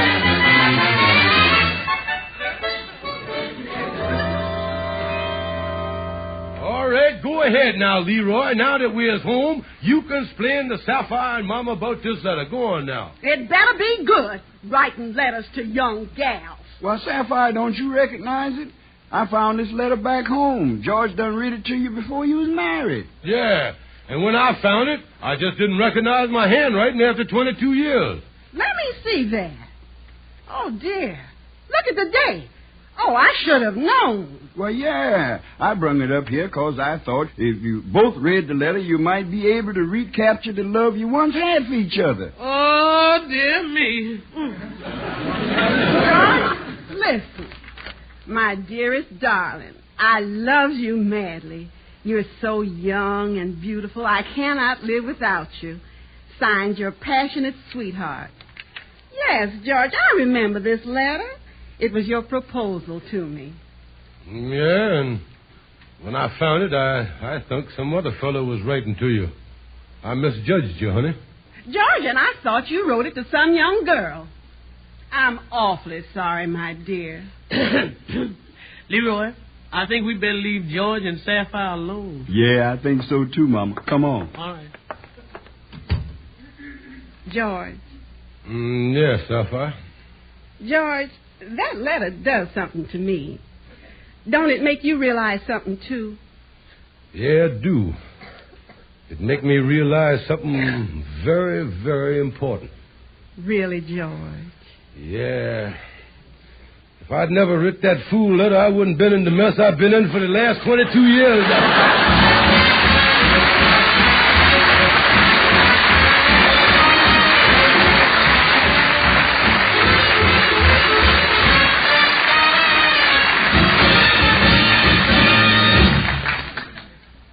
Again, here is your Rexall family druggist. Right now, I have a duty to perform for the makers of Rexall drug products and the 10,000 Rexall family druggists. A duty that's a privilege and a pleasure. They have asked me to thank Amos and Andy for a season that's been a high spot in radio listening. And so to you, Freeman Gosden, and to you, Charles Carell, Amos and Andy, thank you and Godspeed until your return to the air for Rexall at this same time on this same network next fall. In the meantime, happy vacation. And now our heartfelt thanks to you, our sponsors, and our listeners who make the Amos and Andy Show possible. It's been a grand season, and we are very grateful for the way you've invited us into your homes each week. And that goes for me, too, ladies and gentlemen. You may have heard it rumored that Carell and I were retiring from radio at the end of this season. But we are very happy to tell you now that we will be back in the fall at the same time.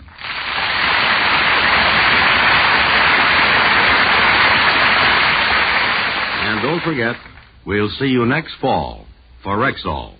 Tune in next week for the beginning of a great series starring Dick Powell, one of Hollywood's finest actors. Honestly, you will enjoy this program. In the meantime, remember to shop and save with your Rexall family druggist. Thank you, and good night. Good night, folks. Your Rexall druggist has presented the Amos and Andy Show, transcribed and directed by Cliff Howell. This is the CBS Radio Network.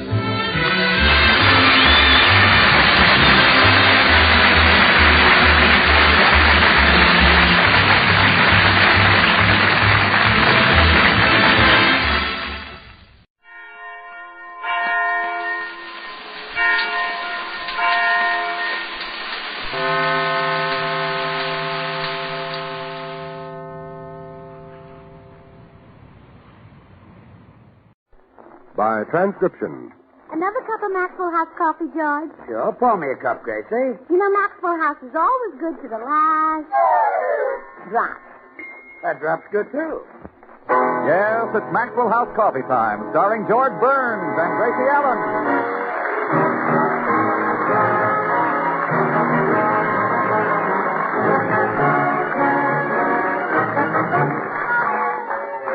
With our special guest, Richard Widmark, yours truly, Toby Reed, Dee Benaderet, Joseph Kearns, Harry Lubin, the Maxwell House Orchestra, and Bill Goodwin. For America's Thursday night comedy enjoyment, it's George and Gracie. And for America's everyday coffee drinking enjoyment, it's Maxwell House. The coffee that's bought and enjoyed by more people than any other brand at any price. Yes, Maxwell House, always good to the last drop.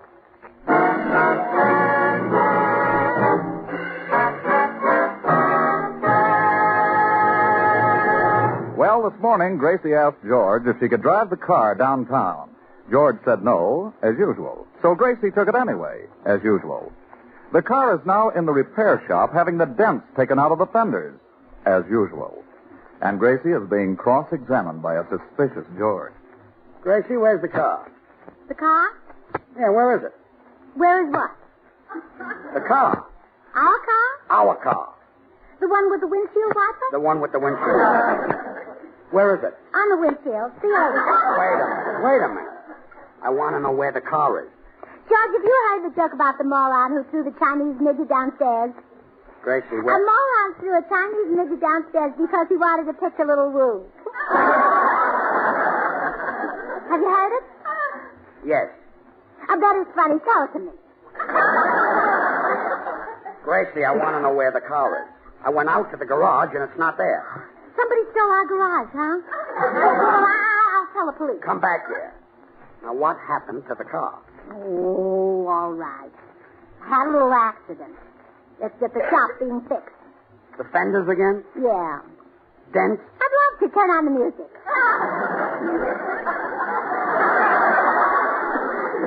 Look, I don't feel like dancing. Do the fenders have dents? Now, please. What happened? Well, I wasn't to blame, George. Another car ran right into me. Who was driving it? Nobody. It was parked.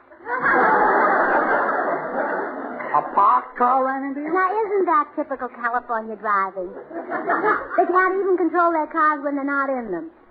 Yes, it's simply awful. No wonder the National Safety Council says don't be a Gracie. Do you know whose car you hit? Yes, I took his name and address off the registration slip in case I decided to sue him. Look, Gracie, the accident was your fault. Now, you go over to this man's house and settle with him. Settle with him and leave you? No, not leave me. I mean, settle for the damage you did. What's his name? Well, it's here on this slip of paper. I'll run up and change clothes. I want to look my best when I talk business with a man. What a woman. Well, let's see who she hit. Richard Widmark. Richard Widmark. Say, he's the movie villain. Killer. Hey, this gives me an idea.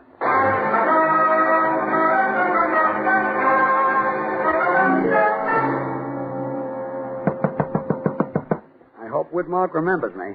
Hate to ask him for a favor if he doesn't know. Yes? Mr. Widmark? Yes, I'm Richard Widmark.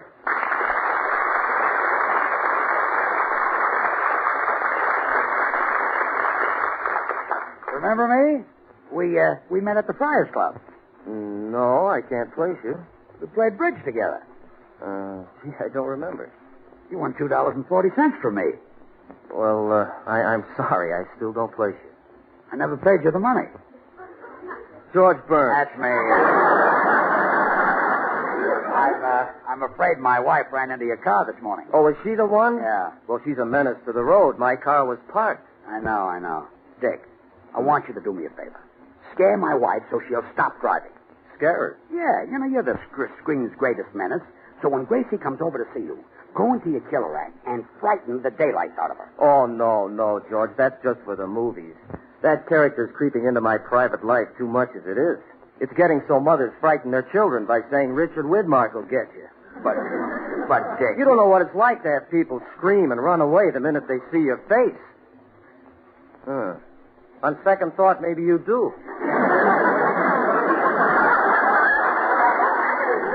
come on, Dick. You'll be doing a great favor to every driver in town. Well, look, why don't you just tell her not to drive the car? What's the matter? Don't you wear the pants in your family? I not only don't wear the pants, I have trouble keeping on the shorts. Well, I'd do it, George, but my producer, Fred Colmar's coming over to discuss a new picture with me. Well, it won't hurt anything if he sees the act. Gracie has got to be taught a lesson. Well, all right. If it'll stop your wife from driving, it's worth it. Swell. Now, when Gracie gets over here, just pour it on. And be sure to use that vicious laugh of yours. It'll frighten her out of her mind. You leave it to me, George. I'll give her the full treatment. Hello, Dick. Am I early? Oh, hello, Fred. No, you're okay. Mr. Colmar, may I introduce... we know each other. We do? Sure. We met at the Friars Club. Oh, really? Yeah. We played bridge together, remember? No, I'm afraid I don't. You won $4.20 from me. Oh, I still can't recall your name. He never did pay you. George Burns. Well, I'll be running along before Gracie gets there. Hey, how about paying us our bridge money? Oh, gee, I'll be glad to, but all I got with me is cash. See you fellas later. What a character. Well, Fred, how does the script for the new picture look? Sensational, Dick. This will be your greatest role since you played Tommy Udo in Kiss of Death. Why, at the finish, it takes 15 policemen to kill you. Hey, wait a minute. It might take 15 policemen to kill a guy like Humphrey Bogart, but I'm no Bogart. No? No. I want 20 policemen. Well, you shall have them. Oh, you're really going great guns, Dick. You just won the popularity poll at the Hatcherby. The Hatcherby? That's a women's prison, isn't it? Yeah. Yeah, the inmates voted you the man they'd most like to be in solitary with. Gee, I'm flattered. Oh, that must be Mrs. Burns. Now, get a load of this, Fred. I'm going into my killer character and scare the daylights out of her. Oh, Dick, have a heart. The poor woman will faint dead away. What's the idea? She bumped into my car, and her husband wants me to teach her a lesson. Okay, but I better get the smelling salts ready. Now, watch this. Mr. Widmark? Yeah. I'm Mrs. Burns. I'm the person who ran into your car. You are, eh?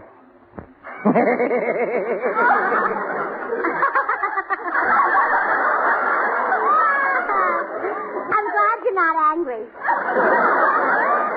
Hey, Fred, get a load of the good-looking skirt. Oh, do you like it? You know, it could be a little longer, but I'm not much at sewing. The blouse is nice, too, don't you think? This is what they call a peasant blouse. Janet. Uh-huh. Button it up. Oh, all right. Say, it does look better buttoned all the way. Well, you certainly know a lot about women's clothes. Are you a dressmaker? Dressmaker? I knew your face looked familiar. Do you work for Adrian or Ori Kelly? Look, lady, I'm a crook. Oh, you're in business for yourself, huh? Well, how nice. Stop with that. I've had a record since I was 6 years old. That's when I made my first slip. Ma, you started sewing early. Hey, Fred. Fred, look who thinks I'm a dressmaker.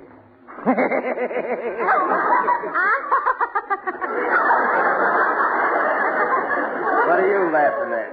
What are you laughing at? Nothing. Well, that's good enough for me.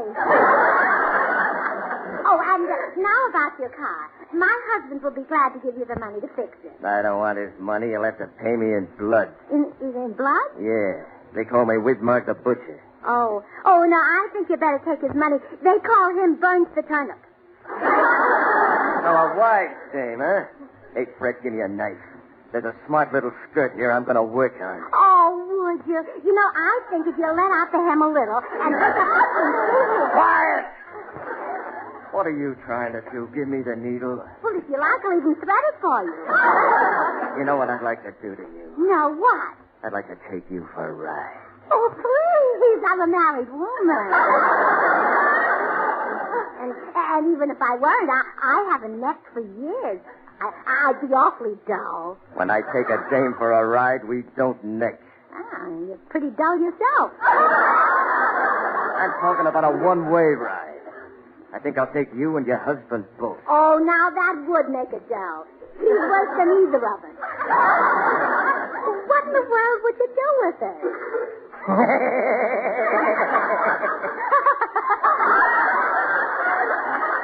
What are you laughing at this time?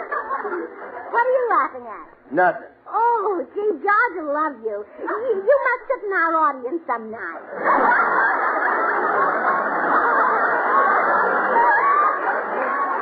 Now, listen, I guess you don't know who you're talking to. Well, I've been trying to place you. Where is your dressmaking shop? I haven't got one. You work at home, huh? Well, I must tell the ladies in my club about you. You're a sweet, kind man, and you deserve all the business I can throw your way. Look, lady, you got me all wrong. I sew people up in sacks. That's a lovely story. But I'll send the girls here so you can make a little money on the side. Toodaloo. Well, it's a good thing I got the smelling salts ready. Here, have a whiff, killer. Smoke. Could Burns have sent her over here just to rib me? Oh, no, he wouldn't dare do that. But why didn't she faint? I gave her the laugh and everything. Dick, maybe I better get Bogart for this picture. Oh, now, Fred, you wouldn't do that. I'll be great in the picture. Sure. I can just hear the moviegoers when they see your name on the marquee. Well, let down my hem. It's Killer Widmark. Wait till I get my hands on Burns.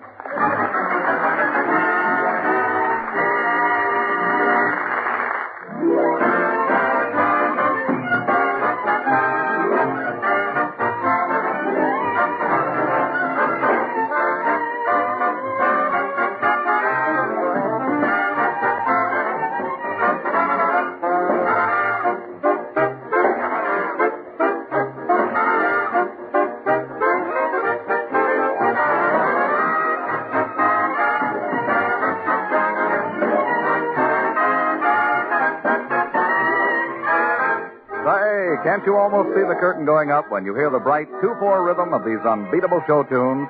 Of course, rhythm is only one line on the conductor's score. For many musical elements must be skillfully combined to bring you the music you love at its best. Now lend an ear while we demonstrate. Here's a top tune from one of the greatest shows of all time. But can you recognize it from just this mellow harmony? Now we'll blend in a rich counter melody. And suppose we now add the vigorous rhythm. Well, if you're still puzzled, let's complete this lovely and familiar song by adding the melody.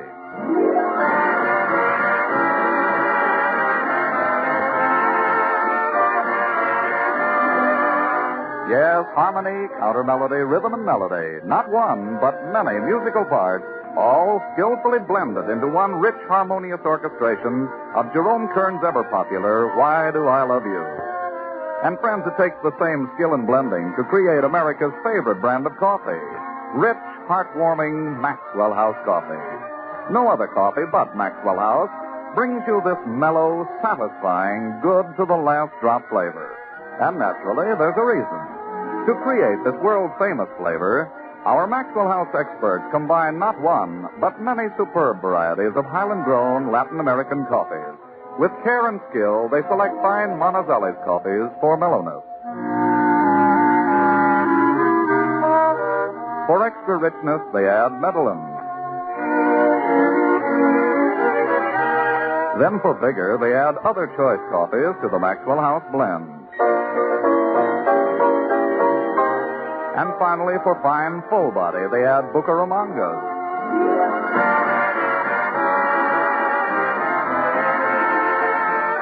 All perfectly blended into one great coffee, radiant roasted to the peak of flavor perfection. And brought to you vacuum-packed and roaster fresh. And because you folks on the West Coast really know and enjoy coffee at its best, Maxwell House is blended and roasted for you right here on the West Coast to satisfy your critical taste. So, friends, why settle for anything but the best in coffee drinking pleasure? Tomorrow, enjoy the extra flavor coffee, Maxwell House. Always good to the last drop.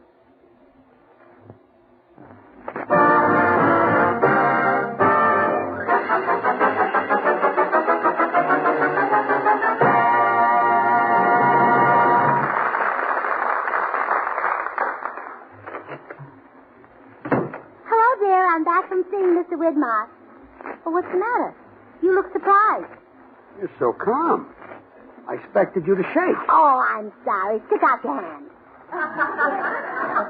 How do? I do. Yes.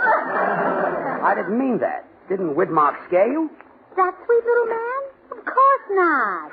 Gracie, that sweet little man scares people stiff. Well, he might scare them stiff, but he's certainly sweet when he's sober.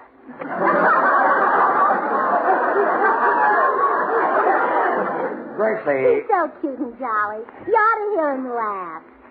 You know, if he weren't so skinny, he'd make a good Santa Claus. You found Richard Widmark cute and jolly? Mm-hmm. After I left his house, I went around and told my club members to send their dresses so he can let down the hem.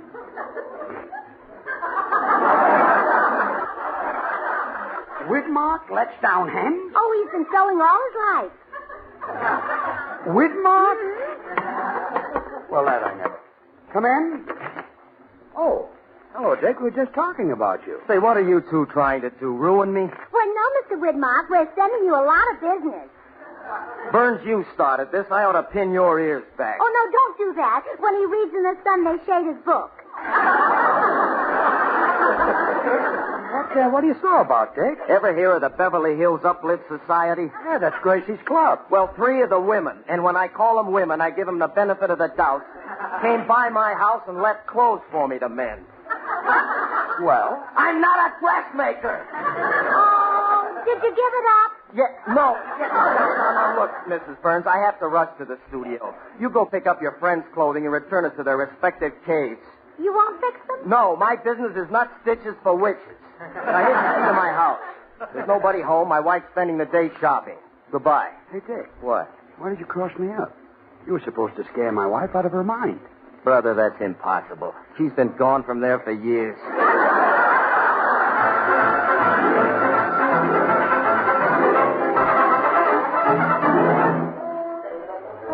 Now, where could Mr. Widmark have put those dresses? So hard to find things in a strange house. Well, hello. Hello. Who you? I'm Mrs. Widmark. How did you get into my house? Your husband gave me a key. How convenient. Yes, he didn't expect you to be here.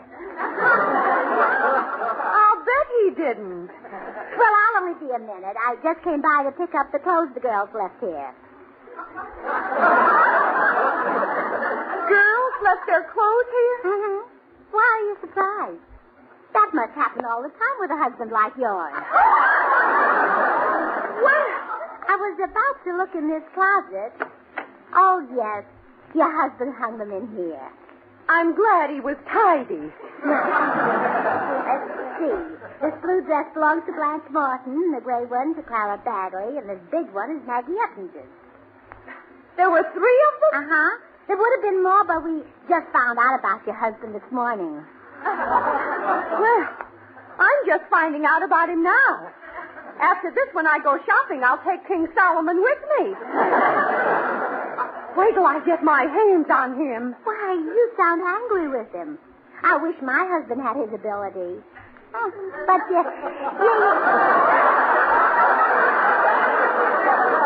I know. You just can't teach old dogs new tricks. Look, I think you better take these clothes and leave. All right. Tell your husband hello for me.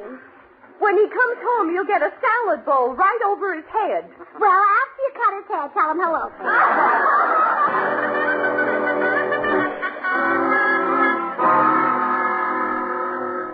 Gracie, did you straighten everything out at Widmark? Oh, yes, dear. I picked up the dresses and returned them. And I found out something about Mr. Widmark. What? His wife cuts his hair. No. Yes. She puts a salad bowl on his head. Well, good night. Yes. He must have a large head. I used a sugar bowl on yours. Yeah, well, I'm glad you fixed everything. Widmark seemed upset about something, and, come in?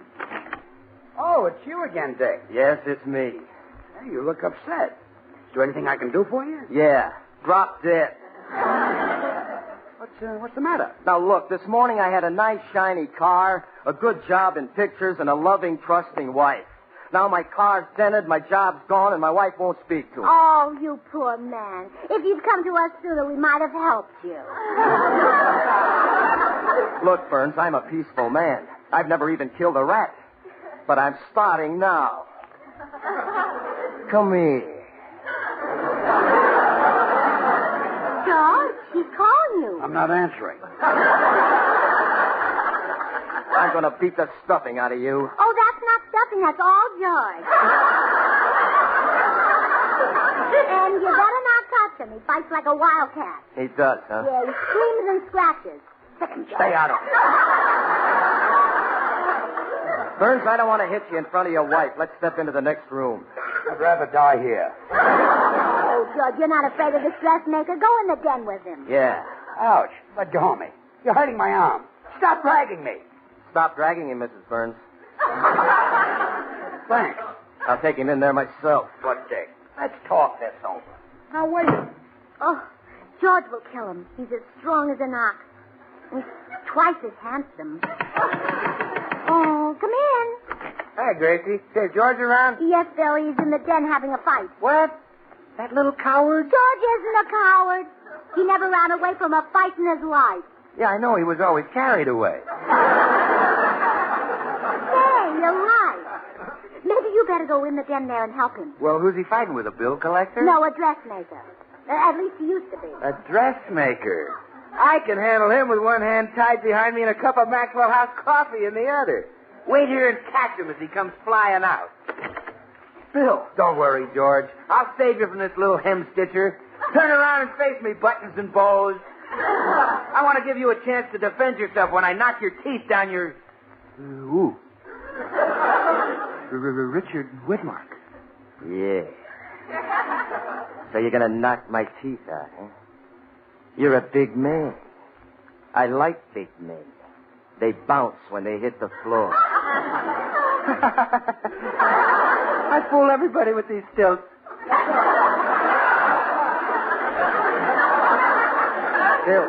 Bill, don't be a coward. Whitmark can't hurt us if we're together. Yeah, but he'll take us apart. I'll see you later. Come back here.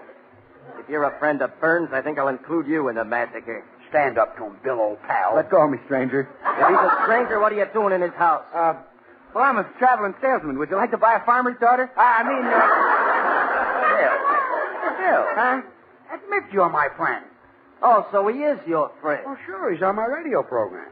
He tells people how delicious and mellow Maxwell House coffee is. Don't you, Bill? Maxwell House coffee? What's that? What's that? Why, you stupid nitwit. It's only the greatest coffee you ever tasted. Haven't you ever heard of the coffee that's good to the last drop? No, sir. This guy's a moron. I can't hit a moron. Why can't I think of these things? What Maxwell House? Why, that's like asking, what's baseball? It's the most popular brand of coffee in America. Didn't you ever taste Maxwell House coffee? Yeah, what a schmo. There's nothing like a cup of Maxwell House to start off a happy day. What do you do to start the day feeling happy? Get out of here. You're a dope. I'm a dope. Some dope. Saved myself a beating and got him to do my work. See you later.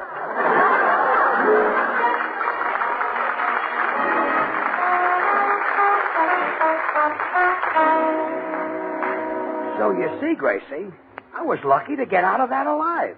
It wasn't until Bill left that I found out why Whitmark was sore. You mean when I went to his house this morning, he was supposed to frighten me? Of course. He's the most sensational villain in the movies. And you made him look like a jerk in front of his producer. Well, I'll make it up to him. I'll go over and let him scare me right now. Oh, no. It's too late now. Oh, no, it isn't, George. Remember what Benjamin Franklin said? Well, what did he say? He said a lot of great things. Take your pick. Gracie, you're nuts. No, he didn't say that. He doesn't even know me. I'll introduce you to Benny later, yeah. Well, I'll see you later, dear. I'm going over and let Mr. Whitmark frighten me.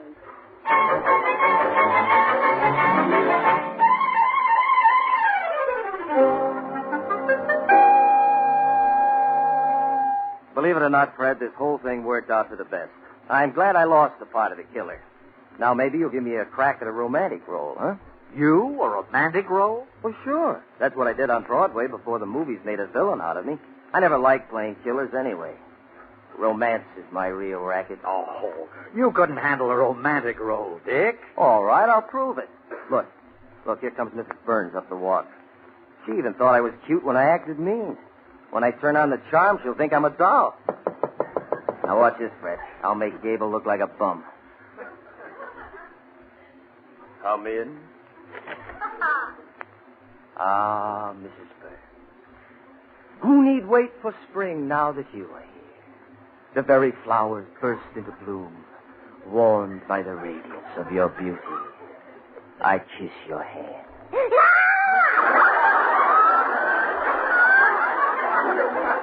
What is wrong? I want to take you in my arms. Mrs. Burns, look at me. Why, don't you find Mr. Widmark attractive?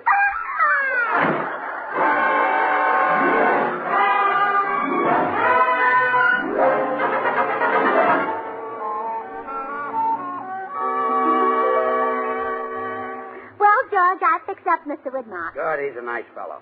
I'm glad we straightened him out. Oh, yes, I guess he appreciates it, too. Here he comes up the walk with a present for you. A present? Mm-hmm. He must think you're quite an athlete. He's carrying a baseball bat. Something tells me that's not a present. I'm going out the back way.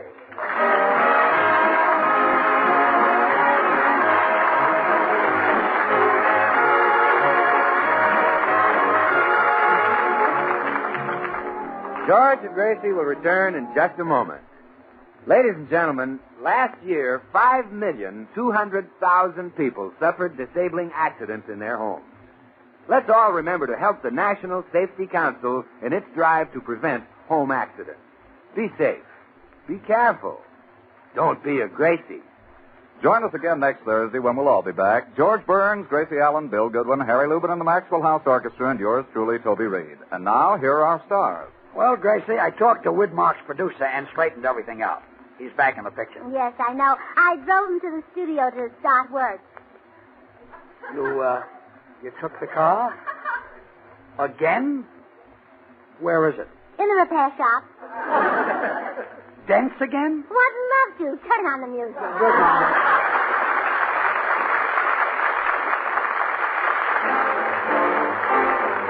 Good things. The easy way. Do you like good things the easy way? Then get instant Maxwell House coffee. So good. So good. True coffee flavor and fragrance, because Instant Maxwell House is not a so-called coffee product. It's all pure Maxwell House coffee in instant form. And so easy. So easy. Instant Maxwell House means great coffee instantly in your cup. No fuss, no muss, no bother. Today, try Instant Maxwell House. Instantly good to the last drop.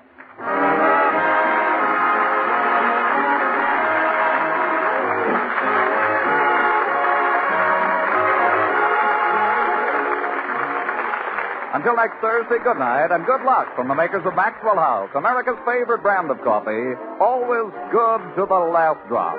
Richard Widmark can currently be seen starring in the 20th Century Fox production, Down to the Sea and Ships.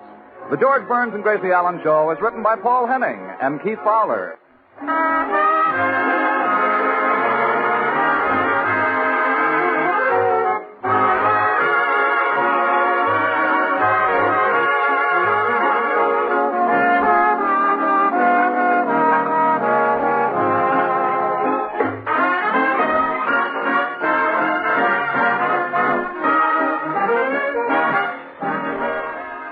The preceding program was transcribed.